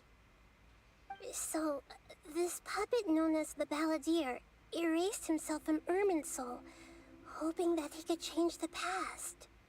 But how was he even able to do that?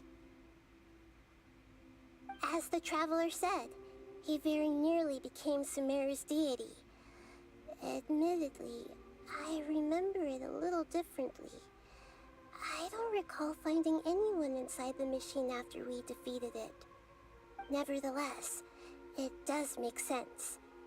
If someone were to successfully erase themselves from Irminsul, the world would change to reflect the new reality.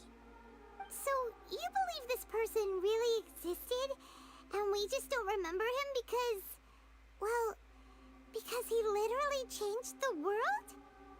Yes. Theoretically speaking, it is possible to do this. But I'm struggling to imagine the kind of person who would dare go through with it. The Traveler comes from a world beyond Tevat. That's why there's no information about him in Irminsul, and it also explains why any changes to Irminsul wouldn't affect him. So if there's anyone in the world capable of retaining memories from a past that has been rewritten, it's you. It's quite incredible when you think about it. Paimon's having a hard time understanding this Balladeer guy's motivations. Why did he do it? I can only make inferences based on the information we've been given. As for what kind of person he was, only you remember that.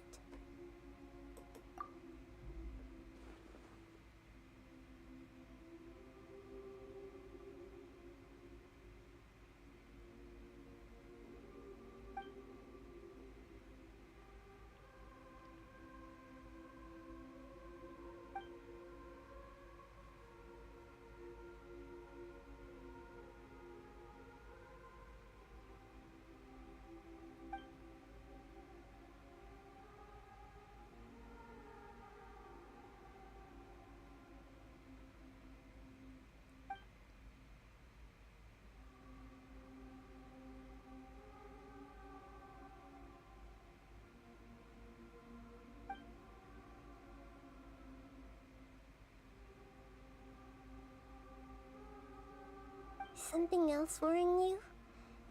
Something that you can't share?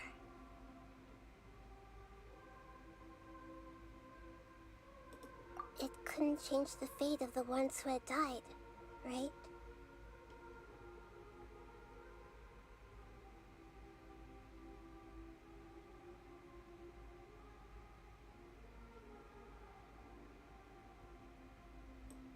Once the Balladeer realized he hadn't been betrayed after all, it must have completely changed his view of the people of Tatarasuna.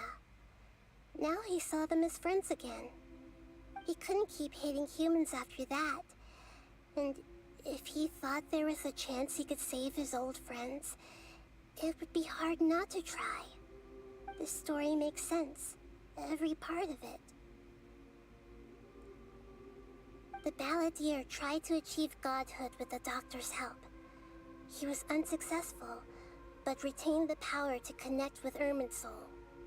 That power then enabled him to change what was recorded in Irminsul and erase himself, even though he didn't have much strength left. Yeah, it does make sense, but it still ended in tragedy for his friends. It just feels so hopeless.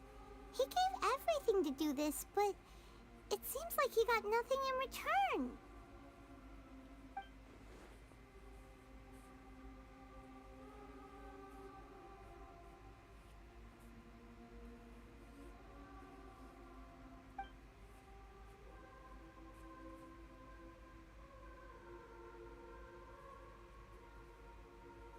Please wait a moment. I want to check something. Found it. This should be the one. It turns out that I have a strange way of confirming everything he has told us. What is it? A record from a personal collection. It was tucked away in a corner. You should take a look.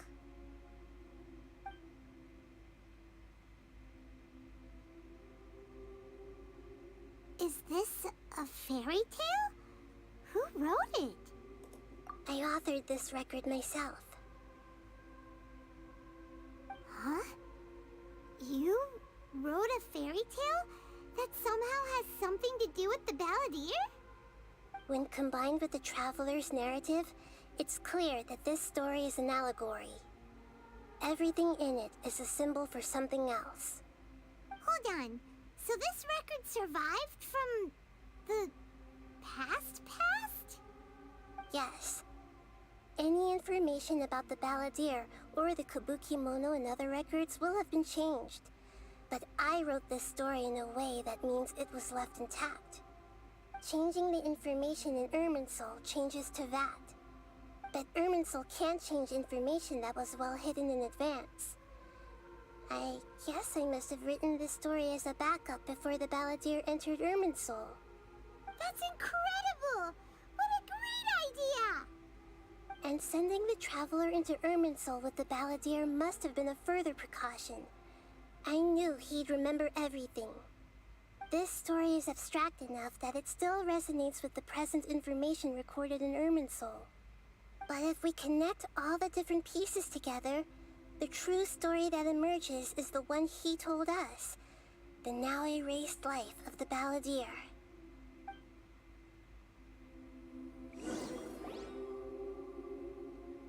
There was once a lone monster draped in fox fur. The monster found a family of foxes, joined them, and they became friends.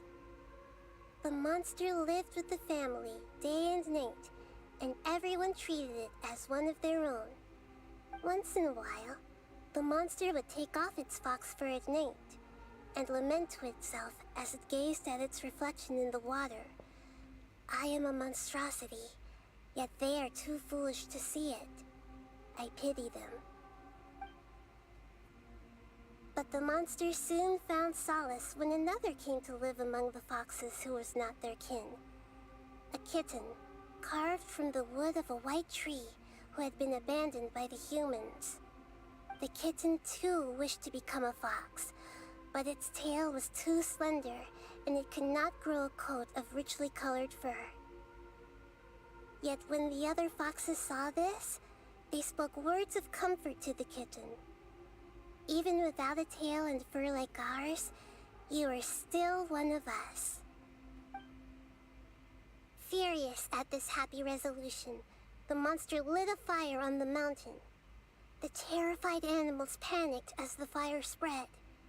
The only way to extinguish the flames was to make a sacrifice. A gray fox stood up and addressed the monster. It said, "You are the cleverest among us. Surely you can help us find a way to solve this." The monster smiled, led the fox toward the fire, and murdered it. The gray fox's heart was turned into a beautiful drop of water, clear, spotless, and pure. The monster gave the heart of water to the kitten, telling him, "The foxes have decided. You are the one who must be sacrificed. Take this, quench the flames, and die for your fox kin." The fire was extinguished, but the kitten lived. It left that side of the mountain and found a little bird who had a broken wing. The two promised they would spend their whole lives together, but the little bird did not have long left to live. It passed away soon after. After burying the bird, the kitten left the mountain for good. Never again would it cherish a single creature, nor a single blade of grass that stood on that mountain. The kitten spent the nights wandering aimlessly, gnashing its teeth at the moon. How it wished to swallow the moon and devour the moonlight.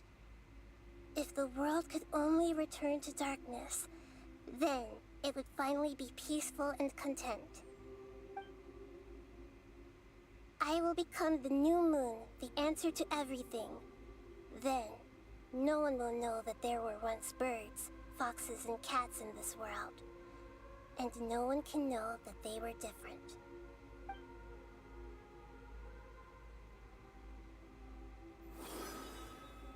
We solved it!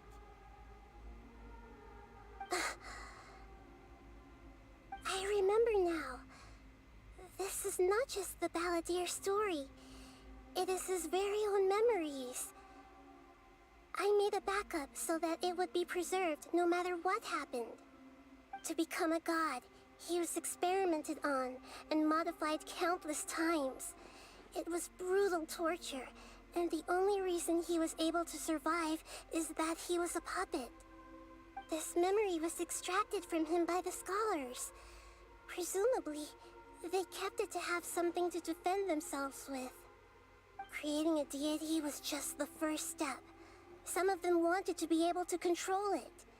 That's why they backed up his memory for later use. I buried it deep inside one of my own dreams, and then hid it inside an allegorical story so that it wouldn't be altered. It's hard to believe that this person really existed, let alone that he tried to get rid of us on more than one occasion. Paimon has no memory of him at all. He completely vanished like a puff of smoke. The Balladeer agreed to help me look for information about the Descenders, and although he was unsuccessful, he still helped you. Before he vanished, he confirmed an important detail, that Conria was where your twin first came into this world. We still don't know how the change to Irminsul will affect the senior ranks of the Fatui, but in all likelihood, they won't even remember their own Harbinger.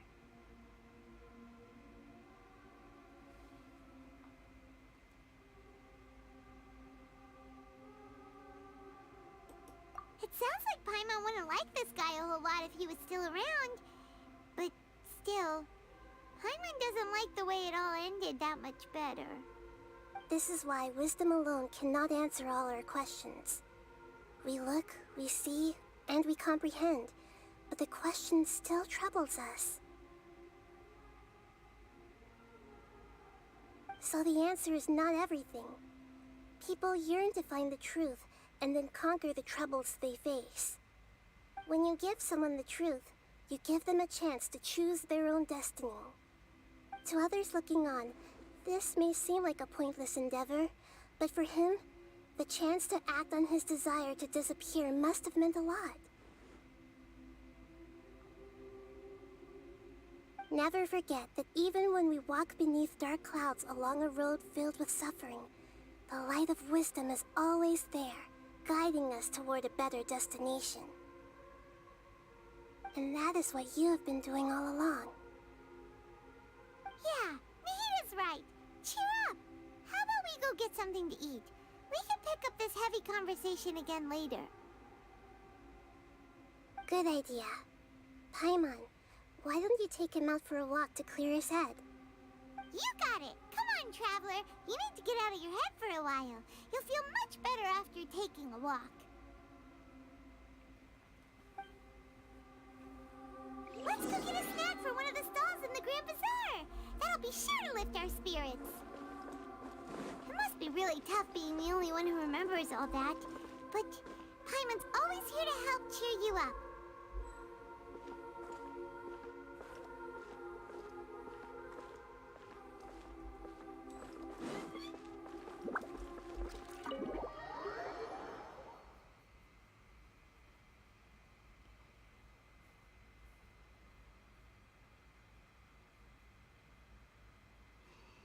Very wholesome. I understand it.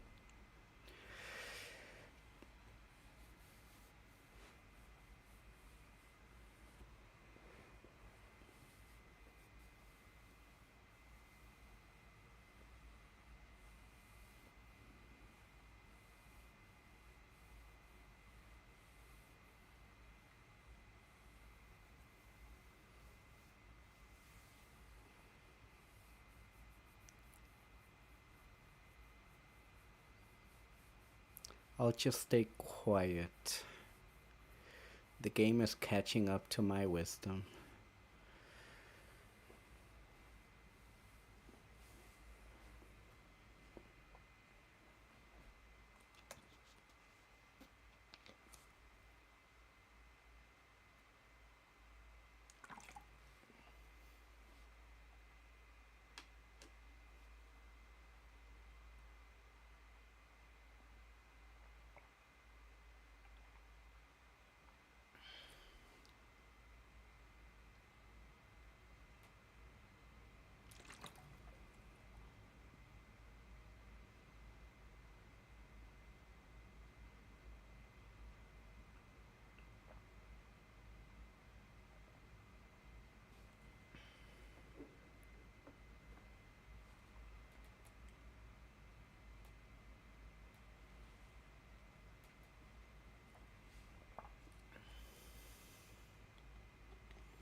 Time to go.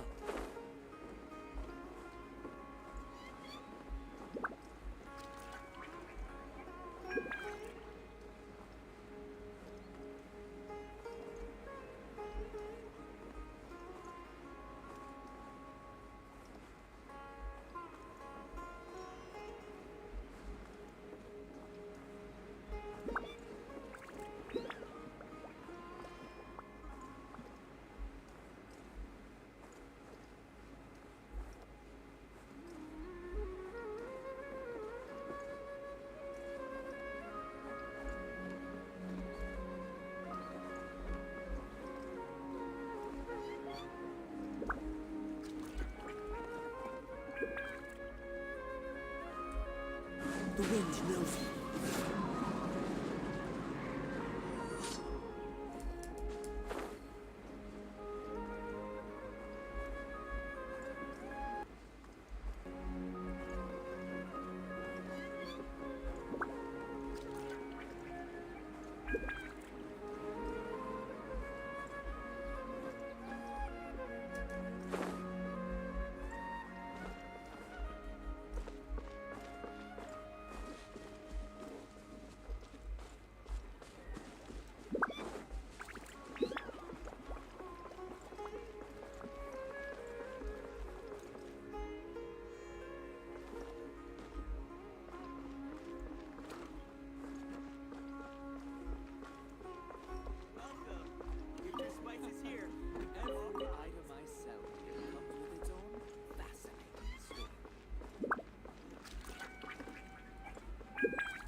Into the wind.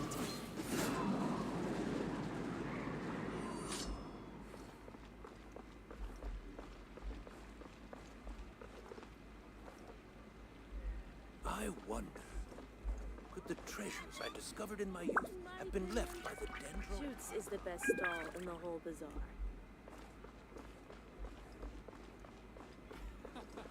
Every item I sell with its own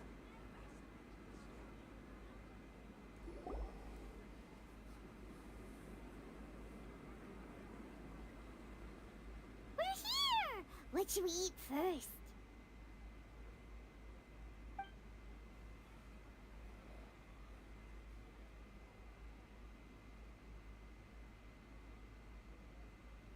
Hey, are you gonna answer or what?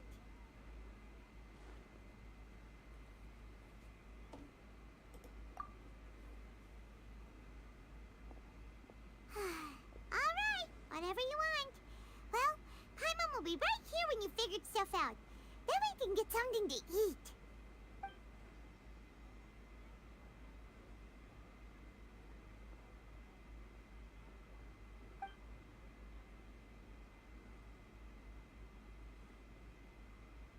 What is it? Have you figured it all out?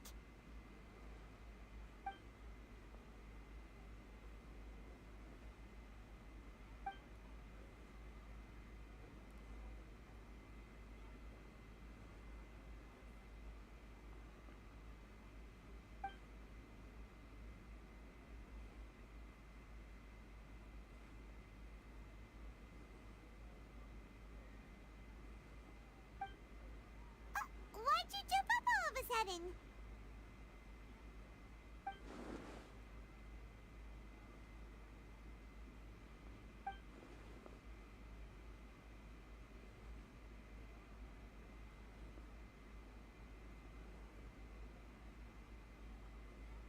Excuse me, boss. There seems to be a small problem with the last bill.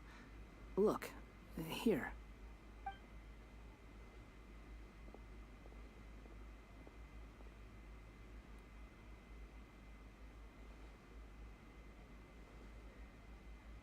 Hey! Hey, wait! Hmm? You mean me? No, not you. That kid. Didn't you see? Little rascal grabbed my last 2 fresh Sunsettias and ran off. Look, if you're gonna help out here, you can't keep spacing out, okay? What is it? The work's too boring for you? Or has the big city got too many distractions? I wasn't paying close enough attention. Sorry, boss. I think you're right. Maybe it's the city. It's so exciting. It can be hard to focus. Who's that guy? You know him or something?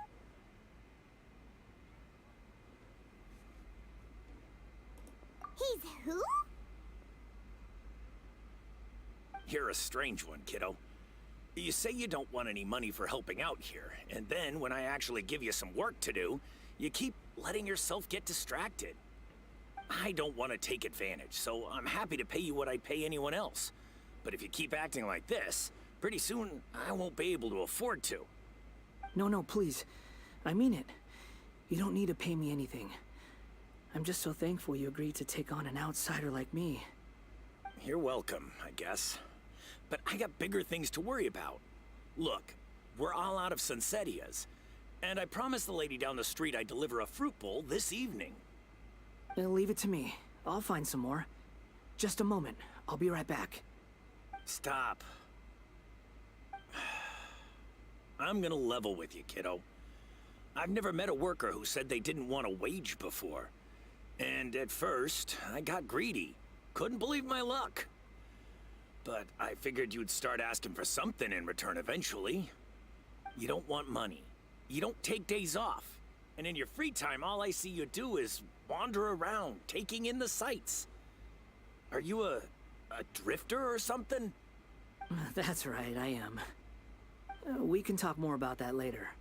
First, let me get those fruits you needed. Sunsettias, was it? I'll be right back. Hey, what do we do now? Okay, stay out of sight. Don't let him see you.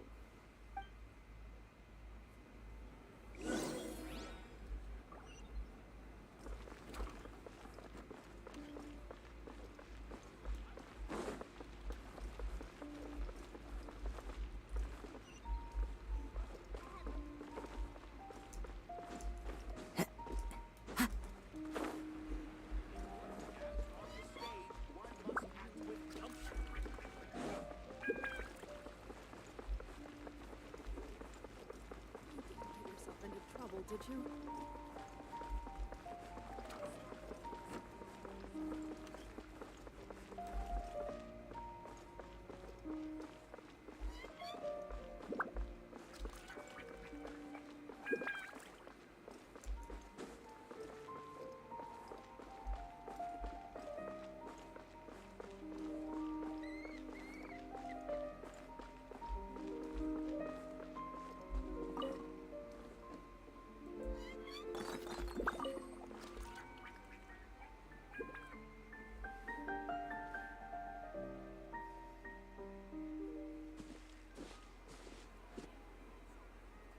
Yeah, this'll do.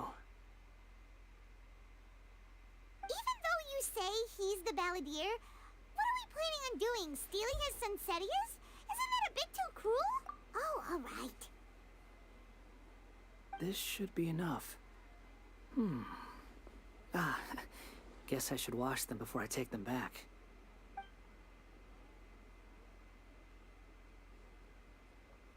Huh? You two over there. Is there something I can help you with? He spotted us!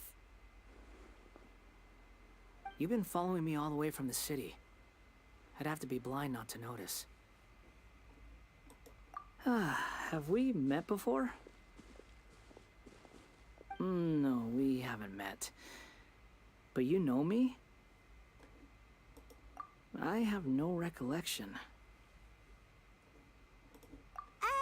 Are you absolutely sure? Sorry, but I just can't take your word for it. A puppet? What makes you think that? Huh? You were right!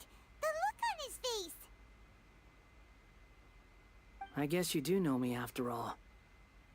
That is not something I share with a lot of people. Look, I'm just a wanderer. But seeing as you've gone through all this trouble to track me down, I'm sure whatever it is must be important.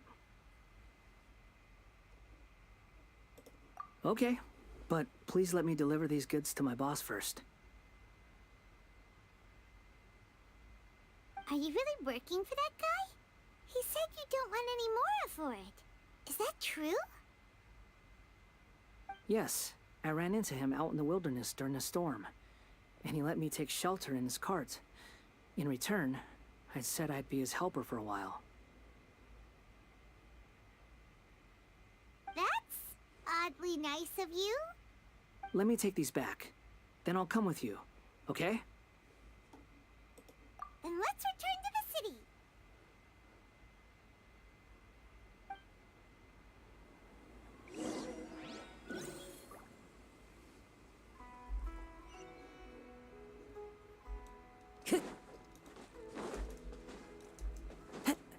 Time to go.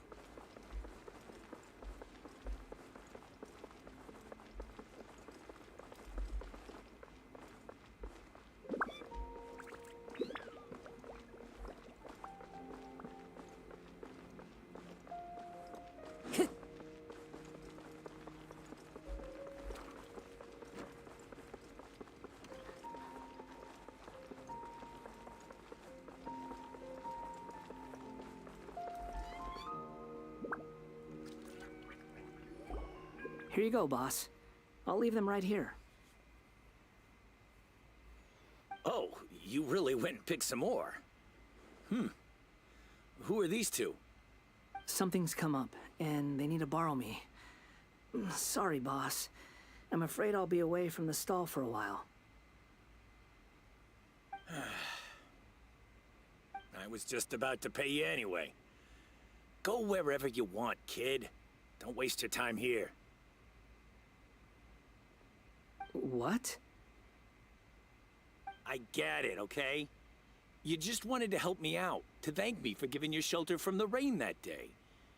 Even then, I don't understand why you're so adamant that you don't want any pay for it. But look, it was pouring down, and there you were, sauntering along without a care in the world, like you had nowhere to be and didn't even care that it was raining. Imagine you and me for a second. It's a little weird, right? Why is this guy traveling during a rainstorm if he's not trying to get somewhere? And why is he taking a shortcut through the open country if he's not even in a hurry? But anyway, taking you in didn't put me out even slightly. You don't owe me a thing for it. Certainly not all this. Your time is valuable. You know, you should go live your life. But I don't...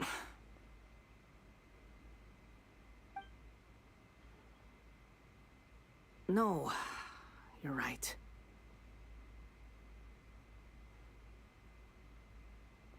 Then I suppose this is where we say goodbye. Thank you again for taking me into the city. Don't mention it, kiddo. I've run into all kinds of characters over the years. I just hope you find your path. Thank you.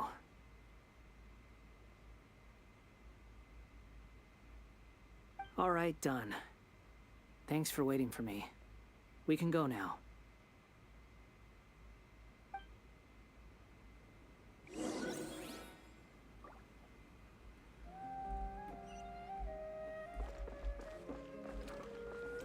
Time to go.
Just, I'm trying to not get ahead. Let's just enjoy the story.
Time to go.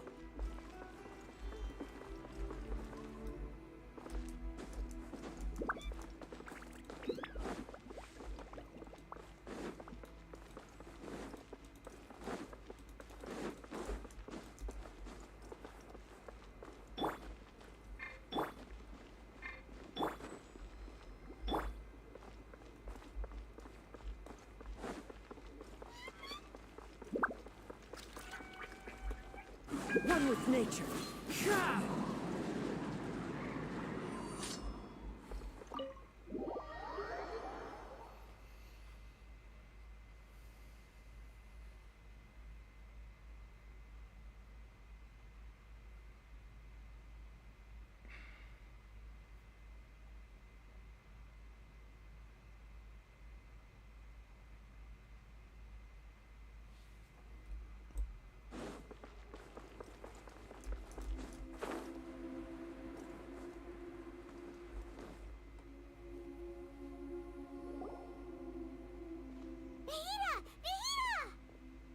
What's wrong? Huh? Are you? Hello. I do apologize for the sudden intrusion. We found this guy in the street, but he doesn't seem to remember anything. So, yeah, quite an eventful walk.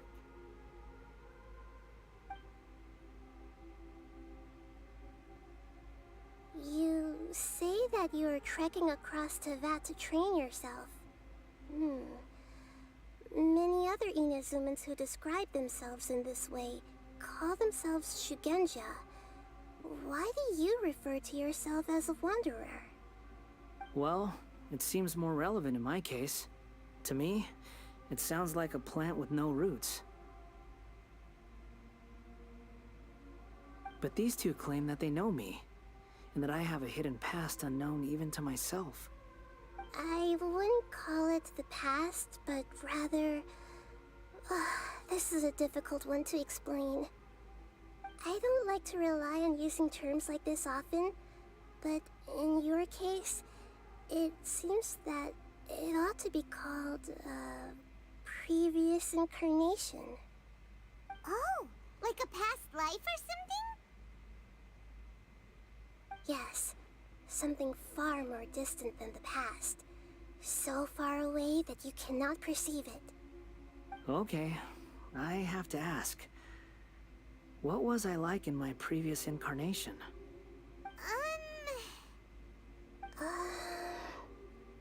Oh, okay. I see. You want to tell me, but you can't bring yourselves to say it. Looks like I didn't have the most wonderful existence in my previous incarnation. If it's that difficult to talk about, I have no doubt it will be just as difficult to hear. But I'll be able to handle it. Please, tell me the truth. Is truth something you care a lot about? Yes. Then I'll be straight with you. In your previous incarnation, you did many things that would be considered evil.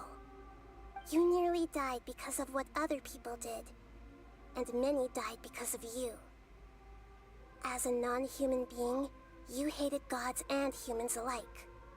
You drifted from place to place, never able to settle, even where you found status and identity.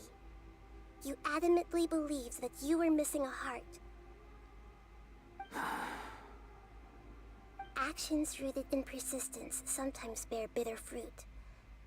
Sometimes, you have to let parts of yourself go, or you'll never be happy.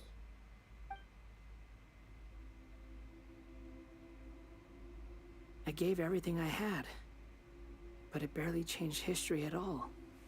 In terms of the outcome alone, that's true. I don't think I can judge everything I've heard purely in terms of right and wrong. Each choice a person makes belongs to a specific place and time, a chain of cause and effect, a cycle of karma and consequence. That is the nature of truth. If one thing is right, its opposite must be wrong. And yet, dichotomies like this are not enough to explain the world in all of its complexity. It seems like my previous incarnation wasn't the most likable individual. We're not trying to hurt your feelings or anything, but yeah, we weren't your biggest fans. If we were enemies, why are you trying to help me find the truth? This is so frustrating! This guy's supposed to be our arch enemy, but now he's just some random stranger we met on the street! He's got so much to answer for, but we can't make him talk because he doesn't remember anything. What a weird situation. Lesser Lord Kusanali, as the God of wisdom, I trust that everything you told me must be true. Yes, it's all true. I can even show you the memories themselves, if you're willing. Please, I want to see them for myself. I want to experience my own transgressions. Even though it will cause your present self great mental anguish? I'm just a puppet, with no heart and no name. There is nothing in this world for me to cling to fill the void within me. Except maybe these sins that can never be undone. Very well. As you wish. Wait, shouldn't we go with him? This one's kind of on us for bringing him here. Don't worry. Whatever danger I might face, it's my burden to bear. Traveler, could I ask you to supervise him on my behalf? Oh, good point. Given your, unique situation, we'd better keep an eye on you. Understood. Thank you. Now, prepare yourselves, everyone.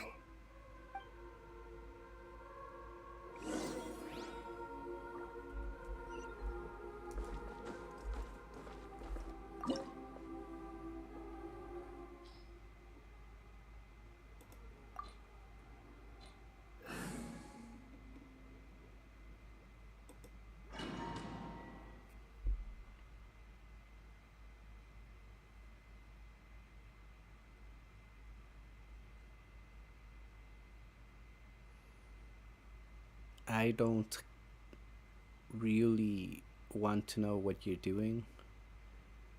I am having so much fun.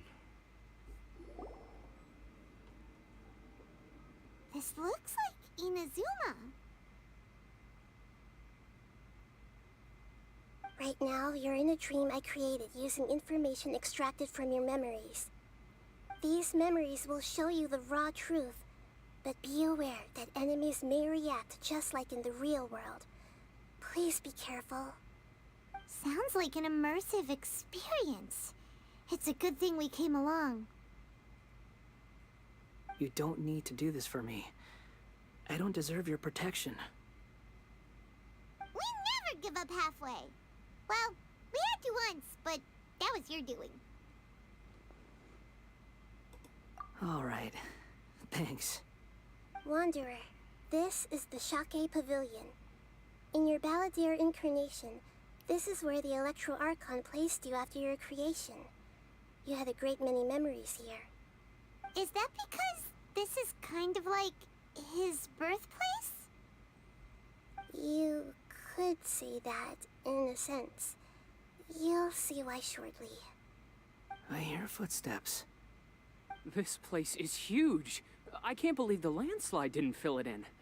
I wonder who built it. The Crystal Marrow Miners? No, there's no way. Look at this exquisite construction work, and so well preserved, too. No mining crew would be capable of this. There's someone passed out on the ground. Who are you? You're awake. What happened? How'd you get stuck here? Are you injured? Huh. Not a scratch. And these fine clothes. Who are you? This man is Katsuragi, deputy to Torichio's adopted son, Mikoshi Nagamasa. He found the Balladeer in Shake Pavilion and took him back to Tatarasuna. And the rest is history. Well, it used to be. In the original version of events, Katsuragi was ultimately killed by Nagamasa. Let me get you out of here. Our people are nearby. Hang in there. During the Tatarasuna incident, Niwa was murdered by the doctor, disguised as a mechanic. The Balladeer, then known as the Kabukimono, disappeared not long after. As the second in command at Tatarasuna, responsibility for what had happened fell to Mikoshi Nagamasa. But Katsuragi had sworn lifelong loyalty to Nagamasa after the latter had once saved his life. At Katsuragi's insistence, Nagamasa killed him to put an end to the Tatarasuna incident.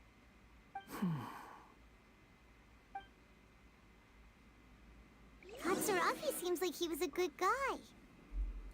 He looks like a warrior, but he has a kind face. Why couldn't he live a long and happy life?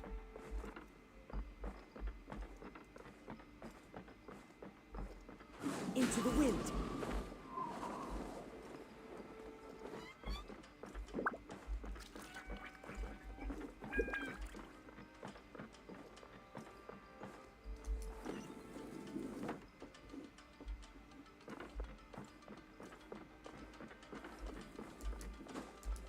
Nagamasa, I found this young guy in a cave sealed off by a landslide. He doesn't remember his name. Well, we need to call you something. I hear the workers are calling you the Kabuki Mono. It's fine with me. Katsuragi, report to Niwan. Tell him we have someone new joining us.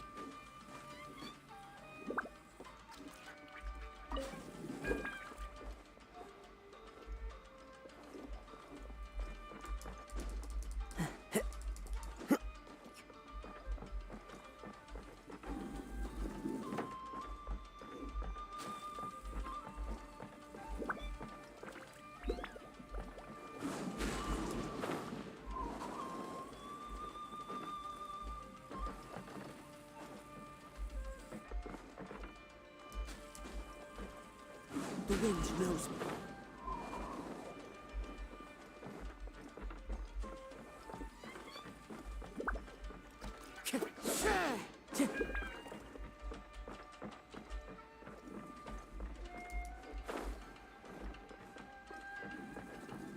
Time to go.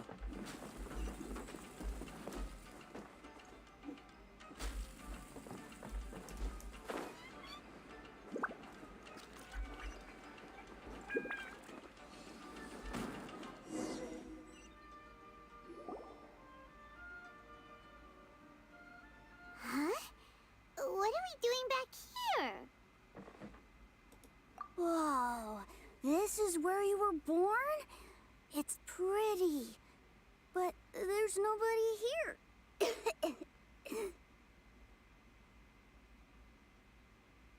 I was abandoned, like you. I lived here for a while at first, but there's nothing for us here. We can't stay. Okay. I heard my mom and dad used to make swords, but the factory manager died, and then my dad got sick.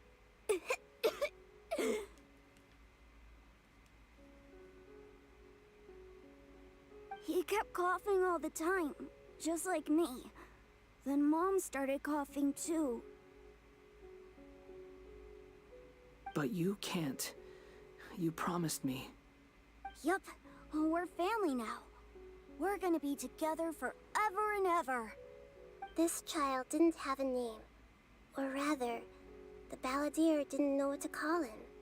His father died before he could name him. After his mother died, the child stayed in their straw hut alone. Some of the neighbors helped to raise him. After leaving Tatarasuna, the balladeer ran into this child who didn't have a name, just like him. They made a promise to live together. What happened to the child then? He died from his illness while he was still very young. The balladeer came home one day and found that he had stopped breathing. Hey! What's wrong? Say something! You promised me we could be family! You're no different from Niwa and all the others. You betrayed me too.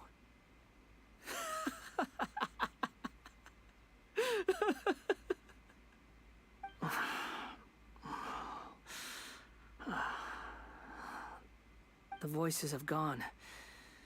It looks like the memory ends here. Let's keep going.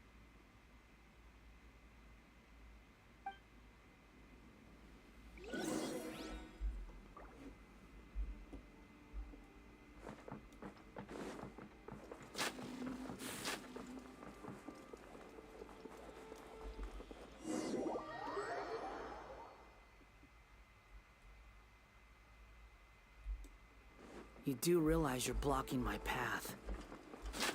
I come not to obstruct you. I've been waiting. What you are truly is a weapon. One that could be wielded with an iron will. Or you could continue to drift aimlessly. Are you trying to win me over? Long-fated rebellion rebellion has begun.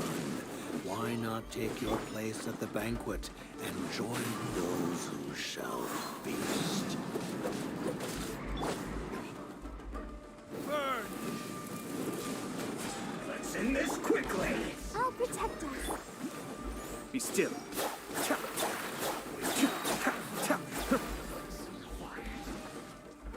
Mind the deluge.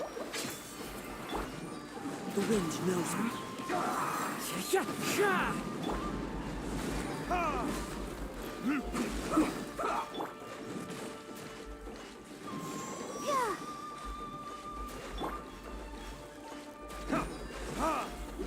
Let's end this quickly!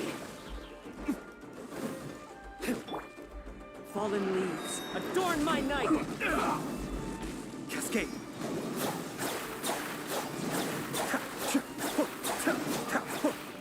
Yes, this is it. Well met. Put your Into the wind. Don't be a killjoy. You've only just begun. time to go on. Retribution! No excuse for slacking.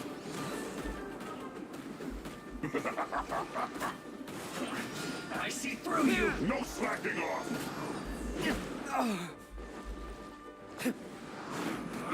You can't run. This should be fun. One with nature.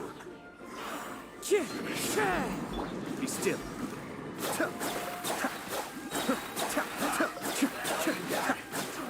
Killjoy. Looks like I just begun. Went too far.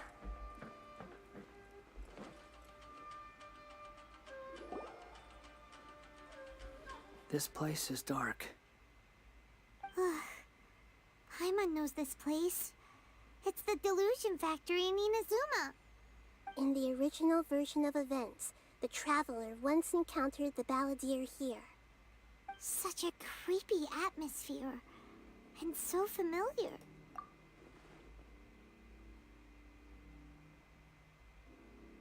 Hey, look over there! Well, well, my fair lady. Is this rundown factory and these incompetent fools all for me? Wow. You shouldn't have. Huh. What do you have to gain from belittling your subordinates?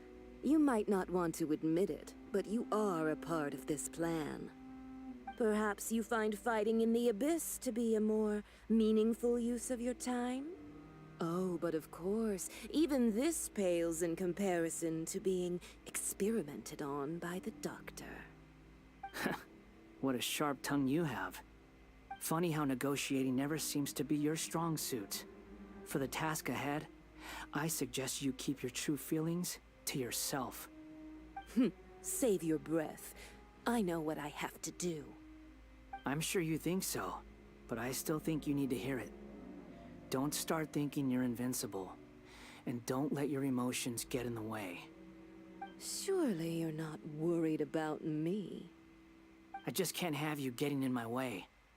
You and Child never fail to find ways to complicate things. I'm merely lighting a little fire in this chaotic nation. But you, being tossed out like trash, must make you want to destroy it completely. Do you remember the last time you were here? That was a lot of swordsmiths you killed. I'm sure the descendants of the Raiden Gokaden are still suffering the consequences now. Look at you. Oh, don't get so sentimental. Now, give that poor little tongue of yours a rest and stop pretending like you're above everyone else. Bye then. See you at the victory feast. Poor little tongue? She's playing with fire talking to me like that. Who does she think she is? Forget it. Someone might find me here any minute now. I should prepare to give them a warm welcome.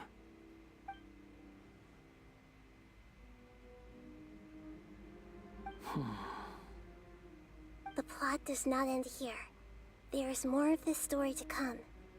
Wanderer, are you able to continue? Yes.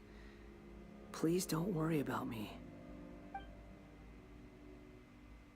Why are you staring at me in silence? Can't you think of a nicer way to express yourself? I'm under no obligation to be nice to you. Besides, I thought nothing mattered to you except results in your own interests. Isn't that right, witch?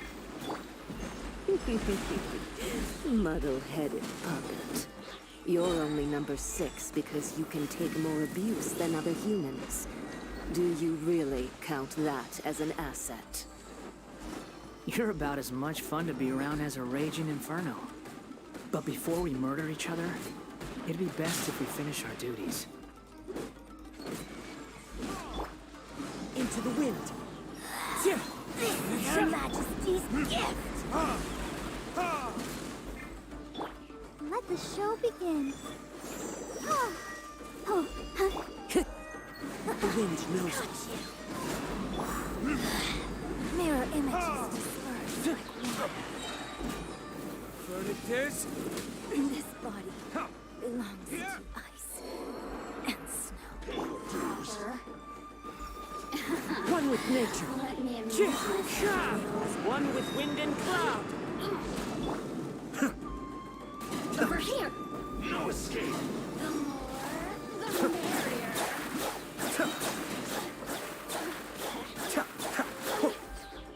Kamisato up. Sweet. Let me amuse myself a little. Time for retribution. You can't run from death.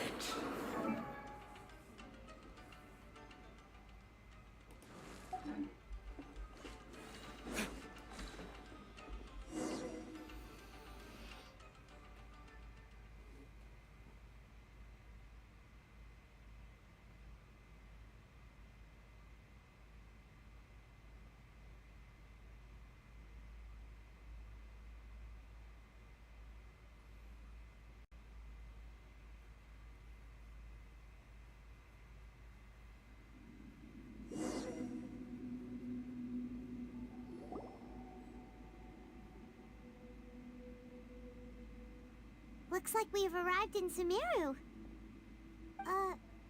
Is that? Considering that Amorta's sage, Nafis, refused to join this project, I'll take part in the experiment in his place. Welcome. I look forward to a fruitful collaboration.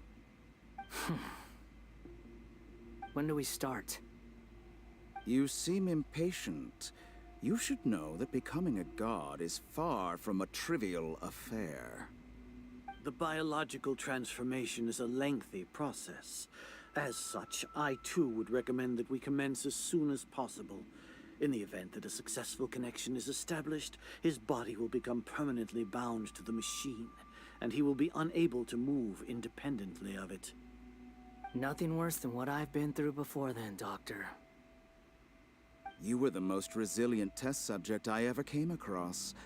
Thanks to you, I was able to garner a great deal of information. Alas, after that, you were under orders to remain in the Abyss. We barely saw each other, and it became difficult to further refine the knowledge I had gained. That was gracefully worded.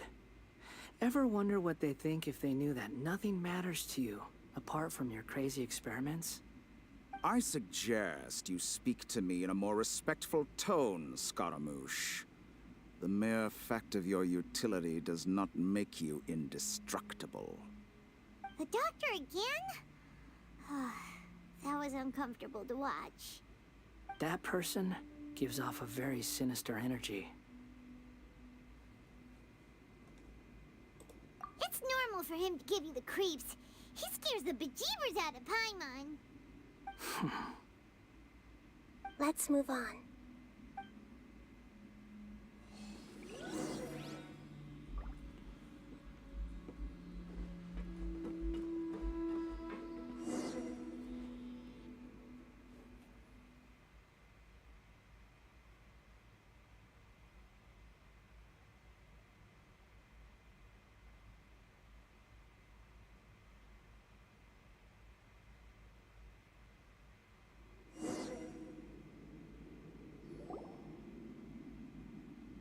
You're a god. Do you think I'm evil? If you accept that he is you, just as you are you, then yes, you are evil. In your eyes, are there any differences between humans and puppets? Do you think there are any differences between your present self and your previous and future incarnations? If not, then what are the differences between humans and puppets? Whoever has tasted the joys and sorrows of life in the human realm is human. Whoever has loved and lost, cried with grief, howled with rage at the tragedy of death that eclipses the miracle of life, they are human too. I've seen enough of my past. If possible, I'd like to reclaim the sins that are mine to bear. No matter the consequences, I won't run from blame or punishment. Whatever I am due, let it come to pass. Can you return my memories to me? Huh? But won't that mean you'll lose your current identity? I've always believed that human lives follow a set of rules, with each person being a collection of past experiences. As a puppet living in a human world, my life is subject to the same rules. Regaining your memories means reverting completely to your previous incarnation. All the emotions that you discarded will return to you. Are you sure you want to do this? I've lived with a void in my chest my whole life. My creator didn't need me. And ever since I awoke, I've just drifted from one place to the next. But then I met you. And I finally realized that reclaiming my missing sins might be my one opportunity to become my true self.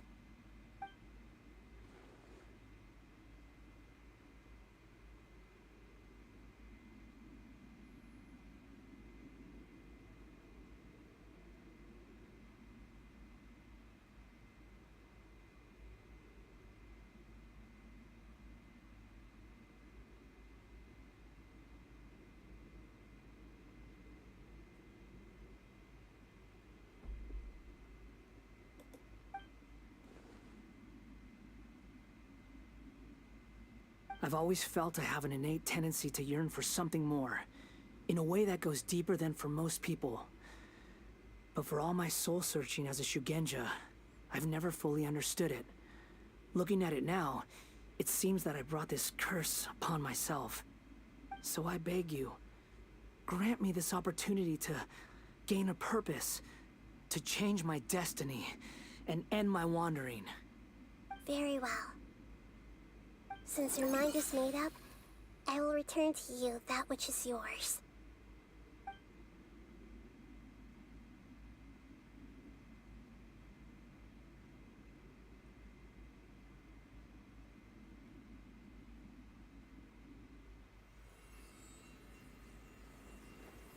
You have made your decision. Now, take this.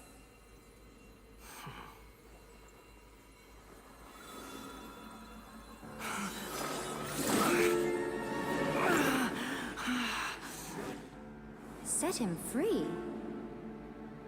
A puppet? What's he doing here? You're a human as far as I'm concerned. Everyone's here. Wonderful. What a fine blade. Nagamasa will be thrilled. This is my...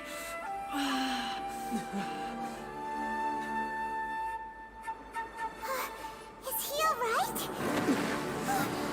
No way!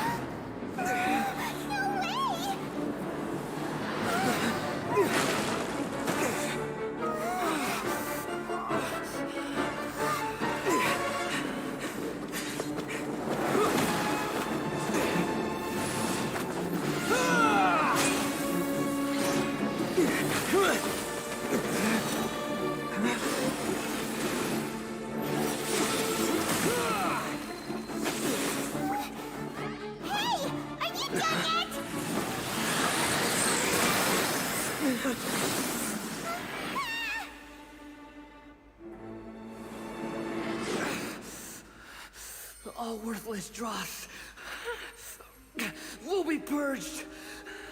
That's why this won't be the end.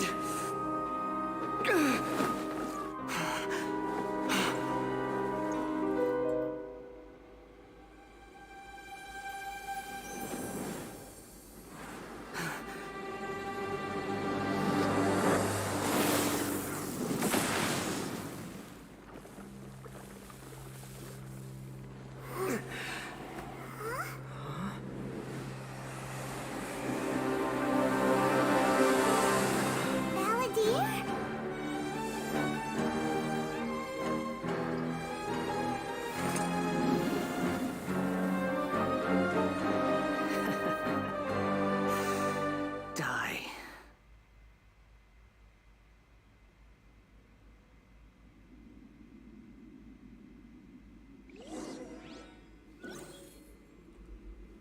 This is trying my patience.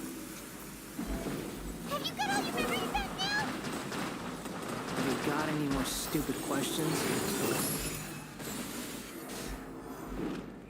Evil human!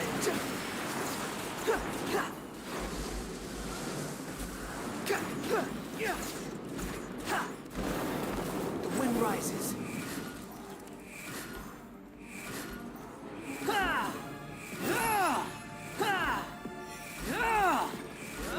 At my command, you shall fall.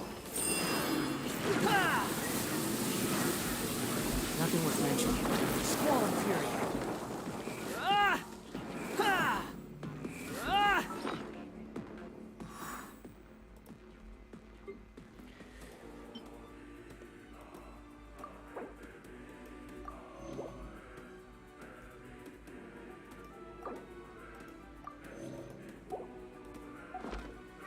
Insignificant past!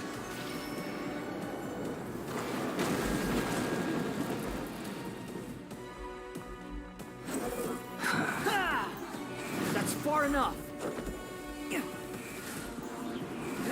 Sure!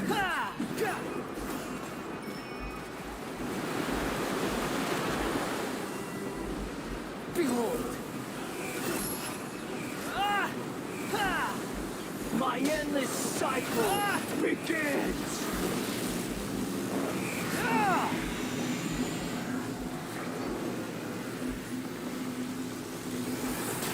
Squall and fury. Insignificant past! You dare to gaze upon me?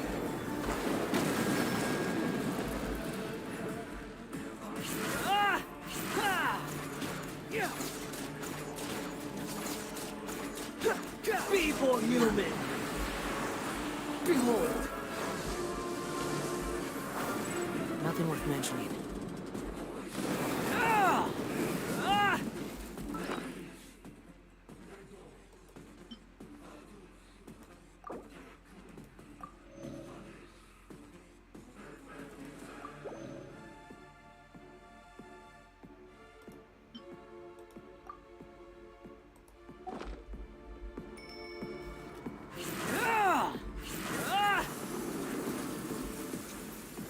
Perish!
Insignificant pest!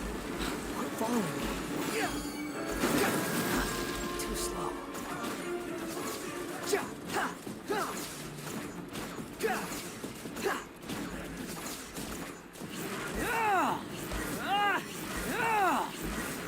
At my command, you shall fall. The wind rises.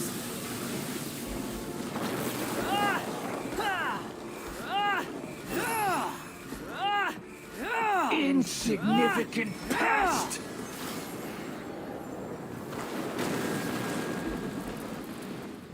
Squall and fury.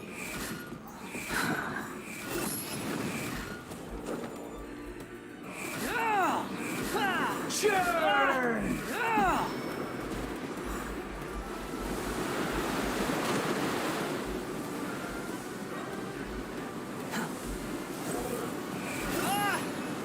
My endless cycle begins!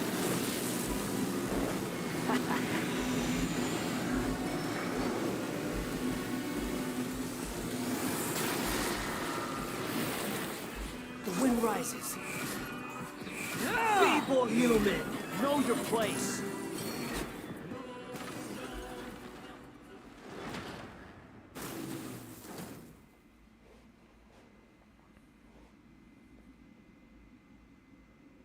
Imbecile! Get out of my sight. It disappeared. Did we win? What did you expect? I'd never lose to that. There's the tone of voice again. You're definitely back to your old self. Wait, but it was you inside that thing too! What have you got to be smug about?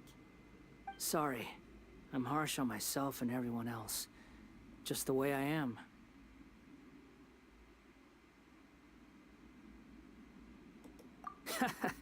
You sound like you're concerned about me.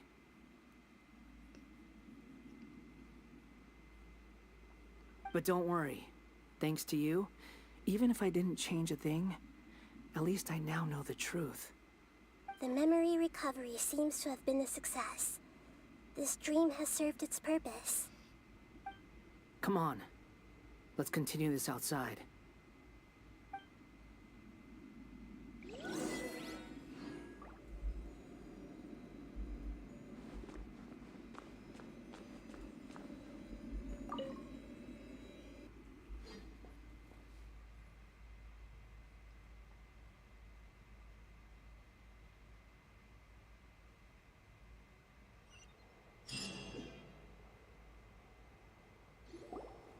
Welcome back, Traveler, Paimon, Balladeer.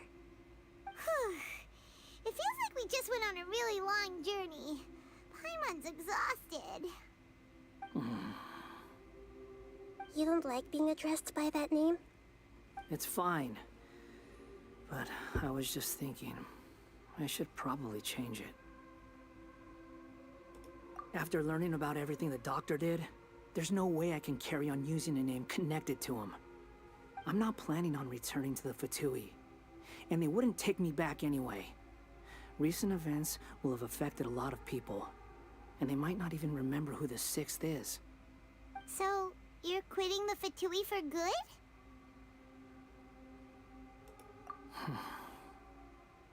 It's like you said, Lesser Lord Kusanali. Everything may look futile, but it wasn't completely meaningless. At least I made a lot of people forget about me. But that doesn't mean your own past has disappeared. Of course. And your main goal, for which you gave up everything you had, you weren't able to achieve it.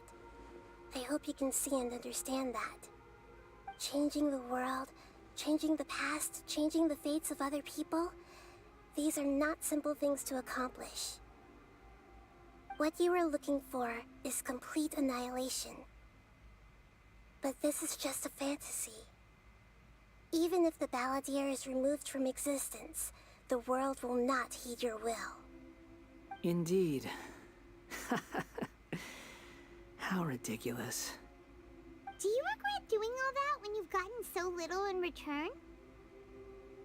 Even if I'm completely worthless, there's nothing in the world worth regretting. Lesser Lord Kusanali, you purposely left that information in Irminsul, didn't you? Yes, and I took pains to make sure that you'd acquire that information naturally. Why would you go to such lengths? You trying to win me over too? In all honesty, your past experiences have made you a useful asset to Sumeru and to me.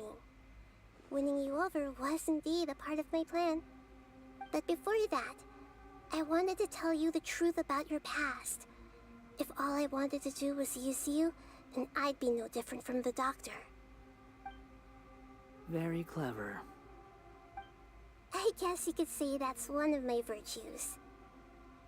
Utility to others is what gives me worth. So if embracing my sins is what it takes to make me useful again, so be it. Oh right, I almost forgot. You're the good guys.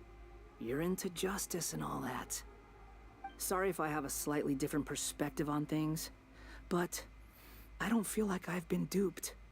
The wisest leaders are fated to end up with the best helpers. I can live with that. I'm glad you're able to think of it in that way. Traveler, in the future, I'll continue to search Irminsul more deeply and see what secrets can be uncovered. Including the beginning of your twins' journey recorded in Irminsul. What exactly happened before and after that point? I want to know as well. I will try. Traveler.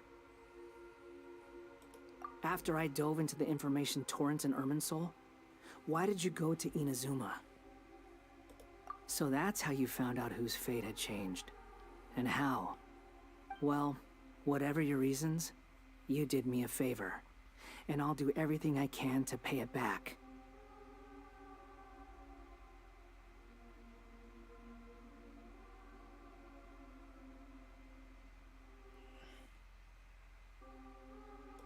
Borrowing and returning are the only real relationships between individuals.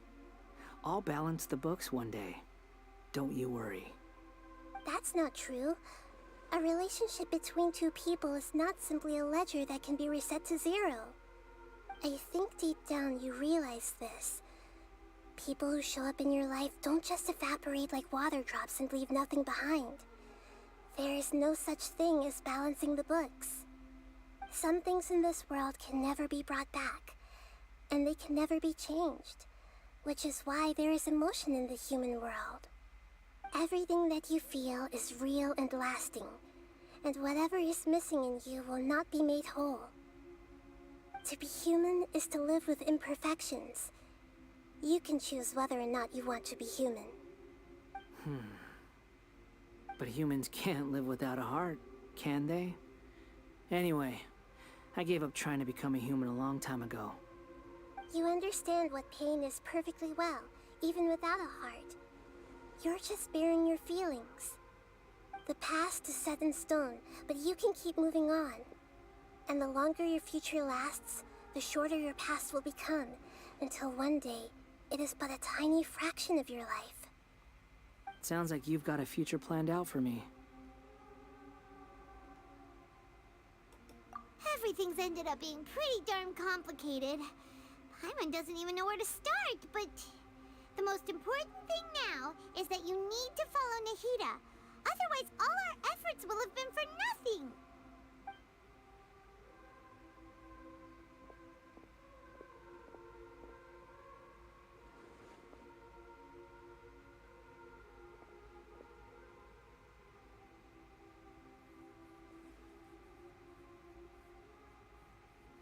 Then I guess I'll be helping you from behind the scenes from now on. I'm glad that you've accepted our proposal. Why don't you choose a new name to celebrate? Ooh! Paimon wants to pick an ugly nickname for you, too. Why? Because Paimon still doesn't like you that much. Then I hope we don't see much of each other in the future. A name is life's first gift. You didn't say it out loud, but I know that's what you're thinking. The Traveler and Paimon have helped you a lot. If you can't decide on a new name, maybe you can ask them for ideas. No, Paimon only does nicknames. If it's a serious name you're after, it's all yours.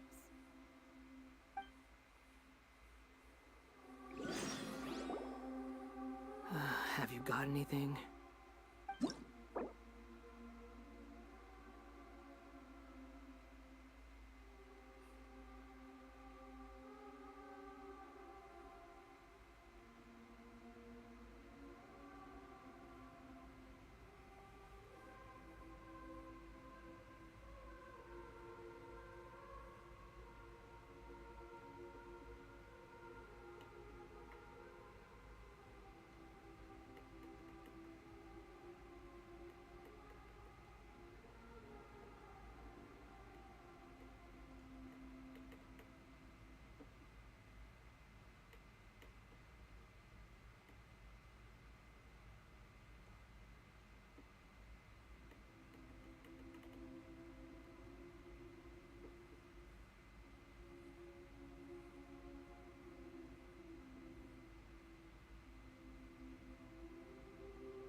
Wanderer. I will name you.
Hang on.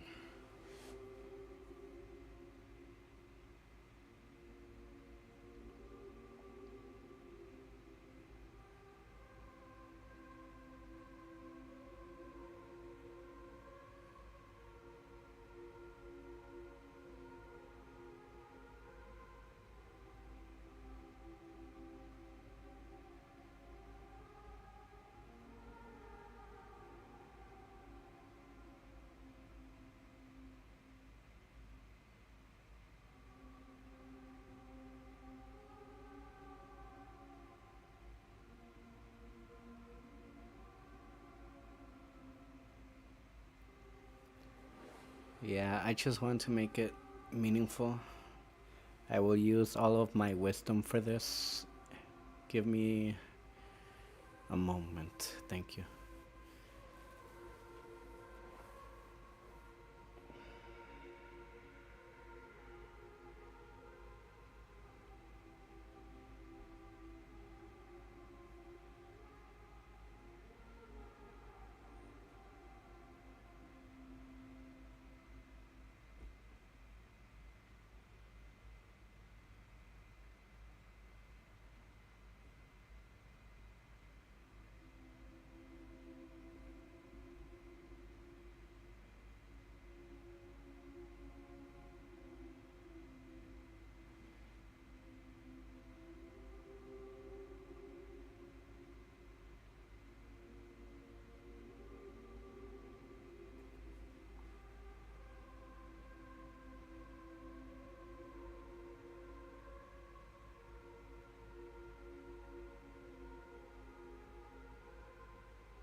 Okay, I'm done.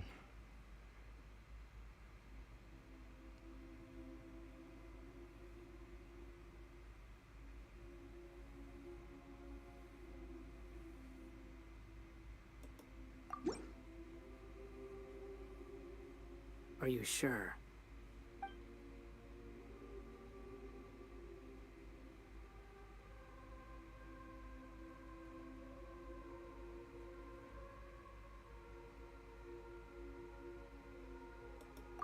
Oh, all right. If you say so.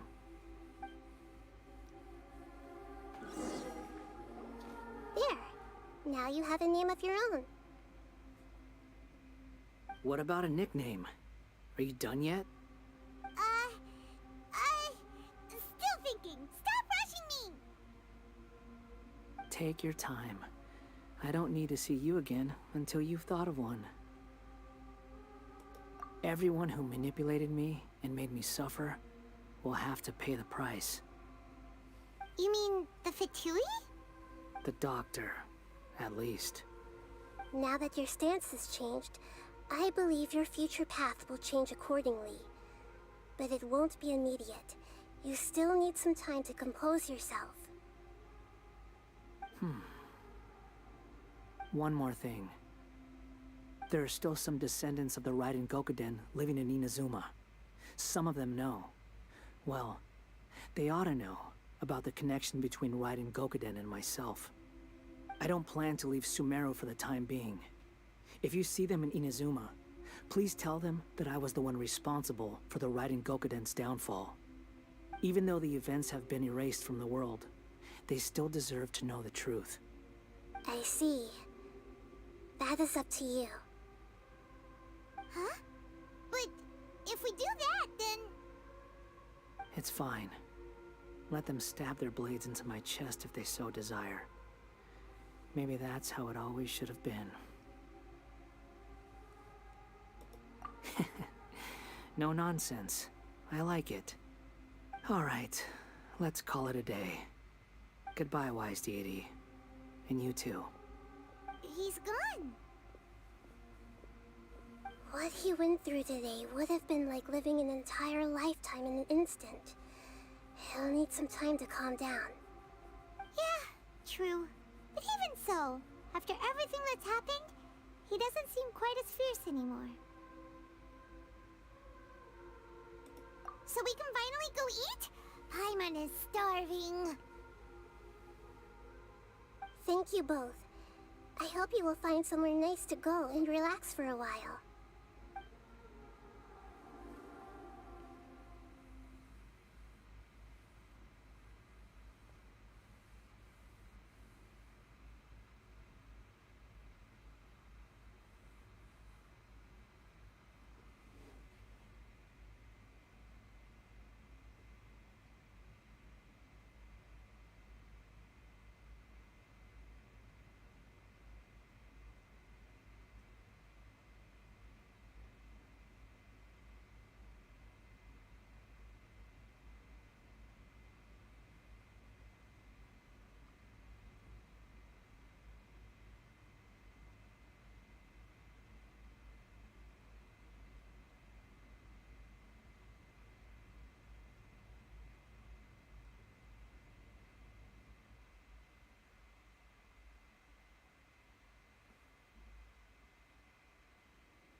I've got it!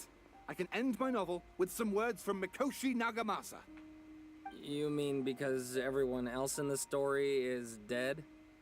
Yeah, I heard that Mikoshi Nagamasa died at a ripe old age. He's the perfect fit to be the narrator of the epilogue.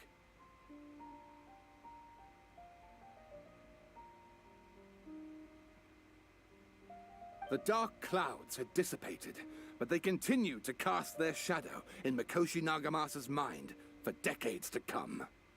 Then, one night, as an old man, he had a dream. On the night when that prized blade, the Daitatara Nagamasa, was forged, the people rejoiced, and there was painting, dancing, and drinking. All these expressions of joy melted down in the furnace fire and turned into red clouds that rallied around the final sunrise that Mikoshi Nagamasa saw in his lifetime. Life is a story too long to be told, a journey that you must walk to behold.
It's about time we had a break. As soon as you stop, all the tiredness and hunger comes rushing back. Wow, great! Huh? Look at the vase. Did someone break it while they were cleaning the room or something? But Paimon doesn't remember there being a cleaner.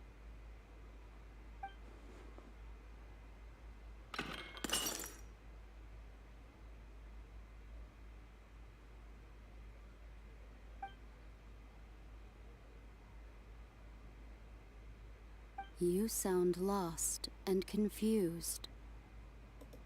I know why you are troubled. Any who knew of this would find their mind overwhelmed. Huh? Is there someone here talking to us? Unfortunately, the fate of Tevat cannot easily be changed. Perhaps a god may have a slim chance. But for anyone else, who can say? When a small animal runs into a tree trunk, though the tree may sway, it is not displaced. The same is true of fate.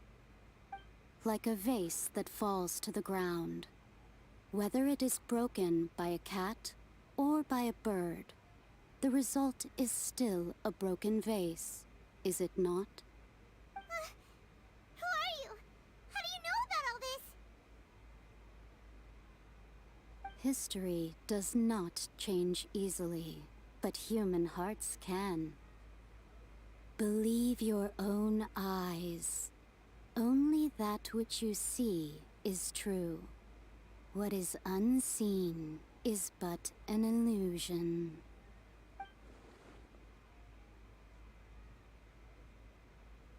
The voice has disappeared. And who the heck was that? And what were they doing coming out of nowhere and saying all that scary stuff?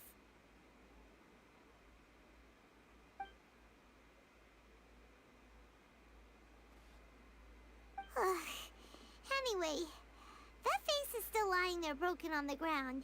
Should Paimon go get someone to clean it up? It feels wrong just leaving it there. Just a moment. Paimon will be right back.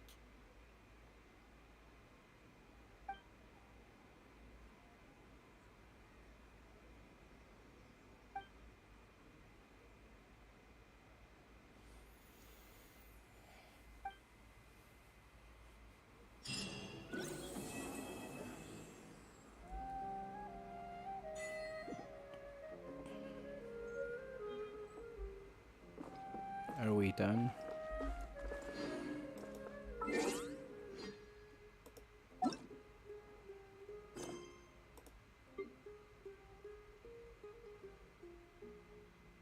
Yeah. Thank you for watching. Rest. Good night. I hope you enjoyed.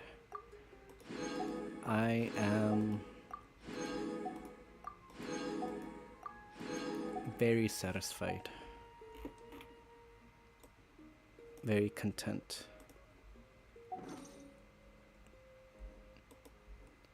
The game hasn't caught up to my wisdom. That's all I'm going to say. Thank you for liking, thank you for subscribing. I don't know when I'll stream again. Have fun playing Genshin Impact.